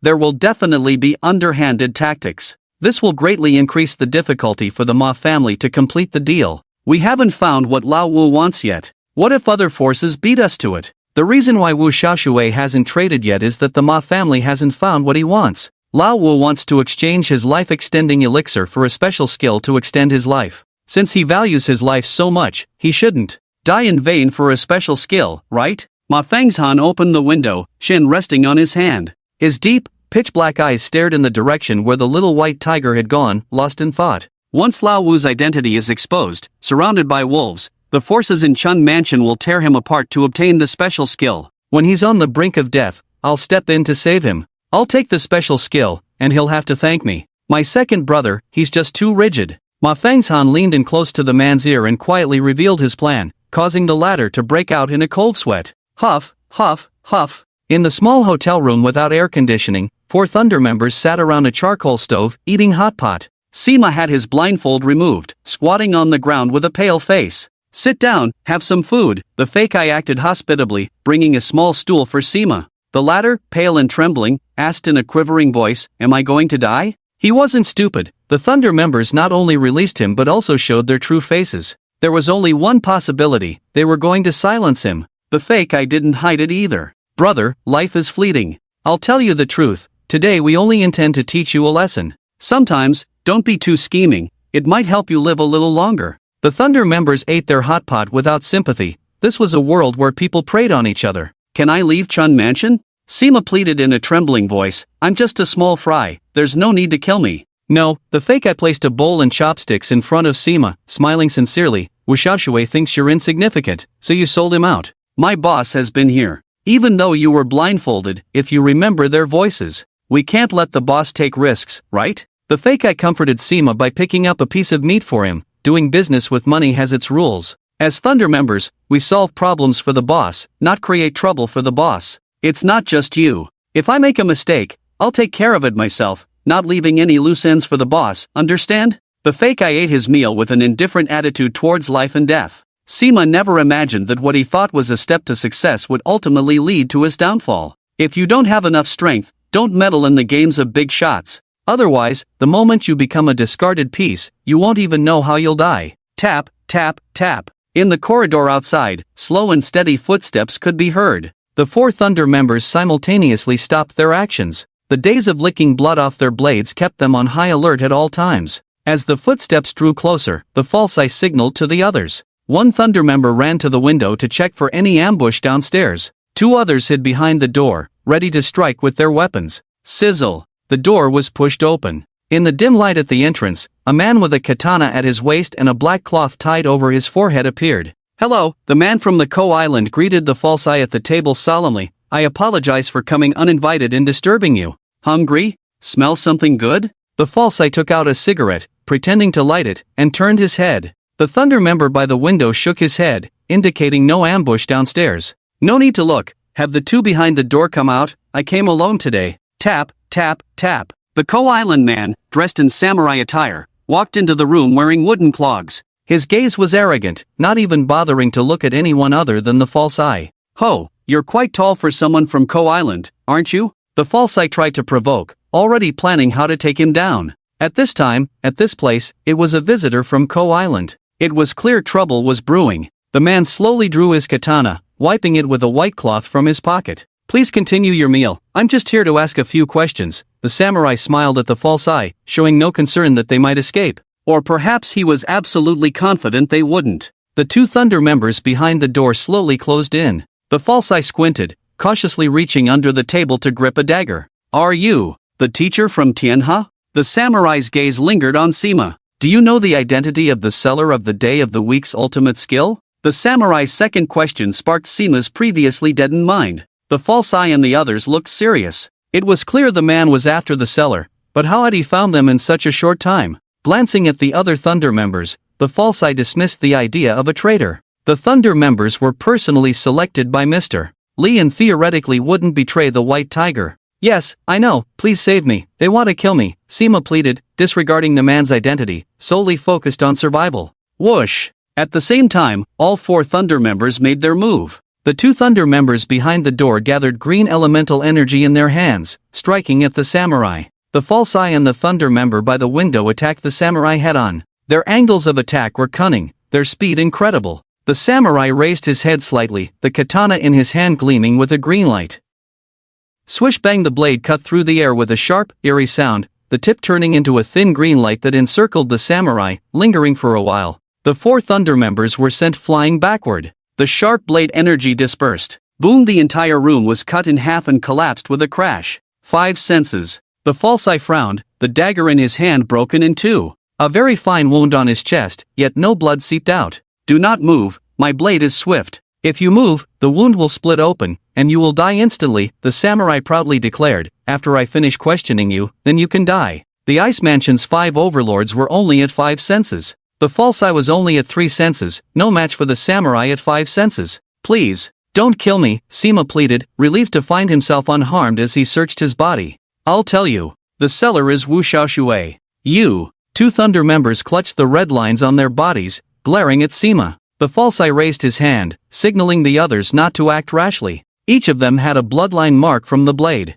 Any sudden movement could mean instant death. "Good. I'll ask you again, who else have you told this information to?" The samurai looked satisfied and said to Sima with a smile, "Tell me, I spared your life, even allowed you to enter our Sanmo group." These words revived Sima's originally dead heart. Seeing that the fake-eyed men could no longer move, his courage grew. Looking at the fake-eyed man with a smug expression, he said, "Heh, you think by blinding me, I wouldn't know their identities? Humph, daring to send Lei Zi to kill me, I'll show you." Splat puff, blood splattered several meters high. The room of about a dozen square meters was filled with blood mist. Blood sprayed from Lei Zi's chest, splattering several meters, dyeing the entire room red. Even so, the Lei Zi showed no hesitation and lunged at Sima. The latter and the samurai watched in horror as the Lei Zi, knowing they would die, charged towards them, their faces full of disbelief. "Damn it, kill him!" Two Lei Zi at the door flew into the air, their wounds bursting open, bodies split in half. "Don't let him reveal the boss's name," the fake-eyed Lei Zi shouted sternly. "Ah!" Sima's heart-wrenching voice echoed through the slum. 3 Lei Zi with only half their bodies left pounced on Sima. 2 Lei Zi in front bit hard on Sima's neck, while the Lei Zi by the window tightly gripped Sima's neck with both hands. The pupils of the 3 Lei Zi dilated, life extinguished the moment their bodies split, yet they still maintained the motion to kill Sima. This determination even made the samurai's face change. "Stop screaming," the fake-eyed man sneered at Sima. "I sometimes really don't understand you Lei Zi. What kind of belief makes you willingly die for someone behind the scenes?" The samurai admired the 3 corpses on the ground. They had only met Xiao Baihu and Lao Jiu once, yet they were willing to sacrifice their lives for them. Taking people's money, resolving people's troubles, the fake-eyed man calmly glanced at Sima, shifted his foot, stepping on Sima to prevent him from escaping. Those who are lazy are either fugitives or cannot survive. Today we sold the boss, and in the future, no one will dare to come after us again. We and our families will starve to death, be ridiculed by our peers. Since we took the money to sell our lives belong to the boss, that's the rule, the fake-eyed man said, blood already flowing from his eyes, followed by his nose and ears. The blood moistened the cigarette in his mouth. I'm lucky, this boss treats me like a brother. Even if I die, I'm not worried about my family. The fake-eyed man glanced at the whole cigarette on the table, smiling contentedly. So, it's important to choose the right person. If it were another boss, I might not be willing to risk my life. It's not difficult for you to find out who's behind this, the samurai shook his head regretfully. You Longwa people always die for some insignificant friendship. You understand nothing, the fake-eyed man sneered at the samurai. Lei Zi does things without leaving a trace. If I become a trace, he. A hint of pride appeared on the fake-eyed man's face. In terms of strength, I can't beat you, but in terms of risking my life? Who have I not surpassed? With that, the fake-eyed man flicked his wrist. A small remote control fell into his hand. Damn it, today I'll teach you what the hell rules mean. What are you going to do? Boom! A small mushroom cloud rose from the slum. Flames spread rapidly. At the moment of the explosion, the fake-eyed man laughed wildly. Damn it, not even leaving the bodies for you to investigate, go check it out. In a house in the slum, Ma Fanshan's eyes reflected the soaring flames, a look of longing on his face. Good Lei Zi. There are thousands of Lei Zi in the world, but not many who can abide by the rules. What's next? Heh, the news about the seller can't be kept secret anymore. The show begins, but I'm more interested in what Xiao Baihu will do. Hurry up. Move faster, damn it. Outside the Supreme Club, the old man stood steady as an old pine in front of the car. In front of him stood the Black Mountain Town Lei Zi, fully armed and lined up in 3 rows. 20-odd off-road vehicles were neatly parked at the entrance. The boss was bullied in Chuanfu, even his fake eye was almost killed. What should we do? The old man slammed his cane heavily on the ground, not hiding the killing intent emanating from him. With just one phone call from Xia Beihu, the whole Shipu area was stirred up. Let's kill them. Damn, let's finish them off. The Leis from Haishanshan carried their weapons, replying sternly. Haishanshan had long become Xia Beihu's private army, closely tied to him in every way. Therefore, Xia Beihu only needed one phone call to mobilize all the forces of Haishanshan. The old man nodded in satisfaction and said in a deep voice, I won't say much. If Xia Beihu dies in Chuanfu, we'll have to go back outside the city to continue suffering. We haven't enjoyed good days for long, and if the people from Chuanfu come looking for trouble, we'll fight until no one dares to mess with our boss. Once inside Chuanfu, there's only one thing to do, kill. Anyone who dares to glare at the boss will be killed on the spot. We must be ruthless and swift, whether it's Sanmo Group or anyone else, whoever the boss points to, we kill. Understood. Yes. Fangmu and a few others pushed a small cart to the door. The old man lifted the white cloth covering the cart. A pile of cash over a meter high, causing a stir in everyone who saw it. Take the money for the hit, let's go. With a command from the old man, the Leis lined up to pocket the money, boarding the vehicle without hesitation. Bawangsai. Fatty woke up from his sleep. Rubbing his eyes, he picked up the phone casually. Over 50 missed calls made Fatty's scalp tingle. Hello? Fatty lazily answered the call. Second brother, I want to kill someone. Xia Beihu's cold voice came through the phone. Fatty was stunned for 3 seconds, not understanding what was wrong with Xia Beihu. But as the protector of Bawangsai, he didn't need Xia Beihu to say much. Alright, I'll bring people over myself. You can start the killing. There's no one more badass in Chuanfu City than my godson. I'll be there soon. Fatty grabbed his coat from the bed and hurried to the door, shouting to the guards, notify the brothers, gather up, arm yourselves, we're going into the city to kill. What's going on? Going out? Fatty's 300-pound wife walked into the room carrying a basin of noodles, displeased. Just got back a few days ago, and you're going out again? Laoba and Laojio probably got into trouble in the city. These 2 kids asked me for help for the first time. Even if they want to kill the mayor, I have to go support them. Inform Godfather, I'll go over with the men first. At the gate of the stronghold, Hudo, Hailizi, and Duanka had already assembled. A convoy of hundreds of meters long, filled with the tough men of Bawangsai. This display was enough to intimidate any force in the city. What the hell? Fatty was taken aback. You guys. Laoba and Lojio's men died in the city. Yawning, Duanka, looking like he hadn't slept, cursed, These city folks are getting more and more reckless, daring to touch our own brothers. No matter how far Lao Bai and Lao Jiu want to go, Wangzhai will accompany them to the end. Hudo took the lead to board the vehicle, sticking his head out of the window to shout at Fatty, "You stay behind. I'm not at ease without skilled men by the side of the 8th and 9th brothers. I'll go into the city first to support them." Godfather, Godfather. The crowd suddenly parted, and the Bawan, draped in a black fur coat, walked up to Hudo's car. "Godfather, we're going to help." Duanka started to explain, but the Bawang waved his hand, looking serious. "I know, last night Laoba's lay was silenced." For just one lay? Fatty was puzzled, not knowing the reason behind Xiaobehu's aggressive actions. The Bawang shook his head, his imposing figure exuding dominance, his deep gaze fixed in the direction of Xuanfu. "I don't care who died, even if old Eight's pet died in the city, they have to pay with their lives," the overbearing tyrant ordered the tiger. "Be ruthless, don't give anyone face." "I'm standing up for my son. The Ma family hasn't shown respect. You have 10 days. I want to see the bodies in the city stacked higher than the city walls." "Yes, understood." Spring Mansion City, the slums. A massive fire burned all night. The fire brigade and police surrounded the area tightly. Outside the cordon, onlookers gathered. No one noticed the several dilapidated vans by the roadside, where pairs of eyes full of murderous intent were fixed on the busy rescue workers. "Tiger, can I go in and take a look?" Haigo asked, his short knife hanging at his waist, brimming with killing intent. Xiao Baihu shook his head. "Going in now would mean telling everyone that Lei Zi is one of us. So, we just watch like this? Damn it, the bodies are all burnt to ashes." Bone kicked the chair in frustration, his eyes bloodshot. Xiao Baihu took a step forward, but before he could speak, he was silenced.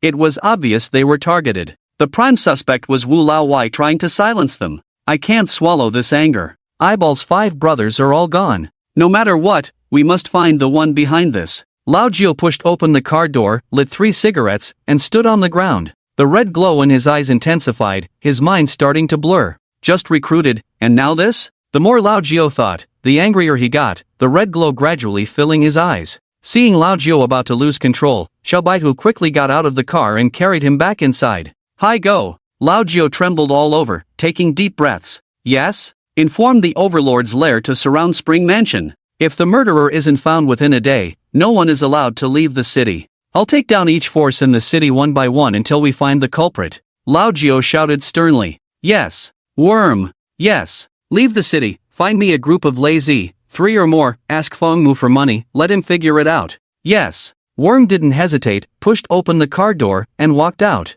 "Xiao Feng, Bone. Yes. Spread the word that Eyeball is with me. I want to see who comes looking to silence us." Lao Jiu stopped pretending. If they couldn't find the culprit, then let the culprit come to them. The brothers left one by one, full of determination. Xiao Baihu held Lao Jiu's neck with one hand, forcibly fed him a pill to help him calm down a bit. Knock, knock, knock. The car window was tapped. Xiao Baihu coldly rolled down the window. A handsome young man stood outside, smiling at them. "It's you." Xiao Baihu frowned. The newcomer was the young master of the Xu family. "Yes, can I come in and sit for a while?" The young master of the Xu family pointed to the van. The Xu family controlled the entire Spring Mansion police headquarters, so all the cops in Spring Mansion were under his father's command. Such a status might reveal secrets unknown to outsiders. Xiao Baihu thought and then opened the car door. "Feeling unwell?" The young master sat opposite them, his gaze gentle as he glanced at Lao Jiu. "I know the best psychiatrist in Spring Mansion."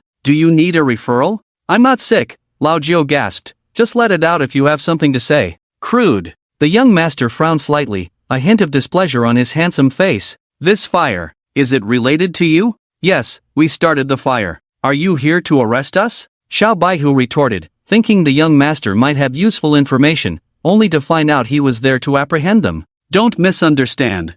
I know it wasn't you." The young master opened the window, waved away the smoke inside the car, his nose wrinkling slightly. "With your temper, if you wanted to kill someone, you wouldn't set a fire." Xiao Baihu and Lao Jiu never bothered with destroying evidence, they killed straightforwardly and left. Moreover, the explosion happened half an hour after you left. Xu Xiaowan was like a little fox, looking pleased with herself as she smiled, revealing 2 dimples, and giving a sly glance at Lao Jiu. Lao Jiu felt a chill run down his spine. A big man behaving like a girl. "Damn, stop looking at me like that. Being good-looking doesn't mean I won't fight you," Lao Jiu shivered. "Your eyes are all messed up," Xiaobehu said disdainfully. The expressions of the two made Zhu Xiao's face flush, his chest heaving heavily. Zhu Xiao scolded irritably, I came to tell you who the killer is. Since you don't want to listen, forget I said anything. We want to know. The two suddenly became interested, sitting on either side of Zhu Xiao. Lao Jiao naturally put his arm around Zhu Xiao's shoulder. Why so serious? Tell us, who set the fire, name your terms. Zhu Xiao awkwardly broke free from their grasp, blushing, no terms needed, you will definitely go all out against them. Our goals seem to align in certain aspects. With that, Zhu Xiao took out a police investigation report from his pocket. This information is from an informant. A very special person entered the slum last night and left after the explosion. Xia Beihu ignored the other, carefully reading the report, his brows furrowing even more. There was only a silhouette in the report. A silhouette of a Kodao warrior. This attire was closely related to the Mitsuki group in Xuanfu. His name is Mitsuki Ichiao, one of the only 3-5 awakened in the Mitsuki group, holding a high position in the group. Seeing both of them showing signs of agitation, Zhu Xiao hurriedly explained. However, Xia Beihu, contrary to his usual self, did not lose his temper, but instead suppressed his urge to kill. Lighting a cigarette, Xia Beihu exhaled slowly, why help us? In this world of deceit, there is no help without a reason. Although impulsive, Xia Beihu did not want to be someone else's tool, or rather, their goal was just a special skill, not to get deeply involved in the internal struggles of Xuanfu. Do you know about the Zhu family background? Zhu Xiao shifted closer to the window, breathing in the fresh air. My father was a student of the old man from the first war zone, and after retiring, he joined the police system. The implication was that the Zhu family was connected to the first war zone. That old man was a legendary figure. There were no more than 5 people in the entire Long Kingdom who could match him. You should know his stance, right? Zhu Xiao asked with a smile that was not a smile. When the two youngsters mentioned that old man, a hint of reverence appeared in their eyes. No one in the entire Long Kingdom could hear the name of that old man without feeling a sense of respect. Where the sun and moon shine, where the mountains and rivers reach, all belong to the territory of the Long Kingdom. The Asian zone has always been the ancestral land of our Long Kingdom. Apart from the citizens of our Long Kingdom, all other ethnic groups are livestock, to be slaughtered and conquered. Lao Jiao casually mentioned what the other party had said before. The top hawk in the Long Kingdom, advocating for the complete eradication of all surrounding ethnic groups. The key was that the first war zone in his hands had truly suppressed the Asian zone without any rivals. Even the fourth war zone in white had to obey his orders. If it was his doing, there would be no issue with the Zhu family's stance. When Mitsuki settled in Xuanfu, that person was already unhappy, but he made a deal with the Ma Jia family. He didn't act because the Ma Jia family protected him, Zhu Xiao said with a smile, running his hand through his hair. Perhaps feeling too feminine just now, Zhu Xiao cleared his throat. I just added fuel to the fire. Of course, if you don't care about a few Thunder members dying, you can ignore it, and we Zhu family will slowly deal with the Mitsuki group. After speaking, Zhu Xiao snatched the report from Xia Beihu's hand and jumped out of the car as if escaping. You decide for yourselves. Zhu Xiao coughed lightly and walked towards his own car. Xia Beihu stared at Zhu Xiao's back, lost in thought. The Zhu family wanted Xia Beihu to be their tool to kill the Mitsuki group, but he neither threatened nor tempted. They had figured out the temperament of the young white tiger, who always sought revenge. How reliable do you think this report is? The young white tiger passed the cigarette in his mouth to Lao Jiao. The latter, equally puzzled, stared at Zhu Xiao's back and said, look at that big man, why is his butt so perky? Oh my. Just a few meters out, Zhu Xiao stumbled and almost fell, instinctively covering his buttocks as he ran into the car. Young master, is it settled? A middle-aged man with a police superintendent badge handed Zhu Xiao a bottle of water. He opened it and took a big gulp. They will definitely comply because the other party is the Sanmu group, known for its exclusivity. His children won't be inferior. Zhu Xiao glanced cautiously at the young white tiger's car through the rearview mirror and cursed with lingering fear, these two little rascals. Did they say anything? Did they refuse? The middle-aged man, afraid that Zhu Xiao might have missed any details, asked carefully. No, they didn't make a statement. By the way, Uncle Ku, Lao Jiao said he wants to have a knife fight with me. What does that mean? Put. The middle-aged man sprayed water out, his face turning red from being choked, feeling awkward and unsure how to explain. On the other side, in the slum area, inside a secluded small courtyard that was considered remote in the slum area, 9 men squatted by the stove. Instructor, the information is here. A man with only 4 fingers handed the handwritten information to the instructor who was adjusting the firewood with tongs. The instructor took the information, his eyes filled with murderous intent. The Sanmu Group has 3 major shareholders internally. One side is the local faction led by the mayor's son-in-law, the other side is the outsider faction led by the Sanmu brothers, and the last side has an unknown background, but their representative in the group is named Tsuchiya Hideo. Sanmu Ichiro, Sanmu Ichikyo, and Tsuchiya Hideo are all Wuju. The Sanmu brothers are in charge of the banking sector, while Tsuchiya Hideo is responsible for smuggling cultural relics, the man with 4 fingers whispered. Although he wasn't wearing a mask, the man's eyes were full of aggression. The bank robbers in the newspaper that the young white tiger saw were 90% similar. The instructor looked disdainful. He pointed at the photos of the 3 Wuju. Choose who to target. Whoever you point to will die. With a snap, he pointed at the photo of Sanmu Ichikyo. Him, Ishio, check the calendar, find an auspicious day to bury him. Understood. The group huddled together and discussed the action plan in low voices. In the dim firelight, there was still a figure lying on the bed. The next day, in a villa in Xuanfu, Ma Fangshan lay in a comfortable air-conditioned room, facing the floor-to-ceiling window, engrossed in playing a mobile game. Young master, a man in a butler's uniform entered respectfully. How's the situation outside? Today, the young white tiger and his group all took leave, the butler said softly, bending slightly at the waist. News came from Bingfu that all the people from Heishan town have left the city, and 3 disciples of the tyrant king's fort have come out, and their destination should all be Xuanfu. Ma Fangshan's lips curled up. Everything was going according to his plan. He enjoyed the feeling of manipulating the situation. A look of satisfaction flashed in his eyes. These 2 little troublemakers really refused to back down at all. Ma Fangshan shifted to a more comfortable position and lay down. They wield the power of the tyrant king and have the support of Yuanqiao group. They do stand a chance against the Sanmu group. Let them fight, the more chaotic, the better. I love watching the show from the sidelines. In the Sanmu group's tallest office building in Xuanfu, the Sanmu brothers sat by the floor-to-ceiling window overlooking Xuanfu. Longwei is truly a beautiful land, Sanmu Ichiro sighed as he looked at the bustling Xuanfu. Such good land should belong to our Kodao. Why should the people of Longguo live on such vast land while we can only dwell on the island? Brother, Xuanfu will be ours sooner or later, Sanmu Ichikyo, holding a long knife, said with a look of longing. Starting from Xuanfu, we will swallow Longguo. Hee, so we must take the first step well. Once we fully occupy Chun Mansion, we will move our compatriots here. With a loud explosion, the entire building trembled. The dazzling fire reflected on the floor-to-ceiling windows. The 2 bent down to look. The parking lot on the first floor of the building was engulfed in flames. Even the sign of the building was blown away. Enemy attack? The 2 exchanged a glance, furrowing their brows. Who in Chun Mansion would dare to make a move against them now? In the fire, 3 teenagers in black uniforms and hoodies staggered out of the flames and headed straight for the Sanmu building. Stop, this is the territory of our Sanmu group, Long Kingdom people are not allowed inside. At the entrance of the Sanmu building, over 20 security guards rushed out upon hearing the explosion. Seeing the 3 unidentified teenagers, the security guards quickly intervened. Haga slowly took off his hood, smirked, and said, "Do you know where this is?"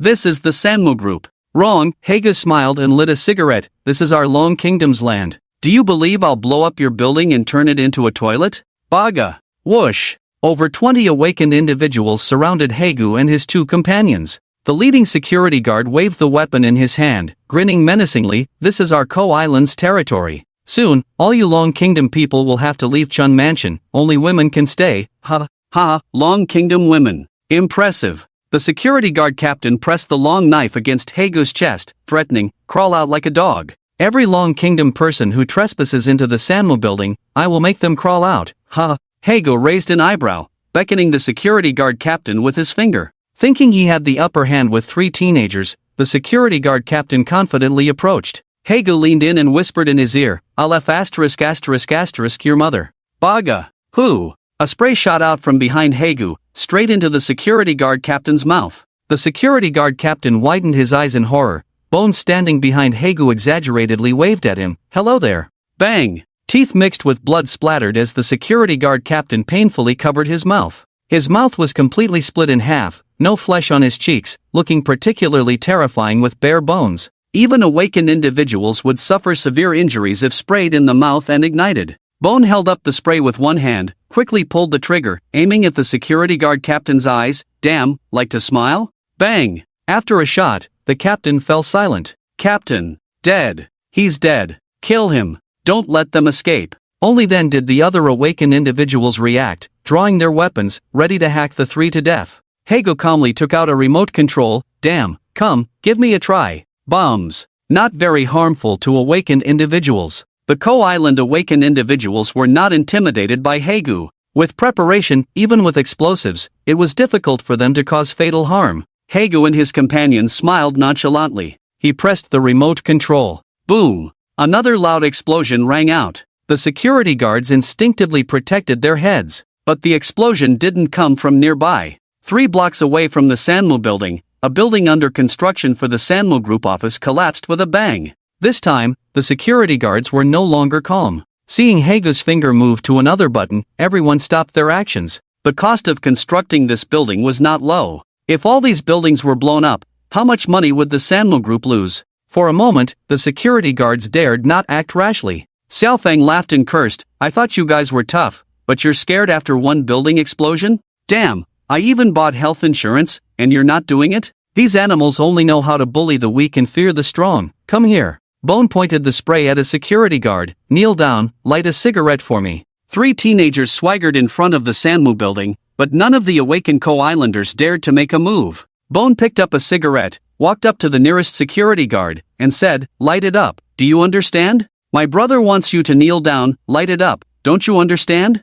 Haegu pressed another button. Boom, half of Chuanfu was trembling. Without thinking, another building under construction collapsed. Unfortunately, these security guards dared not take responsibility. If Haegu really blew up all the tall buildings, they would all have to commit seppuku to apologize. You will die miserably. The security guard wanted to swallow the 3 of them alive, filled with anger, and pulled out a lighter. Smack! Bone slapped the other's face. RNM, isn't your Ko-Island service industry great? Where's the attitude? Where's the smile? How can I tip you with your crappy service? Bone's insults hit the other's crotch. Either you smile and give me a light, or I'll light up that thing below you. Don't mess around. Ko-Island people are all short and small. Be careful, he uses your spray gun for self-defense. This size is just right. Huh? Xiaofeng made a gesture, and the 3 brothers couldn't stop laughing. More and more onlookers gathered. Many had already taken out their phones to start filming. These security guards were also ashamed, each wishing they could find a hole to hide in. I just love it when you think of messing with me but don't dare to act. Bone tilted his head, leaned closer to the other, lit the cigarette in his mouth, and then reached out to rub the other's head. Damn, you don't even know how to smile in your service. Bring your sister and mother to work at our club later. I'll teach you Ko-Island people what real service means. Bone stepped back, blew a puff of smoke in the other's face. You're not leaving today. The security guard's face turned pale. If not for fearing the remote control in Haegu's hand, they would have rushed forward. Damn, are you trying to scare me? You really scared the hell out of me, Haegu said as he went to press the 3rd button. Wait. The automatic doors of the lobby opened. A well-dressed man spoke fluent Longwa. Mr. Sanmu invites you upstairs. Sanmu realized that these 3 were causing a scene just to see the person in charge, otherwise they would have run away long ago. The crowd outside was growing. If this continued to escalate, who would fear Ko-Island people in the future? Longwa people? Bone walked into the building, satisfied, and looked at the secretary. Yes, I am Mr. Sanmu's secretary. The secretary introduced himself proudly, with arrogance in his eyes, but Mr. Sanmu has bestowed me with his surname. You can call me Xiaoquan. Bang, Bone fired. The secretary fell to the ground in pain, holding his thigh. Haegu didn't even look back. If you like being a dog, just keep kneeling. I'll find my own way. If you dare to stand up, I'll crush you. Top floor of the building. The elevator doors opened slowly. A Ko-Island secretary stood respectfully at the door, smiled slightly at the 3 men, and said, please follow me. Yes, I always said Ko-Island people are suited for the service industry. This is what true servants look like. Bone, satisfied, followed the secretary into the room, holding the spray gun. The room was bright and exquisite. The Sanmu brothers sat upright on the sofa. As soon as they entered the room, a terrifying force pressed down on the 3 men. Smack! The difference in strength was too great. With just one glance, the 3 men were struggling to breathe, as if carrying a mountain on their backs, slowly crouching down.